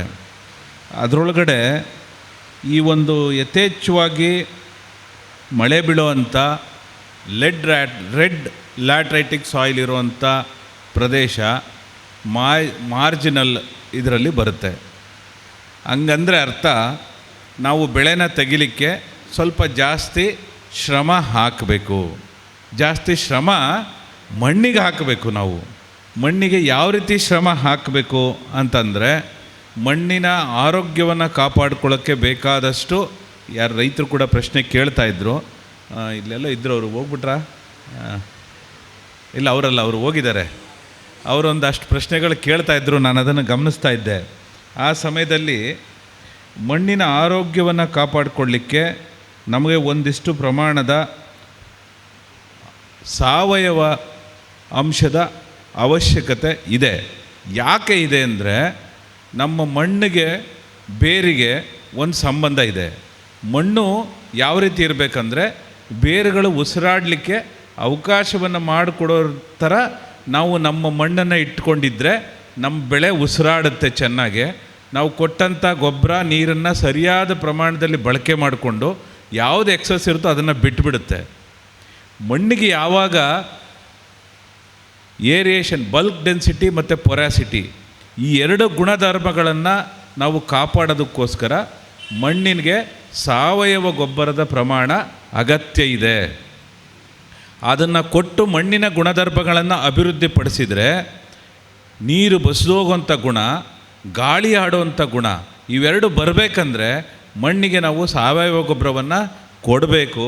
ಅವರು ಕೇಳ್ತಾಯಿದ್ರು, ಸಾವಯವ ಕೊಡದೆ ಇನ್ಮೇಲೆಲ್ಲ ಇನ್ಆರ್ಗ್ಯಾನಿಕ್ಕೆ ಕೊಟ್ಬಿಟ್ರೆ ನಡೀತದ ಅಂತ. ಇನ್ಆರ್ಗ್ಯಾನಿಕ್ಕೆ ಕೊಟ್ಬಿಟ್ರೆ 1 ವರ್ಷ 2 ವರ್ಷ 3 ವರ್ಷ 4-5 ವರ್ಷ ನಡೀತದೆ. ಆಮೇಲೆ ಏನಾಗುತ್ತೆ, ನಾವು ಇವಾಗ ಏನು ಸಮಸ್ಯೆಗಳು ಅನುಭವಿಸ್ತಾ ಇದ್ದೀವಿ ಅದೆಲ್ಲ ಸಮಸ್ಯೆಗಳು ಪ್ರಾರಂಭ ಆಗಿರೋದು ಇದರಿಂದನೇ. ನಮ್ಮವರು ಸುಡುಮಣ್ಣು ಹಾಕ್ತಿದ್ರು, ಸೊಪ್ಪಿನ ಬೆಟ್ಟದ ಸೊಪ್ಪೆಲ್ಲ ತೋಟಕ್ಕೆ ಬರ್ತಿತ್ತು. ಅದೆಲ್ಲ ಯಾವಾಗ ಸ್ಟಾಪ್ ಆದಮೇಲೆ ಈ ಸಮಸ್ಯೆಗಳು ಪ್ರಾರಂಭ ಆಗಿರೋದು ಅಂತ ನಾನು ಹೇಳಲಿಕ್ಕೆ ಬಯಸ್ತೇನೆ. ತಾವೆಲ್ಲರೂ, ನಾನು ಮಲೆನಾಡಿನಲ್ಲೇ ಓದಿರೋನು, ಪ್ಲಸ್ ಮಲೆನಾಡು ಮತ್ತು ಕರಾವಳಿ ಭಾಗದ ಜೊತೆ ಒಂದು ದೀರ್ಘವಾದಂಥ ಒಂದು 25-30 ವರ್ಷಗಳ ಒಂದು ಒಡನಾಟ ಇರೋದ್ರಿಂದ ಇದನ್ನು ನಾನು ತೀರಾ ಸೂಕ್ಷ್ಮವಾಗಿ ರೈತರ ಹತ್ತಿರದಿಂದ ನಾನು ನೋಡ್ತಾ ಇರೋದ್ರಿಂದ ಇದು ಚೆನ್ನಾಗಿ ಗೊತ್ತಾಗುತ್ತೆ ನಮಗೆ. ನಾವು 1900 ಅವರು ತಾವೀಗೇನು ಪೆರುಮಾಡಿ ನಾರಾಯಣ ಭಟ್ರು ಹೇಳಿದರು, ನಮ್ಮ ಪೂರ್ವಿಕರಿಗೆ ಯಾರಿಗೂ ಅಷ್ಟೊಂದು ಸುದೀರ್ಘವಾದಂಥ ಆಳವಾದಂಥ ವೈಜ್ಞಾನಿಕ ಜ್ಞಾನ ಇರಲಿಲ್ಲ. ಆದರೂ ಕೂಡ ಇದ್ದರೂ ತೋರಿಸ್ಪಡಿಸ್ಕೊಂಡಿಲ್ವೇನೋ ನಮಗೆ ಗೊತ್ತಾಗಿಲ್ಲ ಅದು. ಆದರೆ ಅವರು ಎಲ್ಲ ಪ್ರಾಕ್ಟೀಸ್ಗಳನ್ನು ಕರಾರುವಕ್ಕಾಗಿ ಮಾಡ್ತಾಯಿದ್ರು. ಅದಕ್ಕೋಸ್ಕರ ತೋಟ ಆರೋಗ್ಯವಾಗಿತ್ತು. ಯಾಕೆ ಅಂತಂದರೆ, ಒಂದು ಸುಡುಮಣ್ಣು ಹಾಕುವಂಥದ್ದು ಇರ್ಬೋದು, ಸೊಪ್ಪಿನ ಬೆಟ್ಟದ ಸೊಪ್ಪನ್ನು ತೋಟಕ್ಕೆ ತಂದು ಹಾಕುವಂಥದ್ದು ಇರ್ಬೋದು, ಮಳೆಗಾಲ ಪ್ರಾರಂಭ ಆಗೋದಕ್ಕೆ ಮುಂಚೆ ತೋಡುಗಳನ್ನ ಸ್ವಚ್ಛ ಮಾಡಿ ನೀರು ಹೋಗೋ ರೀತಿ ಮಾಡೋವಂಥ ಕೆಲಸ ಇರ್ಬೋದು. ಯಾವುದು ಮಾಡದೇ ಇದ್ದರೂ ಈ 3 ಕೆಲಸ ಕರೆಕ್ಟಾಗಿ ಮಾಡ್ತಾಯಿದ್ರು. ಜೊತೆಗೆ ಬೋಡೋ ದ್ರಾವಣವನ್ನು ಕೊಳೆ ರೋಗ ನಿಯಂತ್ರಣಕ್ಕೋಸ್ಕರ ಸಿಂಪಡಣೆ ಮಾಡೋ ಕೆಲಸನೂ ಕೂಡ ಮಾಡ್ತಾಯಿದ್ರು. ಅದ್ರ ಮಧ್ಯೆ ವೈಜ್ಞಾನಿಕವಾಗಿ ಸ್ವಲ್ಪ ಏನೇ ವ್ಯತ್ಯಾಸಗಳಿರ್ಬೋದು. ಫಾರ್ ಎಕ್ಸಾಂಪಲ್, ಅಡಿಕೆ ಹಿಂಗಾರದ ಪೋಲನ್ನ ಗುಣಮಟ್ಟಕ್ಕೆ ನಮಗೆ ಬೋರಾನ್ ಮತ್ತು ಜಿಂಕ್ನ ಅಗತ್ಯ ಇದೆ ಅಂತ ನಾವು ಇವಾಗ ವೈಜ್ಞಾನಿಕವಾಗಿ ಕಂಡುಹಿಡ್ಕೊಂಡು ನಿಮಗೆ ಹೇಳ್ತಾ ಇದ್ದೀವಿ. ಬಟ್ ಅವತ್ತು ಅದನ್ನು ಅವರು ಹೇಳೋ ಸ್ಥಿತಿಲಿ ಇಲ್ಲದೆ ಇದ್ದರೂ ಅದಕ್ಕೆ ಬೇಕಾದಂಥ ಮುನ್ನೆಚ್ಚರಿಕೆ ತಗೊಂಡು ಮಾಡೋವಂಥ ಕೆಲಸವನ್ನು ಮಾಡ್ತಾಯಿದ್ರು. ಸಾಕಷ್ಟು ಪ್ರಮಾಣದಲ್ಲಿ ಸಾವಯವ ಪರಿಕರಗಳನ್ನ ಭೂಮಿಗೆ ಕೊಡ್ತಾ ಇದ್ದದ್ರಿಂದ ಆ ಸಾವಯವ ಪರಿಕರಗಳ ಮೂಲಕ ಜಿಂಕು ಮತ್ತು ಬೋರಾನನ್ನು ಸರಿದೂಗಿಸ್ಕೊಳ್ತಾ ಇದ್ದರು. ಬಟ್ ನಾವು ಅದನ್ನು ಮಾಡದೆ ಹೋದಾಗ ನಾವೀಗ ನೇರವಾಗಿ ಜಿಂಕು ಮತ್ತು ಬೋರಾನ್ನ ಫೋಲಿಯರ್ ಸ್ಪ್ರೇ ಮೂಲಕ ಕೊಡೋ ಹಂತಕ್ಕೆ ಬಂದು ತಲುಪಿದ್ದೇವೆ. ಇದು ಬದಲಾವಣೆ ಓವರ್ ಎ ಪೀರಿಯಡ್ ಆಫ್ 25-30 ಇಯರ್ಸ್ನಲ್ಲಿ ಆಗಿರುವಂಥ ಬದಲಾವಣೆ. ನಾವು ಇದನ್ನು ಅಕ್ಸೆಪ್ಟ್ ಮಾಡ್ಕೋಬೇಕಾಗತ್ತೆ. ಅಕ್ಸೆಪ್ಟ್ ಮಾಡ್ದೇ ಬೇರೆ ದಾರಿ ಇಲ್ಲ. ಇದು ಈ ನ್ಯೂಟ್ರಿಯೆಂಟ್ ಅವೈಲಬಿಲಿಟಿ ಮತ್ತು ಅಬ್ಸಾರ್ಪ್ಷನ್ಗೆ ಸಂಬಂಧಪಟ್ಟಂಗೆ ಚರ್ಚೆ ನಡೀತಾ ಇತ್ತು. ಅದು ಆ ಚಾರ್ಟನ್ನು ಅದು ಚಾರ್ಟು ನಮ್ಮ ಮನಸ್ಸಿನಲ್ಲಿ ಆ ಚಿತ್ರ ಸ್ವಲ್ಪ ಕರಾರುವಕ್ಕಾಗಿ ಅಚ್ಚಳಿದಂಗೆ ನಮ್ಮ ಮನಸ್ಸಿನಲ್ಲಿ ಇರಬೇಕು. ಯಾವ ಮಣ್ಣು ಉಳಿ ಇದ್ದರೆ, ಯಾವ ಮಣ್ಣು ಕ್ಷಾರೀಯ ಇದ್ದರೆ, ಉಳಿ ಅಂದರೆ 4-5 pH ಇರುವಂಥದ್ದು ಉಳಿ, 9-10 ಇರುವಂಥದ್ದು ಕ್ಷಾರೀಯ. 2 ಥರ ಮಣ್ಣುಗಳಿದೆ. ಇಲ್ಲಿ ನಮಗೆ ಸಮಸ್ಯೆ ಇರುವಂಥದ್ದು ಉಳಿ ಮಣ್ಣು. ಅದ್ರ ಬಗ್ಗೆ ಮಾತ್ರ ನಾವು ಕಾನ್ಸಂಟ್ರೇಷನ್ ಮಾಡಬೇಕು. ಆ 4-5 pH ಇದ್ದಾಗ ಅದು ಹಿಂಗೆ ಟೇಪರಿಂಗ್ ಆಗಿರುತ್ತೆ, ಅಂದರೆ ಸಣ್ಣಗಾಗ್ತಾ ಬಂದಿರುತ್ತೆ. ಅಂದರೆ ಆವಾಗ ಅಷ್ಟು ನ್ಯೂಟ್ರಿಯೆಂಟ್ಗಳ ಅವೈಲಬಿಲಿಟಿ ಕಡಿಮೆ ಇರುತ್ತೆ ಅಂತ ಅದನ್ನು ತೋರಿಸುತ್ತೆ. ಯಾವಾಗ ಮಣ್ಣಿನ pH 5-6ಕ್ಕೆ ಬರುತ್ತೋ ಆ ಬ್ಯಾಂಡ್ ವಿಡ್ತು ಜಾಸ್ತಿ ಆಗುತ್ತೆ. ಆ ಬ್ಯಾಂಡ್ ವಿಡ್ತ್ ಅಂತ ಹೇಳ್ತೀವಿ ನಾವು. ಆ ಬ್ಯಾಂಡ್ ವಿಡ್ತು ಜಾಸ್ತಿ ಆಗುತ್ತೆ. ಜಾಸ್ತಿ ಆದಾಗ ಅಷ್ಟು pHಗೆ ನಾವು ನಮ್ಮ ಮಣ್ಣನ್ನು ತೊಗೊಂಡು ಬಂದರೆ availability of nutrient to plant, ಅಂದರೆ ಗಿಡಕ್ಕೆ ಬೇಕಾದಂಥ ಪೋಷಕಾಂಶಗಳು ಅಷ್ಟು ಪ್ರಮಾಣದಲ್ಲಿ ಹೆಚ್ಚಾಗ್ತವೆ ಅಂತ ಅಷ್ಟೇ ಅರ್ಥ. ಅದು ಆ ಚಾರ್ಟಿನ ಅರ್ಥ. ಅದು ಚಾರ್ಟು ನಾವು ವ್ಯವಸಾಯ ಮಾಡಬೇಕಾದಂಥ ಪ್ರತಿಯೊಂದು ಕ್ಷಣದಲ್ಲಿ ನಾವು ಮಾಡೋವಂಥ ಪ್ರತಿಯೊಂದು ಪ್ರಾಕ್ಟೀಸ್ನಲ್ಲಿ ಮಣ್ಣನ್ನು ಆ ಒಂದು ಗುಣಧರ್ಮಗಳಿಗೆ ಅನುಗುಣವಾಗಿ ಇರೋ ರೀತಿ ನೋಡ್ಕೊಳ್ಬೇಕಾಗಿರೋದು ನಮ್ಮ ಕರ್ತವ್ಯ. ಅದು ನೋಡಿಕೊಂಡ್ರೆ ಮಾತ್ರ ಅದರ ಫಲಿತಾಂಶ ಜಾಸ್ತಿ ಬರುತ್ತೆ. ಇಲ್ಲದೇ ಇದ್ದರೆ ಅದರ ಫಲಿತಾಂಶ ಇಳುವರಿ ಮೂಲಕ ನಮಗೆ ಜಾಸ್ತಿ ಪ್ರಮಾಣದಲ್ಲಿ ಸಿಗೋದಿಲ್ಲ. ಇದು ಒಂದು ವಿಚಾರ. ನೀವು ಮತ್ತೆ ಯಾವುದೇ ಸಾವಯವ ಪದಾರ್ಥಗಳನ್ನು ಜಮೀನಿಗೆ ಕೊಟ್ಟರೆ ಅದರಲ್ಲಿ ಸಿಗೋ ಅಂಥದ್ದು ಏನು ಅಂತದ್ದು ಗೊತ್ತಿರಬೇಕು ನಮಗೆ. ಏನು ಸಿಗುತ್ತೆ? 1 kg ಸಾವಯವ ಕೊಳತಂಥ ಗೊಬ್ಬರವನ್ನು ನಾವು ಭೂಮಿಗೆ ನಮ್ಮ ಗಿಡಕ್ಕೆ ಕೊಟ್ಟಾಗ ಏನು ಸಿಗುತ್ತೆ? 1.3 to 1.8 ಗ್ರಾಮ್ನಷ್ಟು ಸಾರಜನಕ, 0.8 to 0.9 ಗ್ರಾಮ್ನಷ್ಟು ರಂಜಕ, 1.8 to 2.3 ಗ್ರಾಮ್ನಷ್ಟು ಪೊಟ್ಯಾಷ್ ಅಷ್ಟೇ ಸಿಗೋದು. ನಮಗೆ ಗಿಡಕ್ಕೆ ಬೇಕಾಗಿರೋದು ಪ್ರಮಾಣ ಅದಕ್ಕಿಂತ 10-15 ಪಟ್ಟು ಜಾಸ್ತಿ ಬೇಕಾಗಿರುತ್ತೆ. ನಾವು ಅಷ್ಟು 10 ಕೆ ಜಿ ನಾವು 15 ಕೆ ಜಿ ಕೊಟ್ಟರೆ ಅದು 10 ಗ್ರಾಮ್ 15 ಗ್ರಾಮ್ ಕೊಟ್ಟಂಗೆ ಆಗುತ್ತೆ. ನಾವು 100 ಗ್ರಾಮ್ 40 ಗ್ರಾಮ್ 140 ಗ್ರಾಮ್ ಅಷ್ಟು ಸಾರಜನಕ ರಂಜಕ ಪೊಟ್ಯಾಶ್ ಒಂದು ವರ್ಷಕ್ಕೆ ನಮಗೆ ಗಿಡಕ್ಕೆ ಒಳ್ಳೆಯ ಇಳುವರಿಯನ್ನು ಸಾಧಾರಣ 2-3 ಕೆ ಜಿ ಇಳುವರಿ ಪಡೀಲಿಕ್ಕೆ ಅಡಿಕೆ ಗಿಡಕ್ಕೆ ಕೊಡಬೇಕಾದಾಗ ನಾವು ಇದು 10 ಕೆ ಜಿ ಕೊಟ್ಟರೆ 10 ಗ್ರಾಮು 8 ಗ್ರಾಮು 15 ಗ್ರಾಮ್ ಸಿಕ್ಕಿದರೆ ಅದು ಸರಿ ದೂಗಿಸ್ಲಿಕ್ಕೆ ಆಗೋದಿಲ್ಲ. ನೀವು ಕೇಳ್ತಾ ಇದ್ದಲ್ಲ ಆರ್ಗ್ಯಾನಿಕ್ ಮಾಡಿದ್ರೇನು ಇನ್ಆರ್ಗ್ಯಾನಿಕ್ ಮಾಡಿದ್ರೇನು ಅಂತ ಕೇಳ್ತಾಯಿದ್ರು. ಆರ್ಗ್ಯಾನಿಕ್ ನಮಗೆ ಯಾಕೆ ಬೇಕು ಅಂತಂದರೆ ಮಣ್ಣಿನ ಗುಣಧರ್ಮಗಳನ್ನು ಕಾಪಾಡೋದಕ್ಕೆ, ಅಂದರೆ ಬಲ್ಕ್ ಡೆನ್ಸಿಟಿ ಮತ್ತು ಪೊರಾಸಿಟಿ ಅನ್ನೋ ಅಂಶ, ಅಂದರೆ ನೀರು ಬಸಿದು ಹೋಗುವಂಥ ಗುಣ ಪ್ಲಸ್ ನೀರು ಗಾಳಿ ಆಡುವಂಥ ಗುಣ, ನೀರಿಗೆ ಮಣ್ಣಿಗೆ ಬೇಕಾಗಿರೋದನ್ನು ವೃದ್ಧಿಸೋದಕ್ಕೋಸ್ಕರ ಮಣ್ಣಿನ ಆರೋಗ್ಯವನ್ನು ಕಾಪಾಡೋದಕ್ಕೋಸ್ಕರ ಆರ್ಗ್ಯಾನಿಕ್ ಸಾವಯವ ಅಂಶಗಳು ಬೇಕು. ಆದರೆ ಅದರ ಹೊರತಾಗಿ ಹೆಚ್ಚುವರಿಯಾಗಿ ಬೇಕಾಗೋದನ್ನು ನಾವು ಯಾವುದೇ ಬೇರೆ ಮೂಲಗಳಂತಂದರೆ ಈವನ್ ಪೊಟ್ಯಾಶ್ ಕೂಡ ಅದು ಆರ್ಗ್ಯಾನಿಕ್ ಸೋರ್ಸೇ. ಕಾಲನ್ನ ಪುಡಿ ಮಾಡ್ತಾರೆ, ಬ್ಯಾಗ್ ಮಾಡ್ತಾರೆ, ತಂದು ಕೊಟ್ಟಿರ್ತಾರೆ ಅಷ್ಟೇ. ಈಗ ಫಾರ್ ಎಕ್ಸಾಂಪಲ್ ಉಕ್ರೇನಲ್ಲೆಲ್ಲ ಪೊಟ್ಯಾಶ್ ಇದು ರಿಚ್ ಸೋರ್ಸ್ ಆಫ್ ಪೊಟ್ಯಾಶ್ ಉಕ್ರೇನಲ್ಲಿ ಅಲ್ಲಿಂದ ಬರುತ್ತೆ, ಅದು ಕಲ್ಲನ್ನ ಪುಡಿ ಮಾಡಿರ್ತಾರೆ, ಬ್ಯಾಗ್ ಹಾಕ್ಕೊಟ್ಟಿರ್ತಾರೆ ಅಷ್ಟೇ, ಅದು ಆರ್ಗ್ಯಾನಿಕ್ ಸೋರ್ಸೇ. ಬಟ್ ವೆರಾಸ್ ಸಾರಜನಕ ಗೊಬ್ಬರ ಇಟ್ಸ್ ಅ ಸಿಂಥೆಟಿಕ್ ಪಾಲಿ ಇದರಿಂದ ಮಾಡಿರ್ತಾರೆ, ಅದು ನಮಗೆ ಸ್ವಲ್ಪ ಮಾರಕ ಆಗುತ್ತೆ. ಬಟ್ ಪೊಟ್ಯಾಶ್ ನಮಗೇನು ಮಾರಕ ಆಗೋದಿಲ್ಲ, ಇದು ನೈಸರ್ಗಿಕವಾಗಿ ಸಿಗುವಂಥ ಕಲ್ಲಿನಿಂದ ಪುಡಿ ಮಾಡಿ ಕೊಟ್ಟಂಥ ಗೊಬ್ಬರನೇ. ಆದರೆ ಇದರಲ್ಲಿ ಈ ಅಂಶವನ್ನು ನಾವು ಗಮನದಲ್ಲಿ ಇಟ್ಕೊಳ್ಬೇಕಾಗತ್ತೆ. ಅದ್ರ ಜೊತೆಗೆ ಈ ಯಾವುದೇ ಸಾವಯವ ಗೊಬ್ಬರದಲ್ಲಿ ನಮಗೆ ರಾ ಮೆಟೀರಿಯಲ್ ನಾವು ಏನು ಬಳಸ್ತೀವಿ ಅನ್ನೋದು ಭಾಳ ಇಂಪಾರ್ಟೆಂಟು. ಅಂದರೆ ಎಲೆ ಸೋಗೆ, ಅಂದರೆ ಗ್ಲಾಸಿ ಮತ್ತು ಲೆದರಿ ಲೀವ್ಸ್ ಇರೋವಂಥ ಯಾವುದೇ ಫಾರಮ್ ವೇಸ್ಟನ್ನು, ಅಂದರೆ ಕೃಷಿ ತ್ಯಾಜ್ಯವನ್ನು ನಾವು ಗೊಬ್ಬರವಾಗಿ ಕನ್ವರ್ಟ್ ಮಾಡಬೇಕಾದ್ರೆ ಅದು ಹೈ ಲಿಗ್ನಿನ್ ಕಂಟೆಂಟ್ ಇರುತ್ತೆ. ಹೈ ಲಿಗ್ನಿನ್ ಲೆದರಿ ಲೀವ್ಸ್ ಇರೋವಂಥದ್ದು ಮತ್ತು ಗ್ಲಾಸಿ ಲೀವ್ಸ್ ಇರೋವಂಥದ್ರಲ್ಲಿ ಹೈ ಲಿಗ್ನಿನ್ ಕಂಟೆಂಟ್ ಇರುತ್ತೆ. ಅದಕ್ಕೋಸ್ಕರ ಅದು ಇಟ್ ಟೇಕ್ಸ್ ಡಿಕಂಪೋಸಿಷನ್ ಪ್ರೋಸೆಸ್, ಅಂದರೆ ಕೊಳೆಯುವ ಪ್ರಕ್ರಿಯೆ ಜಾಸ್ತಿ ಸಮಯವನ್ನು ತೆಕ್ಕೊಳ್ಳುತ್ತೆ. ಅದನ್ನು ನಾವು ವೇಗವಾಗಿ ಕೊಳಿಲಿಕ್ಕೆ ಪ್ಲೂರೋಟಸ್ನ ಬಳಕೆ ಮಾಡುವಂಥದ್ದು ಮತ್ತು ಜಾಗರಿನ ಬಳಕೆ ಮಾಡುವಂಥದ್ದು, ಈ ಥರ ಇವುಗಳನ್ನ ಬಳಕೆ ಮಾಡಿ ವೇಗವಾಗಿ ಕೊಳೆಯೋಂಗೆ ಮಾಡಿ ಅದನ್ನು ಆ ಕೊಳೆಯೋ ಪ್ರಕ್ರಿಯೆಯಲ್ಲಿ ಹೈ ಡಿಗ್ರಿ ಆಫ್ ಟೆಂಪ್ರೇಚರ್ ಇರುತ್ತೆ. ರಫ್ಲಿ 90 ಡಿಗ್ರಿ ಸೆಲ್ಸಿಯಸ್ ಅಷ್ಟು ಟೆಂಪ್ರೇಚರ್ ಆ ಕೊಳೆಯೋ ಪ್ರಕ್ರಿಯೆ ಇರುತ್ತೆ. ಆ ಕೊಳೆಯೋ ಪ್ರಕ್ರಿಯೆ ಪೂರ್ಣಗೊಂಡ ನಂತರ ಅದನ್ನು ಭೂಮಿಗೆ ಹಾಕಬೇಕು. ಕೊಳೆಯೋ ಪ್ರಕ್ರಿಯೆ ಅರ್ಧಂಬರ್ಧ ಕೊಳೆತಿರೋ ಗೊಬ್ಬರನ ಹಾಕಿದಾಗ ಅದು ಗಿಡದ ರೂಟ್ ಕ್ಯಾಪ್ಗೆ ಆ ಟೆಂಪ್ರೇಚರು ಇದಾಗಿ ರೂಟ್ ಕ್ಯಾಪ್ನ ಡ್ಯಾಮೇಜ್ ಮಾಡಿ ಪ್ಲ್ಯಾಂಟ್ ಅಬ್ಸಾರ್ಪ್ಷನ್ ಪ್ರಕ್ರಿಯೆಗೆ ತೊಂದರೆ ಆಗುವಂಥ ಸಾಧ್ಯತೆ ಇರೋದ್ರಿಂದ ಚೆನ್ನಾಗಿ ಕೊಳೆತ ಸಾವಯವ ಗೊಬ್ಬರವನ್ನು ಗಿಡಗಳಿಗೆ ತೋಟಗಳಿಗೆ ಬಳಕೆ ಮಾಡಿದರೆ ಅದರಿಂದ ಪರಿಣಾಮ ಜಾಸ್ತಿ. ಅರ್ಧಂಬರ್ಧ ಕೊಳೆತಂಥ ಗೊಬ್ಬರವನ್ನು ನೀವೇನಾದರೂ ಹಾಕಿದರೆ ಆ ಟೆಂಪ್ರೇಚರು ಗಿಡದ ರೈಜೋಸ್ಪಿಯರ್ನಲ್ಲಿ ಹೋಗಿ ಆ ರೂಟ್ ಕ್ಯಾಪ್ನ ಡ್ಯಾಮೇಜ್ ಮಾಡಿ ಗಿಡದ ಅಬ್ಸಾರ್ಪ್ಷನ್ ಪ್ರಕ್ರಿಯೆನ ಹಾಳು ಮಾಡುತ್ತೆ. ಅದರಿಂದ ಗಿಡ ಕೂಡ ಹಾನಿಗೊಳಗಾಗುತ್ತೆ. ಇದನ್ನು ಕೂಡ ನಾವು ಸಾವಯವ ಗೊಬ್ಬರಗಳನ್ನ ಬಳಕೆ ಮಾಡಬೇಕಾದ್ರೆ ಗಮನದಲ್ಲಿ ಇಟ್ಕೊಂಡಿರಬೇಕು. ಕೊಳೆ ರೋಗದ ಬಗ್ಗೆ, ಬೋಡೋ ದ್ರಾವಣದ ಬಗ್ಗೆ ಒಂದಷ್ಟು ಚರ್ಚೆ ಆಗಿದೆ. ಅದರಲ್ಲಿ ಭಾಳ ಮುಖ್ಯವಾಗಿ ಇದು ಮಾತಾಡೋದ್ರಿಂದ ಇದು ಸಮಸ್ಯೆ ಬಗೆಹರಿಯಲ್ಲ. ಇದನ್ನು ನಾವು ಪ್ರಾಕ್ಟೀಸ್ ಮಾಡಬೇಕಾಗುತ್ತೆ. ಪ್ರಾಕ್ಟೀಸ್ ಮಾಡಬೇಕಂತಂದರೆ ಚಿಪ್ಪು ಸುಣ್ಣ ಅಥವಾ ಸ್ಪ್ರೇ ಸುಣ್ಣ ನೀವು ಯಾವುದಾದ್ರೂ ಬಳಸಿ, ಯಾವುದೇ ಕಾಪರ್ ಇದು ಕ್ಯಾಲ್ಶಿಯಂ ಆಕ್ಸೈಡ್ ತೊಗೊಂಡ್ರೆ 90%ಗಿಂತ ಜಾಸ್ತಿ ಇರುತ್ತೆ. ಕೆಲವು 99% ಇರುತ್ತೆ, 95% ಇರುತ್ತೆ, 90% ಇರುತ್ತೆ. ಅಷ್ಟಕ್ಕಿಂತ ಜಾಸ್ತಿ ಸುಣ್ಣದ ಅಂಶ ಇರುತ್ತೆ. ಚಿಪ್ ಸುಣ್ಣ ಆಗಿರ್ಬೋದು, ಸ್ಪ್ರೇ ಸುಣ್ಣ ಆಗಿರ್ಬೋದು. ಅದರಲ್ಲಿ ಸ್ಪ್ರೇ ಸುಣ್ಣ ಅಂತಂದರೆ ಅದು ಗ್ರೌಂಡ್ ಫಾರ್ಮ್ನಲ್ಲಿ ಕೊಡೋದ್ರಿಂದ, ನ್ಯಾನೋ ಪಾರ್ಟಿಕಲ್ಸ್ ಆಗಿರೋದ್ರಿಂದ ಅದು ಕಡಿಮೆ ಪ್ರಮಾಣದಲ್ಲಿ ಬಳಸಿದರೆ ಅಷ್ಟು ನಮಗೆ ಏನು ನ್ಯೂಟ್ರಲೈಸ್ ಮಾಡಲಿಕ್ಕೆ ಈಗ ಒಂದು ಚರ್ಚೆ ನಡೆದಿದೆ, ಅದಕ್ಕೋಸ್ಕರ ಈ ವಿಚಾರ ತೊಗೊಂಡಿದ್ದೀನಿ. ಅದು 1 kg ನಾವು ಕಾಪರ್ ಸಲ್ಫೇಟ್ ತಗೊಂಡು ಅದನ್ನು ಕರಗಿಸಿದಾಗ ಅದರಲ್ಲಿ ನಮಗೆ ಮುಖ್ಯವಾಗಿ ಏನು ಬೇಕು, 23 to 25% ಕಾಪರ್ ಅಂಶ ಇರಬೇಕು. ಅದು ನಮಗೆ ಗುಣಮಟ್ಟ ಅಂತ. ಯಾವುದೇ ಸುಣ್ಣದ ಅಂಶವನ್ನು ತಗೊಂಡಾಗ 90-95% ಕ್ಯಾಲ್ಶಿಯಂ ಅಂಶ ಇದ್ದರೆ ಸಾಕು. ಅದು ಎರಡೂ ಮಿಕ್ಸ್ ಆಗಬೇಕು. ಮಿಕ್ಸ್ ಆಗುವಾಗ ಪ್ರಮೋಷನ್ನು ನಮಗೆ ಏನು 1% ಬೋಡೋ ದ್ರಾವಣ recommended to spray neutral stage, ಅಂದರೆ 7 pH ಇದ್ದಾಗ ಸ್ಪ್ರೇ ಮಾಡಬೇಕು. ಕೆಲವರು ಪ್ರಶ್ನೆ ಕೇಳ್ತಾಯಿದ್ರು, 2 kg ಸುಣ್ಣ ಹಾಕಿ ಹೊಡೆದ್ರು ಅವ್ರದ್ದು ಅಡಿಕೆ ತೋಟ ಕೊಳೆ ರೋಗ ನಿಯಂತ್ರಣಕ್ಕೆ ಬರ್ತಾಯಿದೆ ಅಂತ. ಆದರೆ ನಾವು ಗಿಡ ಅದು ನ್ಯೂಟ್ರಲ್ ಸಬ್ಸ್ಟೆನ್ಸನ್ನು ಅಬ್ಸಾರ್ಬ್ ಮಾಡ್ಕೊಳ್ಳುತ್ತೆ.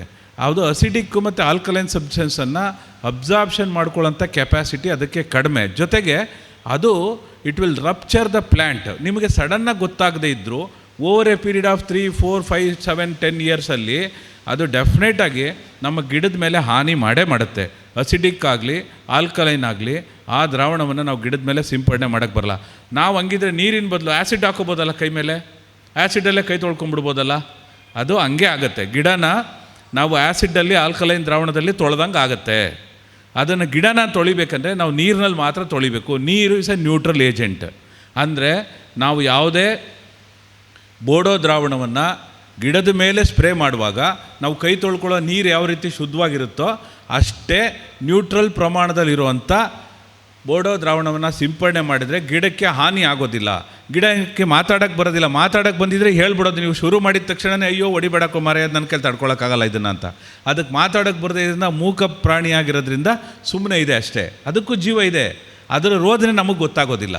ಬಟ್ ವೈಜ್ಞಾನಿಕವಾಗಿ 7ರ ರಸಸಾರ ಇರುವಂಥ ಬೋಡೋ ದ್ರಾವಣವನ್ನು ಸಿಂಪಡಣೆ ಯಾಕೆ ಮಾಡಬೇಕಂದ್ರೆ ಗಿಡಕ್ಕೆ ಅದು ಅಸಿಡಿಕ್ ಅಥವಾ ಆಮ್ಲೀಯ ಆಗಿದ್ದರೆ ತಡ್ಕೊಳ್ಳೋ ಶಕ್ತಿ ಇರೋದಿಲ್ಲ, ಎಲೆಗಳಿಗೆ ಅದನ್ನು ತಡ್ಕೊಳ್ಳೋ ಶಕ್ತಿ ಇರೋದಿಲ್ಲ. ಅದಕ್ಕೋಸ್ಕರ ನಾವು ನ್ಯೂಟ್ರಲ್ ದ್ರಾವಣವನ್ನು ಸಿಂಪಡಣೆ ಮಾಡಬೇಕು. ಅದನ್ನು ಮಾಡಬೇಕಂದ್ರೆ ನಾವು ಟೆಸ್ಟ್ ಮಾಡ್ಕೊಳ್ಳೋ ವಿಧಾನಗಳಿದ್ದಾವೆ. 1 kg ಬೋಡೋ ದ್ರಾವಣಕ್ಕೆ 450ರಿಂದ 750 ಗ್ರಾಮು, 1 kgನೂ ಇರ್ಬೋದು, 1.5 kgನೂ ಇರ್ಬೋದು. ಚಿಪ್ ಸುಣ್ಣ ಬಳಸಿದ್ರೆ 1 kg ಇರ್ಬೋದು, 1.5 kgನೂ ಇರ್ಬೋದು.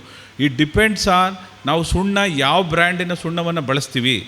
ಅದೇ ಬ್ರ್ಯಾಂಡು ಅದೇ ಕ್ವಾಲಿಟಿ ಸುಣ್ಣ ಇದ್ದರೆ ಆವಾಗ ಒಂದು ಸ್ಟ್ಯಾಂಡರ್ಡ್ ಅಂತ ಸೆಟ್ ಮಾಡ್ಕೋಬೋದು. ಆದರೂ ಗಿಡಕ್ಕೆ ಸ್ಪ್ರೇ ಮಾಡೋಕ್ಕೆ ಮುಂಚೆ ಅದು ನ್ಯೂಟ್ರಲ್ ಅನ್ನೋದನ್ನ ಖಾತ್ರಿಪಡಿಸ್ಕೊಳ್ಳೋದು ಸೂಕ್ತ. 9-10 pH ಇರೋದನ್ನೆಲ್ಲ ಗಿಡಕ್ಕೆ ದಯವಿಟ್ಟು ಹೊಡಿಬೇಡಿ. ಅದರಿಂದ ದುಷ್ಪರಿಣಾಮಗಳು ಏನಾಗುತ್ತೆ ಅನ್ನೋದ್ರ ಬಗ್ಗೆ ನಿಖರವಾಗಿ ನನ್ನ ಹತ್ರ ಮಾಹಿತಿ ಇಲ್ಲದೆ ಇದ್ದರೂ ಅದು over A period of time ನಮ್ಮ ಗಿಡದ ಮೇಲೆ ಹಾನಿ ಮಾಡೋದಂತೂ ನಿಜ. ಇದ್ರ ಬಗ್ಗೆ ನಾನು 2003-4ರಲ್ಲಿ ಬ್ರಹ್ಮಾವರ ವಲಯ ಸಂಶೋಧನಾ ಕೇಂದ್ರದಲ್ಲಿ ಕೆಲಸ ಮಾಡ್ತಾ ಇರಬೇಕಾದ್ರೆ ನಮ್ಮ ಕುಮಾರಸ್ವಾಮಿ ಅಂತ ಒಬ್ಬರು ಸೈಂಟಿಸ್ಟ್ ಇದ್ದರು. ಅದ್ರ ಬಗ್ಗೆ ಅವರು ಒಂದು ಪುಸ್ತಕನೂ ಕೂಡ ಬರೆದಿದ್ದಾರೆ. ಅದನ್ನು ನೋಡಿದ್ರೆ ಗೊತ್ತಾಗುತ್ತೆ. ಆ ರೀತಿ ಅತಿ ಹೆಚ್ಚು ಸುಣ್ಣವನ್ನು ಬಳಸಿ ಸ್ಪ್ರೇ ಮಾಡೋದ್ರಿಂದ ಗಿಡಕ್ಕೆ ಯಾವ ರೀತಿ ಹಾನಿ ಆಗೋದ್ರನ್ನ ಬೇಕು ಅನ್ನೋದ್ರ ಬಗ್ಗೆನೇ 20 ವರ್ಷ ಹಿಂದೆ ಅವ್ರು ಪುಸ್ತಕನೇ ಬರೆದಿದ್ದಾರೆ. ಅದಕ್ಕೋಸ್ಕರ ಅರೇಕನಟ್ ರೂಟ್ ಗ್ರಬ್ ಇದು ಎಲ್ಲರೂ ಇದ್ರ ಬಗ್ಗೆ ತಲೆ ಕೆಡಿಸ್ಕೊಳ್ಬೇಕಾದಂಥ ಪ್ರಮೇಯ ಇಲ್ಲ. ವಿಶೇಷವಾಗಿ ಲೋ ಲೈಯಿಂಗ್ ಏರಿಯಾಸಲ್ಲಿ ಸ್ಯಾಂಡಿ ಮರಳು ಮಿಶ್ರಿತ ಮಣ್ಣಿನಲ್ಲಿ ಭತ್ತದ ಗದ್ದೆಗಳನ್ನ ತೋಟ ಆಗಿ ಕನ್ವರ್ಟ್ ಮಾಡಿದಂಥವ್ರು, ಹೊಳೆ ಪಕ್ಕದ ಜಮೀನುಗಳಲ್ಲಿ ತೋಟ ಮಾಡಿದಂಥವ್ರು, ಎಲ್ಲಿ ಮರಳು ಮಿಶ್ರಿತ ಮಣ್ಣಿರುತ್ತೋ ಅಂಥ ತೋಟಗಳಿಗೆ ಮಾತ್ರ ರೂಟ್ ಗ್ರಬ್ನ ಅವಳಿ ಜಾಸ್ತಿ ಇರುವಂಥದ್ದು ಕಾಣಿಸುತ್ತೆ. ಆದರೆ ಅದು 2 ಥರ ಇದೆ. ಲ್ಯೂಕೋಪೋಲಿಸ್ ಬರ್ಮೆಸ್ಟ್ರಿ, ಲ್ಯೂಕೋಪೋಲಿಸ್ ಲೆಪಿಡೋಫೋರಾ ಅಂತ 2 ಸ್ಪೀಸೀಸ್ ಇದೆ. Leucopholis burmeisteri that emerges during the pre monsoon, onset of monsoon. ಯಾವಾಗ ಮೊದಲ ಮಳೆ ಪ್ರಾರಂಭ ಆಗುತ್ತೆ, ಭೂಮಿ 1-1.5 ಅಡಿ ಆಳಕ್ಕೆ ಭೂಮಿ ತೊಯ್ದಾಗ ಅದು ಈಚೆಗೆ ಬಂದು ಆರುತ್ತೆ. ಆ ನಂತರ ಹಾರಿ ಅದು ಗಂಡು ಮತ್ತು ಹೆಣ್ಣು ದುಂಬಿಗಳು ಮೇಟಾಗಿ ಮೊಟ್ಟೆನ ಇಟ್ಟು ಆ ಮೊಟ್ಟೆ ಒಡೆದು ಹುಳ ಆಗಿ ಅದು ತಿನ್ನಲಿಕ್ಕೆ ಪ್ರಾರಂಭ ಮಾಡುತ್ತೆ. First instar, second instar, third instar, fourth instar, fifth instar, ಮತ್ತು ಪ್ಯೂಪ್ ಆಗುತ್ತೆ, ತಿರುಗಿ ಅಡಲ್ಟ್ ಆಗಿ ಮುಂದಿನ ವರ್ಷ ಹೊರಗಡೆಗೆ ಬರುತ್ತೆ. ಈ ಥರ ಇದೆ. ಇದು ಟ್ರೀಟ್ಮೆಂಟ್ ಯಾವಾಗ ಮಾಡಬೇಕು? ನಾವು ಫಸ್ಟು ಟ್ರೀಟ್ಮೆಂಟ್ ಮಾಡಬೇಕಾದ್ರೆ ಕಂಡುಹಿಡಿಬೇಕು ಇದು ಲ್ಯೂಕೋಪೋಲಿಸ್ ಬರ್ಮೆಸ್ಟ್ರಿನ, ಲ್ಯೂಕೋಪೋಲಿಸ್ ಲೆಪಿಡೋಫೋರನ ಅಂತ. ಲೆಪಿಡೋಫೋರಾ ಏನು ಮಾಡುತ್ತೆ, ಆಗಸ್ಟ್ ಮತ್ತು ಸೆಪ್ಟೆಂಬರ್ ತಿಂಗಳಿನಲ್ಲಿ ಹೊರಗಡೆಗೆ ಬರುತ್ತೆ. ಆವಾಗ ಮೊಟ್ಟೆ ಇಡುತ್ತೆ. ಆವಾಗ ಅದು ಮರಿಯಾಗಿ ಆವಾಗ ತಿನ್ನಲಿಕ್ಕೆ ಹುಳ ಪ್ರಾರಂಭ, ಫಸ್ಟ್ ಇನ್ಸ್ಟಾರಿಂದ ಹುಳ ಬೇರನ್ನು ತಿನ್ನಲಿಕ್ಕೆ ಪ್ರಾರಂಭ ಮಾಡುತ್ತೆ. ಈ 2 ಥರ ಬೇರೆ ಬೇರೆ ಸ್ಪೀಸೀಸ್ಗಳಿದ್ದಾಗ ನಾವು ನಮ್ಮಲ್ಲಿ ಲ್ಯೂಕೋಪೋಲಿಸ್ ಬರ್ಮೆಸ್ಟ್ರಿ ಇದ್ದರೆ ಜೂನ್ ತಿಂಗಳಲ್ಲಿ ಮುಂಜಾಗ್ರತೆ ಕ್ರಮಗಳನ್ನ ತೊಗೊಳ್ಬೇಕು. ಲ್ಯೂಕೋಪೋಲಿಸ್ ಲೆಪಿಡೋಫೋರಾ ಇದ್ದರೆ ಇದು ಓವರ್ಲ್ಯಾಪಿಂಗ್ ಜನ್ರೇಷನ್ಸ್ ಇರೋದ್ರಿಂದ ಸೆಪ್ಟೆಂಬರ್-ಅಕ್ಟೋಬರ್ ತಿಂಗಳಲ್ಲಿ ನಾವು ಅದಕ್ಕೆ ಬೇಕಾದಂಥ ಮುನ್ನೆಚ್ಚರಿಕೆ ಕ್ರಮಗಳನ್ನ ತಗೊಳ್ಬೇಕು. ಇಲ್ಲದೆ ಇದು ಗೊತ್ತಿಲ್ಲದೆ ಮಾಡಿದರೆ ಎಲ್ಲ ವೇಸ್ಟ್, ಏನೂ ಪ್ರಯೋಜನ ಇಲ್ಲ. ದಯವಿಟ್ಟು ಇದಕ್ಕೆ ಸಿಕ್ಕಂಗೆ ಎಲ್ಲ ರಾಸಾಯನಿಕಗಳನ್ನ ಬಳಸಬೇಡಿ. ನಮ್ಮ CPCRIನಲ್ಲಿ ಒಂದು ಯಾವುದು ಅರ್ಬಣ್ಣ ಅದು ಪ್ಲ್ಯಾಂಟ್ ನೆಮಟೋಡು ಒಂದು ಕಂಡುಹಿಡ್ದಿದ್ದಾರೆ. ಆ ಪ್ಲ್ಯಾಂಟ್ ನೆಮಟೋಡನ್ನು ಬಳಕೆ ಮಾಡಿ ಅದರಿಂದ ಅದನ್ನು ನಾವು ಕೊಲ್ಬೋದು ಮತ್ತು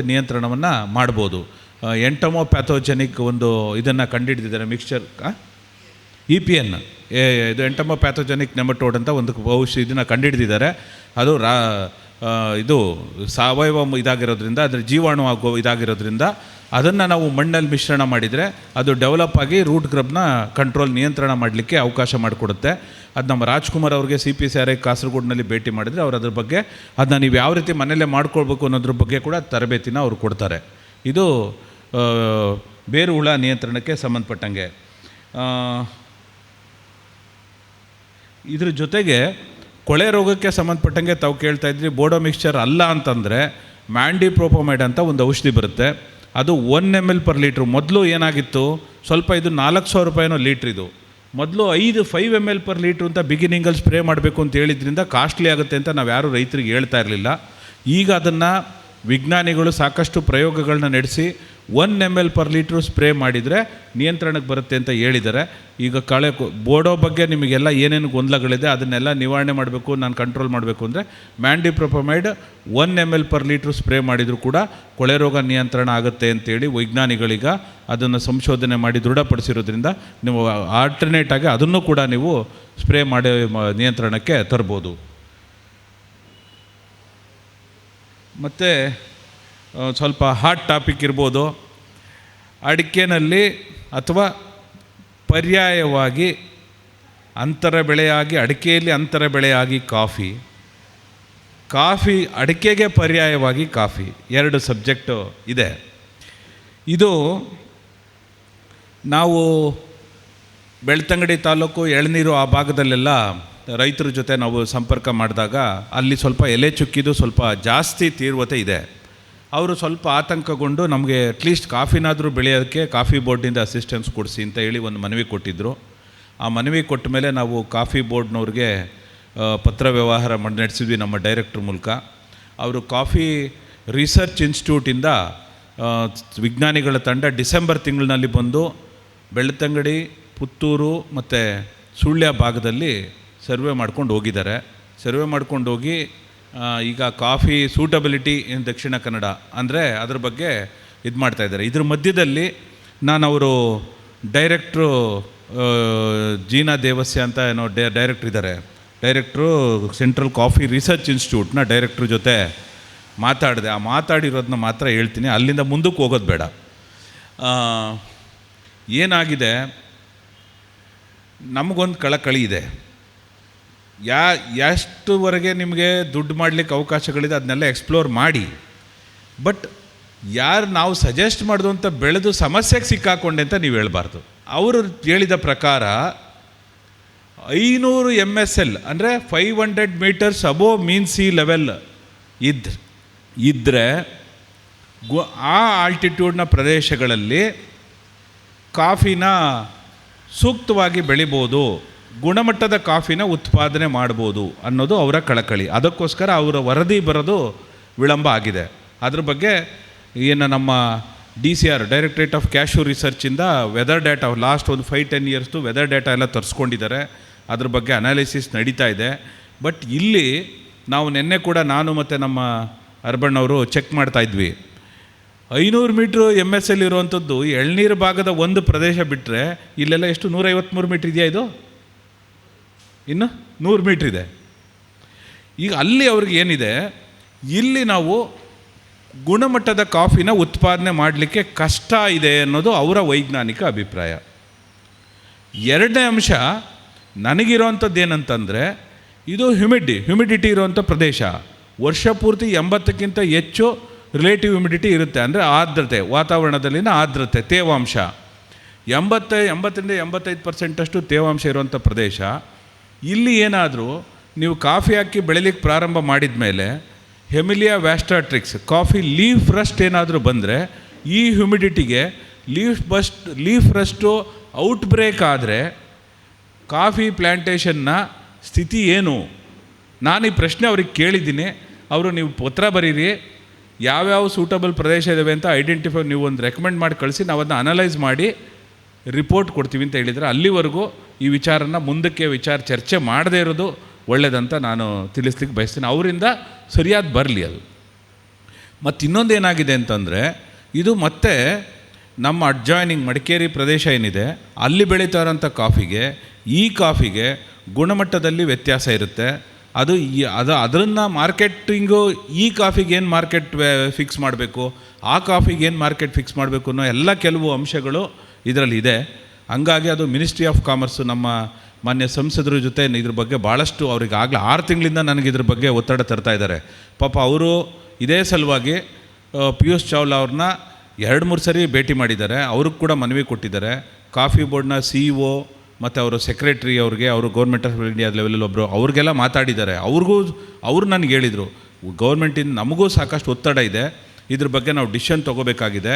ಅವರು ಬೋರ್ಡ್ನ ನಮ್ಮ CEO ಏನೋ ಸೆಕ್ರೆಟ್ರಿ ಚೇಂಜ್ ಆಗಿದ್ದಾರೆ, ಕಾಫಿ ಬೋರ್ಡ್ ಅವರು ಚೇಂಜ್ ಆಗಿರೋದ್ರಿಂದ ಹೊಸಬರು ಬಂದಮೇಲೆ ಆ ವಿಷಯ ಡಿಸ್ಕಸ್ ಮಾಡಿ ಡಿಸಿಷನ್ ತೊಗೊಳ್ತೀವಿ ಅಂತ ಹೇಳಿದ್ದಾರೆ. ಇದು ಅಷ್ಟಕ್ಕೆ ಸೀಮಿತಗೊಳಿಸೋದು ಒಳ್ಳೆಯದು. ಈಗ ಯಾರೆಲ್ಲ ಬೆಳೀತಾ ಇದ್ದಾರೆ, ಎಷ್ಟು ದಿನ ಅದು ಒಳ್ಳೆ ಕ್ರಾಪ್ ಬರುತ್ತೆ, ಅಡಿಕೆ ಇರ್ಬೋದು, ಕಾಫಿ ಇರ್ಬೋದು, ಅದನ್ನು ಮಾಡ್ಕೊಳ್ಳಿ. ಬಟ್ ಸಮಸ್ಯೆಗೆ ಸಿಕ್ಕಾಕೊಳ್ಳೋದು ಬೇಡ. ವೈಜ್ಞಾನಿಕವಾಗಿ ಕೆಲವು ಸಮಸ್ಯೆಗಳಿರ್ತವೆ, ಆ ಸಮಸ್ಯೆ ಒಳಗೆ ನಾವು ತಲೆ ಹಾಕಿ ಆ ನಂತರ ಇಲಾಖೆಯವರು ತುರುಕ್ಬಿಟ್ರು, ಕಾಫಿ ಬೋರ್ಡ್ನವ್ರು ತುರುಕ್ಬಿಟ್ರು ಅಂತ ಹೇಳೋದು ಬೇಡ. ಅದಕ್ಕೆ ನಾವು ಆಪಾದನೆ ಗುರಿ ಆಗಬಾರ್ದು ಅಂತ ಕಳೆದ 2-3 ತಿಂಗಳಿಂದ ಇದ್ರ ಬಗ್ಗೆ ಯಾವುದೇ ಘೋಷಣೆ ಮಾಡದೆ ನಾವು ಇದನ್ನು ತಾಳ್ಮೆಯಿಂದ, ಅದು ಸ್ವಲ್ಪ ಅದಕ್ಕೆ ಎಷ್ಟು ಸಮಯ ಬೇಕಾದರೂ ತೊಗೊಳ್ಳಿ, ಅದಕ್ಕೊಂದು ಕಾಂಕ್ರೀಟಾಗಿ ಆ ಸಂಬಂಧಪಟ್ಟ ಸಂಸ್ಥೆಯಿಂದನೇ ಒಂದು ರೆಕಮೆಂಡೇಷನ್ ಬರಲಿ ಅಂತ ನಾವು ಕಾಯ್ತಾ ಇದ್ದೀವಿ. ಅದು ಶೀಘ್ರದಲ್ಲೇ ಬರುತ್ತೆ ಅಂತ ಕೂಡ ಒಂದು ಆಶಾಭಾವನೆ ಇದೆ.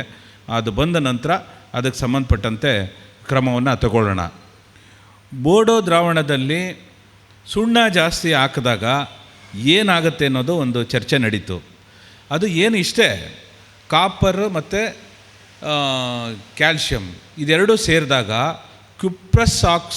ಕ್ಯುಪ್ರಸ್ ಹೈಡ್ರಾಕ್ಸೈಡ್ನ ಪ್ರಮಾಣ ಕಡಿಮೆ ಆಗುತ್ತೆ. ಅಂದರೆ ಬೋಡೋ ದ್ರಾವಣದಲ್ಲಿ ಕಾಪರ್ನ ಚಲನಶಕ್ತಿ, ಅಂದರೆ ಅದನ್ನು ಆ್ಯಕ್ಟಿವ್ ಇಂಗ್ರೀಡಿಯೆಂಟ್ ನಾವು ಏನು ಸಾಮರ್ಥ್ಯ ಇರುತ್ತೆ ಅದು ಕಡಿಮೆ ಆಗುತ್ತೆ ಅಷ್ಟೇ. ಯಾರೋ ಕೇಳ್ತಾ ಇದ್ರಿ, ಸುಣ್ಣ ಜಾಸ್ತಿ ಹಾಕ್ಬಿಟ್ರೆ ಏನಾಗುತ್ತೆ? ಸುಣ್ಣ ಜಾಸ್ತಿ ಹಾಕಿದರೆ ನಾವೇನು ಕಾಪರ್ನ ಒಂದು ಸಾಮರ್ಥ್ಯ ಸುಣ್ಣ ಜಾಸ್ತಿ ಆದಂಗೆ ಅದು ಕಡಿಮೆ ಆಗ್ತಾ ಬರುತ್ತೆ. ಅದು 100% ಅದು ಕೊಳೆ ರೋಗನ ನಿಯಂತ್ರಣ ಮಾಡುತ್ತೆ ಅಂತ ನಾವು ಹೇಳಲಿಕ್ಕೆ ಬರೋದಿಲ್ಲ. ಕಾಫಿ ನರ್ಸರಿ ಮಾಡಿದ್ದಾರೆ, ಆಯಿತು, ಮಾಡಿದರೆ ಧೈರ್ಯ ಇರೋರು ಮಾಡಿ, ಬಟ್ ಬೆಳಿಬೋದು. ಇದನ್ನು ನೀವು ಮಲೆನಾಡು ಭಾಗ, ಕರಾವಳಿ ಭಾಗ ಅಂತಲ್ಲ, ಮೈದಾನ ಪ್ರದೇಶದಲ್ಲೂ ಭಾಳಷ್ಟು ಜನ ಕಾಫಿ ಪ್ಲ್ಯಾಂಟೇಷನ್ ಮಾಡಿದ್ದಾರೆ. ಅವರು ನಮ್ಮ ಜೀನಾ ದೇವಸ್ಯ ಅವರು ಡೈರೆಕ್ಟರ್ ಕಾಫಿ ರಿಸರ್ಚ್ ಇನ್ಸ್ಟಿಟ್ಯೂಟ್ ಇದ್ದಾರಲ್ಲ, ಅವರು ಹೇಳೋದು ಹೈ ಆಲ್ಟಿಟ್ಯೂಡ್ನಲ್ಲಿ ಬೆಳೆದ ಕಾಫಿ ಏನು ಅರೋಮಾ ಬರಬೇಕು ಅದು ಜಿಯೋಗ್ರಫಿಕಲ್ ಇಂಡಿಕೇಟ್ರು. ಆ ಹೈ ಆಲ್ಟಿಟ್ಯೂಡ್ನಲ್ಲಿ ಬೆಳೆದಂಥ ಕಾಫಿ ಬರುವಂಥ ಅರೋಮಾ ಪ್ಲೈನ್ ಲ್ಯಾಂಡಲ್ಲಿ, ಕೋಸ್ಟಲ್ ಲ್ಯಾಂಡಲ್ಲಿ ಬೆಳೆದ್ರೆ ಬರೋದಿಲ್ಲ ಅನ್ನೋದು ಅವರ ಇದು. ಈಗ ನಾವು ಏನು ಮುಂದಕ್ಕೆ ಬೇರೆ ಏನು ಮಾತಾಡೋಂಗಿಲ್ಲ, ಬೇರೆ ಏನು ಚರ್ಚೆ ಮಾಡೋಂಗೇ ಇಲ್ಲ. ನಾವು ಅವರಷ್ಟು ಹೇಳಿದ ಮೇಲೆ ನಾವು ಬೇರೆ ಚರ್ಚೆ ಮಾಡೋಂಗಿಲ್ಲ ಅಂತ ಅರ್ಥ ಅದು.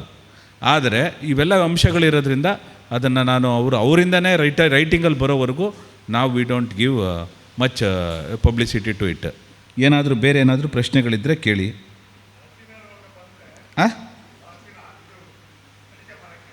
ಏನು ರೋಗ? ಹಾಂ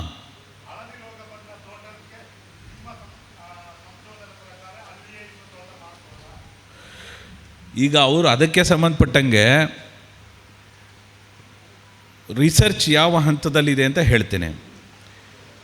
ಯಾವ ತೋಟಗಳು ಅಡಿಕೆ ಅರಂತು ಎಲ್ಲ ಭಾಗದಲ್ಲಿ ಏನು ಅಡಿಕೆ ಹಳದಿ ಎಲೆ ರೋಗ ಬಂದು ತೋಟಗಳೆಲ್ಲ ಹಾಳಾಗಿದೆಯೋ ಅಲ್ಲಿ ಉಳಿದ ಗಿಡಗಳಿಂದ, ಅದರಲ್ಲಿ ಆರೋಗ್ಯವಾಗಿರೋ ಗಿಡಗಳು ಅಂತ ಅನಿಸಿದ ಗಿಡಗಳಿಂದ ಯಾವುದರಲ್ಲಿ ಫೈಟೋಪ್ಲಾಸ್ಮಾ ಇಲ್ಲ ಅಂತ ಅವ್ರಿಗೆ ಗೊತ್ತಾಗಿದೆ, ಆ ಪರಿಸರದಲ್ಲಿ ಬೆಳೆದಿರೋ ಆ ಗಿಡದ ಕಾಯಿಗಳನ್ನು ತೆಗೆದು ಅದನ್ನಲ್ಲಿ ಗಿಡ ಮಾಡಿ ಅದನ್ನು ಸಂಶೋಧನೆಯಲ್ಲಿ ಪರಿಶೀಲನೆ ಮಾಡ್ತಾಯಿದ್ದಾರೆ. ಆವಾಗ ಮಾತ್ರ ಹೇಳ್ಬೋದು ಅಲ್ಲಿ ಮಾಡ್ಬೋದಾ ಮಾಡಬಾರ್ದಂತ.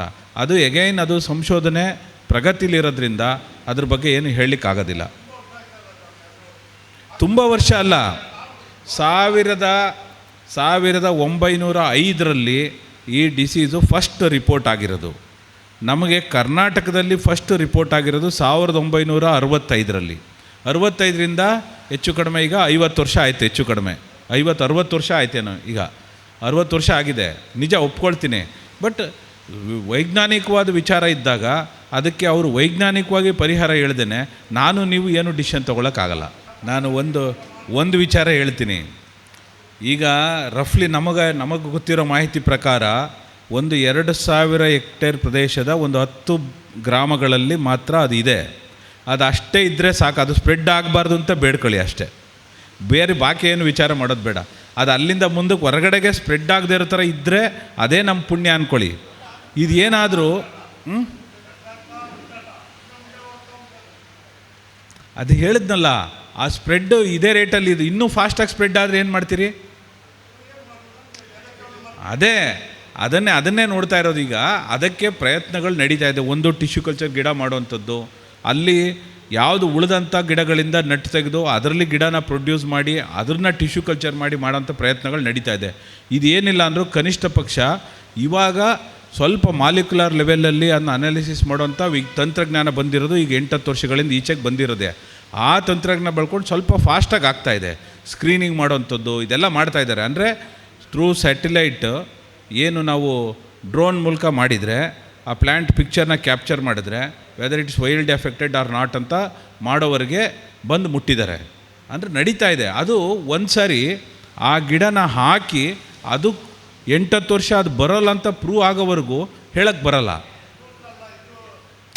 ನಿಮಗೆ ಗಿಡನ ಆ ನಟ್ಸ್ನ ತೆಗೆದು ಹಾಕಿ ಪ್ಲಸ್ ಅದನ್ನು ಟಿಶ್ಯೂ ಕಲ್ಚರ್ ಮಾಡಿ, ಟಿಶ್ಯೂ ಕಲ್ಚರ್ನ ಇನ್ನೂ ಸಕ್ಸಸ್ ಆಗಿಲ್ಲ. ಮೇಲ್ಗಡೆ ಚೆಂಡೆ ಬರುತ್ತೆ, ಬೇರು ಬರ್ತಾ ಇಲ್ಲ. ಅದಕ್ಕೆ ಸಂಶೋಧನೆ ನಡೀತಾ ಇದೆ. ಅದನ್ನು ನಾವು ಅಂದ್ಕೊಂಡಷ್ಟು ಒಂದು ಸುಲಭ ಅಲ್ಲ. ಅದು ವಿಜ್ಞಾನ ಆಗಿರೋದ್ರಿಂದ ನಾವು ಅದ್ರ ಜೊತೆ ಜಾಸ್ತಿ ಟಕ್ಕರ್ ತೊಗೊಳಕ್ಕೆ ಬರಲ್ಲ. ಆದರೆ ಅದ್ರ ಬಗ್ಗೆ ಸಂಬಂಧಪಟ್ಟಂಗೆ ಸಂಶೋಧನೆ ನಡೀತಾ ಇದೆ. ಅದನ್ನು ವಿಜ್ಞಾನಿಗಳು ನಮ್ಗೆ ಹೇಳೋವರೆಗೂ ನಾವು ಮುಂದಕ್ಕೆ ಅದ್ರ ಬಗ್ಗೆ ಜಾಸ್ತಿ ವಿಚಾರ ಮಾಡಿದ್ರೆ ಏನು ಪ್ರಯೋಜನ ಆಗಲ್ಲ. ನಾವು ನಮಗೆ ಬೇಕಾದಷ್ಟು ಆಲ್ಟರ್ನೇಟ್ ಅವಕಾಶಗಳೇನಿದ್ದಾವೆ, ಆಲ್ಟರ್ನೇಟ್ ಪರ್ಯಾಯ ಬೆಳೆ ಪದ್ಧತಿಗಳೇನಿದ್ದಾವೆ, ಪರ್ಯಾಯ ಬೆಳೆಗಳೇನಿದ್ದಾವೆ ಅದ್ರ ಕಡೆ ನಾವು ಹೆಚ್ಚು ಗಮನ ಕೊಡಬೇಕು.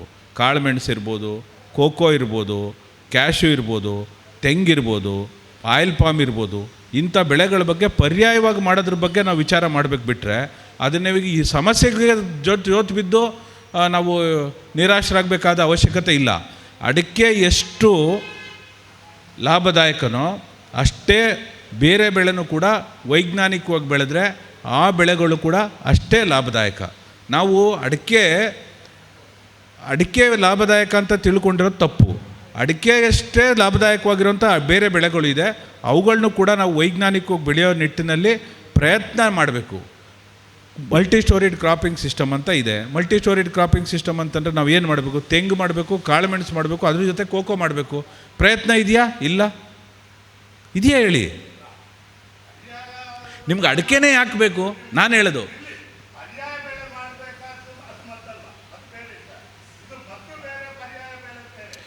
ಯಾವುದಕ್ಕೆ ಮದ್ದಿಲ್ವೋ ಹೇಳ್ತೀನಿ. ಮದ್ದು ಇಲ್ಲದೆ ಇದ್ದಾಗ ಪರ್ಯಾಯನ ಹುಡುಕೊಳ್ಬೇಕು. ಮದ್ದು ಇಲ್ಲದೆ ಇರೋದನ್ನು ಹೋಗಿ ಸಮಸ್ಯೆಗೆ ಬೀಳೋ ಬದಲು ಪರ್ಯಾಯ ಹುಡುಕೊಂಡ್ರೆ ಬದುಕ್ಬೋದಲ್ಲ.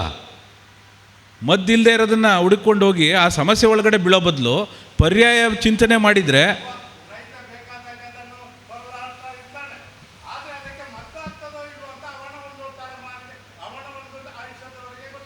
ನನಗೆ ಗೊತ್ತು. ನಾನು ಅಷ್ಟೊಂದು ಓದಿಲ್ಲ. ನಾನು ಪರ್ಯಾಯವಾಗಿ ಬಹುಶಃ ಇಲ್ಲಿ ನೋಡಿ, ನಾನು ಹೇಳೋದಿಷ್ಟೇ, ಅಡಿಕೆ, ಕಾಳುಮೆಣಸು, ಕೋಕೋ ಈ ಥರ ಬೆಳೆ ಪದ್ಧತಿ ಎಲ್ಲಾದರೂ 1 ಹೆಕ್ಟೇರ್ ಇದೆಯಾ? ಅದ್ರದ್ದು ಕ್ಯಾಲ್ಕುಲೇಷನ್ ಮಾಡಿ ನೋಡಿ. ಆ ಬೆಳೆ ಪದ್ಧತಿನಲ್ಲಿ ನಮ್ಗೆ ಎಷ್ಟು ಲಾಭಾಂಶ ಬರುತ್ತೆ ಅಂತ ನೋಡಿ. ಇವತ್ತು ಒಂದು ಎಳ್ನೀರು, ದಕ್ಷಿಣ ಕನ್ನಡಕ್ಕೆ ಎಳ್ನೀರು ಎಲ್ಲಿಂದ ಬರುತ್ತೆ? ಎಳ್ನೀರು ತಮಿಳ್ನಾಡಿಂದ ಬರುತ್ತೆ, ಮಂಡ್ಯ ಮೈಸೂರು ಭಾಗದಿಂದ ಎಳ್ನೀರು ಬರುತ್ತೆ. ಇಲ್ಲಿ ಯಾಕೆ ಬೆಳೆದು ನಾವು 50 ರೂಪಾಯಿಗೆ ಎಳ್ನೀರು ಮಾರಬಾರ್ದು? ಅದು ವಿಚಾರ ಇಲ್ಲ ನಮಗೆ. ಆದರೆ ಅಡಿಕೆ, ತೆಂಗು ಒಂದೇ ಮಾಡೋಕ್ಕಾಗಲ್ಲ. ತೆಂಗಿನ ಜೊತೆ ಕಾಳುಮೆಣಸು ಮಾಡ್ಬೋದು, ತೆಂಗಿನೊಳಗಡೆ ಅಂತರ ಬೆಳೆಯಾಗಿ ಕೋಕೋ ಮಾಡ್ಬೋದು, ಜಾಯಿಕಾಯಿ ಮಾಡ್ಬೋದು, ಬೇಕಾದಷ್ಟು ಆಪ್ಷನ್ಸ್ ಇದೆ. ಬೇರೆ ಫ್ರೂಟ್ ಕ್ರಾಪ್ಸ್ ಮಾಡ್ಬೋದು. 2000ದಿಂದ ಅದು ಯಾರೆಲ್ಲ ಅದರಲ್ಲಿ ಕೆಲಸ ಮಾಡಿದ್ದಾರೆ 25 ವರ್ಷ. 2000 ನಾನು ಫಸ್ಟ್ ಕೆಲಸಕ್ಕೆ ಬಂದದ್ದು ಪುತ್ತೂರಿಗೆ 2000ದಲ್ಲಿ. 2000ದಿಂದ 2025ವರೆಗೆ ಅದರಲ್ಲಿ ವಿಜ್ಞಾನಿಗಳು ಸರಸ್ವತಿಯವರಿದ್ದರು. CPCRI ಕಾಸರಗೋಡಲ್ಲಿ ಸರಸ್ವತಿಯವರಿದ್ದರು. ಫಸ್ಟ್ ನಾನು ನೋಡಿದ OLD ಮೇಲೆ ರಿಸರ್ಚ್ ಮಾಡ್ತಾ ಇದ್ದ ಸೈಂಟಿಸ್ಟ್ ಅವರು. ಸರ್ಕಾರದಲ್ಲಿ ಅದರದ್ದೇ ಆದ ಸಮಸ್ಯೆಗಳಿರ್ತವೆ, ಅದರದ್ದೇ ಆದ ಎಕ್ಸ್ಪರ್ಟೈಸ್ ಬೇಕು, ಅದು ಟೆಕ್ನಾಲಜಿ ಅಪ್ಗ್ರೇಡೇಷನ್ ಆಗಿರಬೇಕು. ಅದೆಲ್ಲ over A period of time ಅದು ನಿಧಾನವಾಗ್ತಾ ಇದೆ ಅನ್ನೋದಷ್ಟೇ ನಂದು ನಿಮ್ಮದು ಆತಂಕ ಇರೋದು, ನಿಧಾನ ಆಗಿದೆ ಅಂತ. ಬಟ್ ಆಗ್ತಾ ಇದೆ. ಬಟ್ ಈಗ ಅಲ್ಲಿಂದ ಹಿಡಿದು 25 ವರ್ಷಗಳಲ್ಲಿ ಯಾರ್ಯಾರು ಕೆಲಸ ಮಾಡಿದ್ರು ಎಲ್ಲರನ್ನೂ ನಾನು ನೋಡಿದ್ದೀನಿ. ಹಂಗಾಗಿ ಅದು ನಾವು ಈಗ ಅದಕ್ಕೆ ಜೋತು ಬೀಳೋ ಬದಲು ನಾವು ಏನು ಹೇಳೋದು, ಪರ್ಯಾಯವಾಗಿ ವಿಚಾರ ಮಾಡಬೇಕು. ಪರ್ಯಾಯವಾಗಿ ವಿಚಾರ ಮಾಡಿದರೆ ಅದಕ್ಕಿಂತ ಚೆನ್ನಾಗಿ ಲಾಭ ಗಳಿಸುವಂಥ ಅವಕಾಶಗಳು ನಮ್ಮ ಹತ್ರ ಜಾಸ್ತಿ ಇದ್ದಾಗ ನಾವು ಅದಕ್ಕೆ ಯಾಕೆ ಜೋತು ಬೀಳಬೇಕಂತ ಅಷ್ಟೇ ನನ್ನ ಪ್ರಶ್ನೆ. ಮ್ಯಾಂಡಿಬ್ರೋಮೈಡ್ ಅದು ಹೇಗೆ? ಅದರ ಇದು ಈಗ 1 ml ಅಂದರೆ 200 ಕೆಮಿಕಲ್, ಸಿಂಥೆಟಿಕ್ ಕೆಮಿಕಲ್ ಅಷ್ಟೇ. ಸರಿಯೇ, ನೀವು ಅದನ್ನು ಎಷ್ಟು ದಿವಸಕ್ಕೊಮ್ಮೆ ಬಿಡಬೇಕು, ಯಾವಾಗ ಬಿಡಬೇಕು? Same 45 days. ಒಂದು ಸ್ಪ್ರೇಯಿಂದ ಒಂದು ಸ್ಪ್ರೇಗೆ 45 ಡೇಸ್. ಅದು ಕಲರ್ ಇದೆಯಾ? ಆದರೆ ಕಲರ್ ಇದೆಯಾ? ಈಗ ಬಿಟ್ಟರೆ ಏನಾದ್ರು ಗೊತ್ತಾಗ್ತದಲ್ಲ? ಇಲ್ಲ ಗೊತ್ತಾಗಲ್ಲ. ಮಾಮೂಲಿ ಸ್ಪ್ರೇ ಕೆಮಿಕಲ್ ಹೆಂಗೆ ಹೊಡಿತೀರ ಹಂಗೆ. ಇದ್ದಾರಾ? ಏನಾದ್ರು ಫೀಡ್ಬ್ಯಾಕ್ ಇದೆಯಾ ಅಂತ? ಇಲ್ಲ. ಈಗ ನೋಡಿ, ಆ ಕಲರ್ ನೋಡೇ ಸುಣ್ಣ 2 kg ಆಗಿರೋದು, 1 kg ಬೋರ್ಡಾಗೆ 2 kg ಸುಣ್ಣ ಆಗಿರೋದು, ಕಲರ್ ನೋಡಿ. ನಿಮ್ಮ ಮೇಯ್ನ್ ಈಗ ನಾವು ಬಿಟ್ಟ ಕಾಪರ್ ಕೆಲಸ ಮಾಡ್ತಾಯಿದ್ವಿ ಅನ್ನೋದಕ್ಕಿಂತ ಅವನು ಔಷಧಿ ಬಿಡೋನು ಆ ಗಿಡಕ್ಕೆ ಔಷಧಿ ಹೊಡೆದಿದ್ದಾನೋ ಇಲ್ಲೋ ಅಂತ ನಿಮಗೆ ಗೊತ್ತಾಗಬೇಕು ಮೇಯ್ನು. ಅದಕ್ಕೆ ಬಣ್ಣ ನೀವು ಬಣ್ಣ ಕೇಳ್ತಾ ಇರೋದು ಅದಕ್ಕೆ ತಾನೇ. ಅವನು ಔಷಧಿ ಹೊಡೆದವನು ಆ ಗಿಡಕ್ಕೆ ಔಷಧಿ ಬಿಟ್ಟಿದ್ದಾನೋ ಇಲ್ಲೋ ಅಂತ ನಿಮಗೆ ಗೊತ್ತಾಗಬೇಕು. ಇಲ್ಲ, ಹಂಗಾಗೋದಿಲ್ಲ. ಅದು ಗಿಡಕ್ಕೆ ಅದರದೇ ಆದ ಸಮಸ್ಯೆ ಇದೆ, ಆ ಗಿಡಕ್ಕೆ ಹಾನಿ ಆಗುತ್ತೆ. ಅಲ್ಲ, ಇದು ಕಾಂಟ್ಯಾಕ್ಟ್ ಅಲ್ಲ ಸರ್, ಇದು ಫಂಗಿಸೈಡ್. ಕಾಂಟ್ಯಾಕ್ಟ್ ಫಂಗಿಸೈಡ್ ಅಲ್ಲ ಅದು. ಯಾವುದು? ಈಗ ನೀವು ಹೇಳಿದ್ದು ಮ್ಯಾಂಡಿಬ್ರೋಮೈಡ್ ಸಿಸ್ಟಮಿಕ್. ಅದು ಸಿಸ್ಟಮಿಕ್. ಇಲ್ಲದೇ ಇದ್ರೆ 45 ಡೇಸ್, ಕಾಂಟ್ಯಾಕ್ಟ್ ಹೊಡೆದ್ರೆ 45 ಡೇಸ್ ಬರಲ್ಲ. ಹಾಗೆ ಪೊಟ್ಯಾಷಿಯಂ ಫಾಸ್ಫನೇಟ್ ಅದೇ ಅಲ್ಲ, ಸಿಸ್ಟಮಿಕ್ ಅಲ್ಲ. ಅದ್ರ ಬಗ್ಗೆ ಗೊತ್ತಿಲ್ಲ. ಮ್ಯಾಂಡಿಬ್ರೋಮೈಡ್ ಈಸ್ ರೆಕಮೆಂಡೆಡ್ ನಾವು. ಅದು ಮೊದಲು 5 ಗ್ರಾಮ್ಸ್ ಇತ್ತು, ಅದು 5 ಗ್ರಾಮ್ಸು 4000 ರೂಪೀಸ್ ಲೀಟ್ರು ಕಾಸ್ಟ್ಲಿ ಆಗುತ್ತೆ ಅಂತ ನಾವು ಯಾರಿಗೂ ಹೇಳ್ತಿರ್ಲಿಲ್ಲ. ನಾವು recommendation has come down to 1 ml per litre of water. ಹಂಗಾಗಿ ನಾವು ಹೇಳ್ತಾ ಇದ್ದೀವಿ. ಈಗ ಸುಸ್ಥಿರ ಕೃಷಿಗಾಗಿ ರೈತ ಸಂಗೋಷ್ಠಿ ಕಾರ್ಯಕ್ರಮವನ್ನು ಆಯೋಜಿಸಿದ್ದೇವೆ. ಈ ಕಾರ್ಯಕ್ರಮದಲ್ಲಿ ಇಷ್ಟೊತ್ತು ನಮಗೆ ಕಾರ್ಯಕ್ರಮವನ್ನು ಸವಿವರವಾಗಿ ವಿಸ್ತರಿಸಿದಂಥ ಹಾಗೂ ಕಾರ್ಯಕ್ರಮವನ್ನು ಆಯೋಜಿಸಿದಂಥ ನಮ್ಮ ಸಂಘದ ಅಧ್ಯಕ್ಷರು RK ಭಟ್ ಕುರುಮಡೇಲ್ ಇವರಿಗೆ ಧನ್ಯವಾದಗಳು.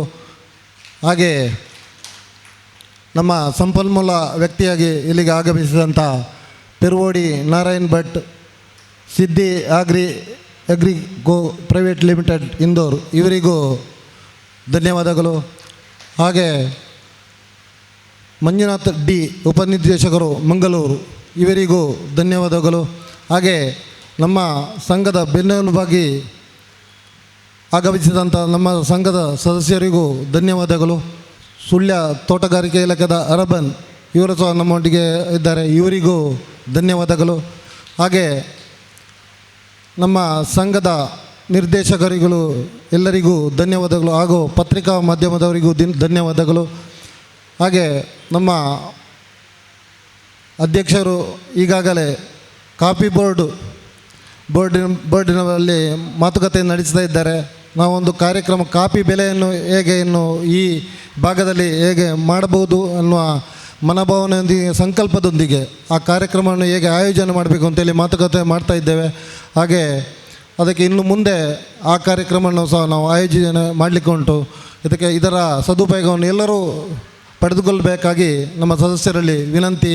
ಹಾಗೆ ಎಲ್ಲರಿಗೂ ಧನ್ಯವಾದವನ್ನು ಅರ್ಪಿಸ್ತಾ, ಹಾಗೆ ನಮ್ಮ ಸಂಘದ ಕಾರ್ಯನಿರ್ವಹಣಾಧಿಕಾರಿ ಹಾಗೂ ಸಿಬ್ಬಂದಿ ವರ್ಗ ಇದರಲ್ಲಿ ಹಗಲಿರುಳು ಕೆಲಸವನ್ನು ಮಾಡಿದ್ದಾರೆ, ಅವರಿಗೂ ಧನ್ಯವಾದಗಳು. ಹಾಗೂ ಪ್ರತ್ಯಕ್ಷ ಹಾಗೂ ಪರೋಕ್ಷವಾಗಿ ಸಹಕರಿಸುವ ಎಲ್ಲರಿಗೂ ಧನ್ಯವಾದಗಳು. ಜೈ ಹಿಂದ್, ಜೈ ಕರ್ನಾಟಕ.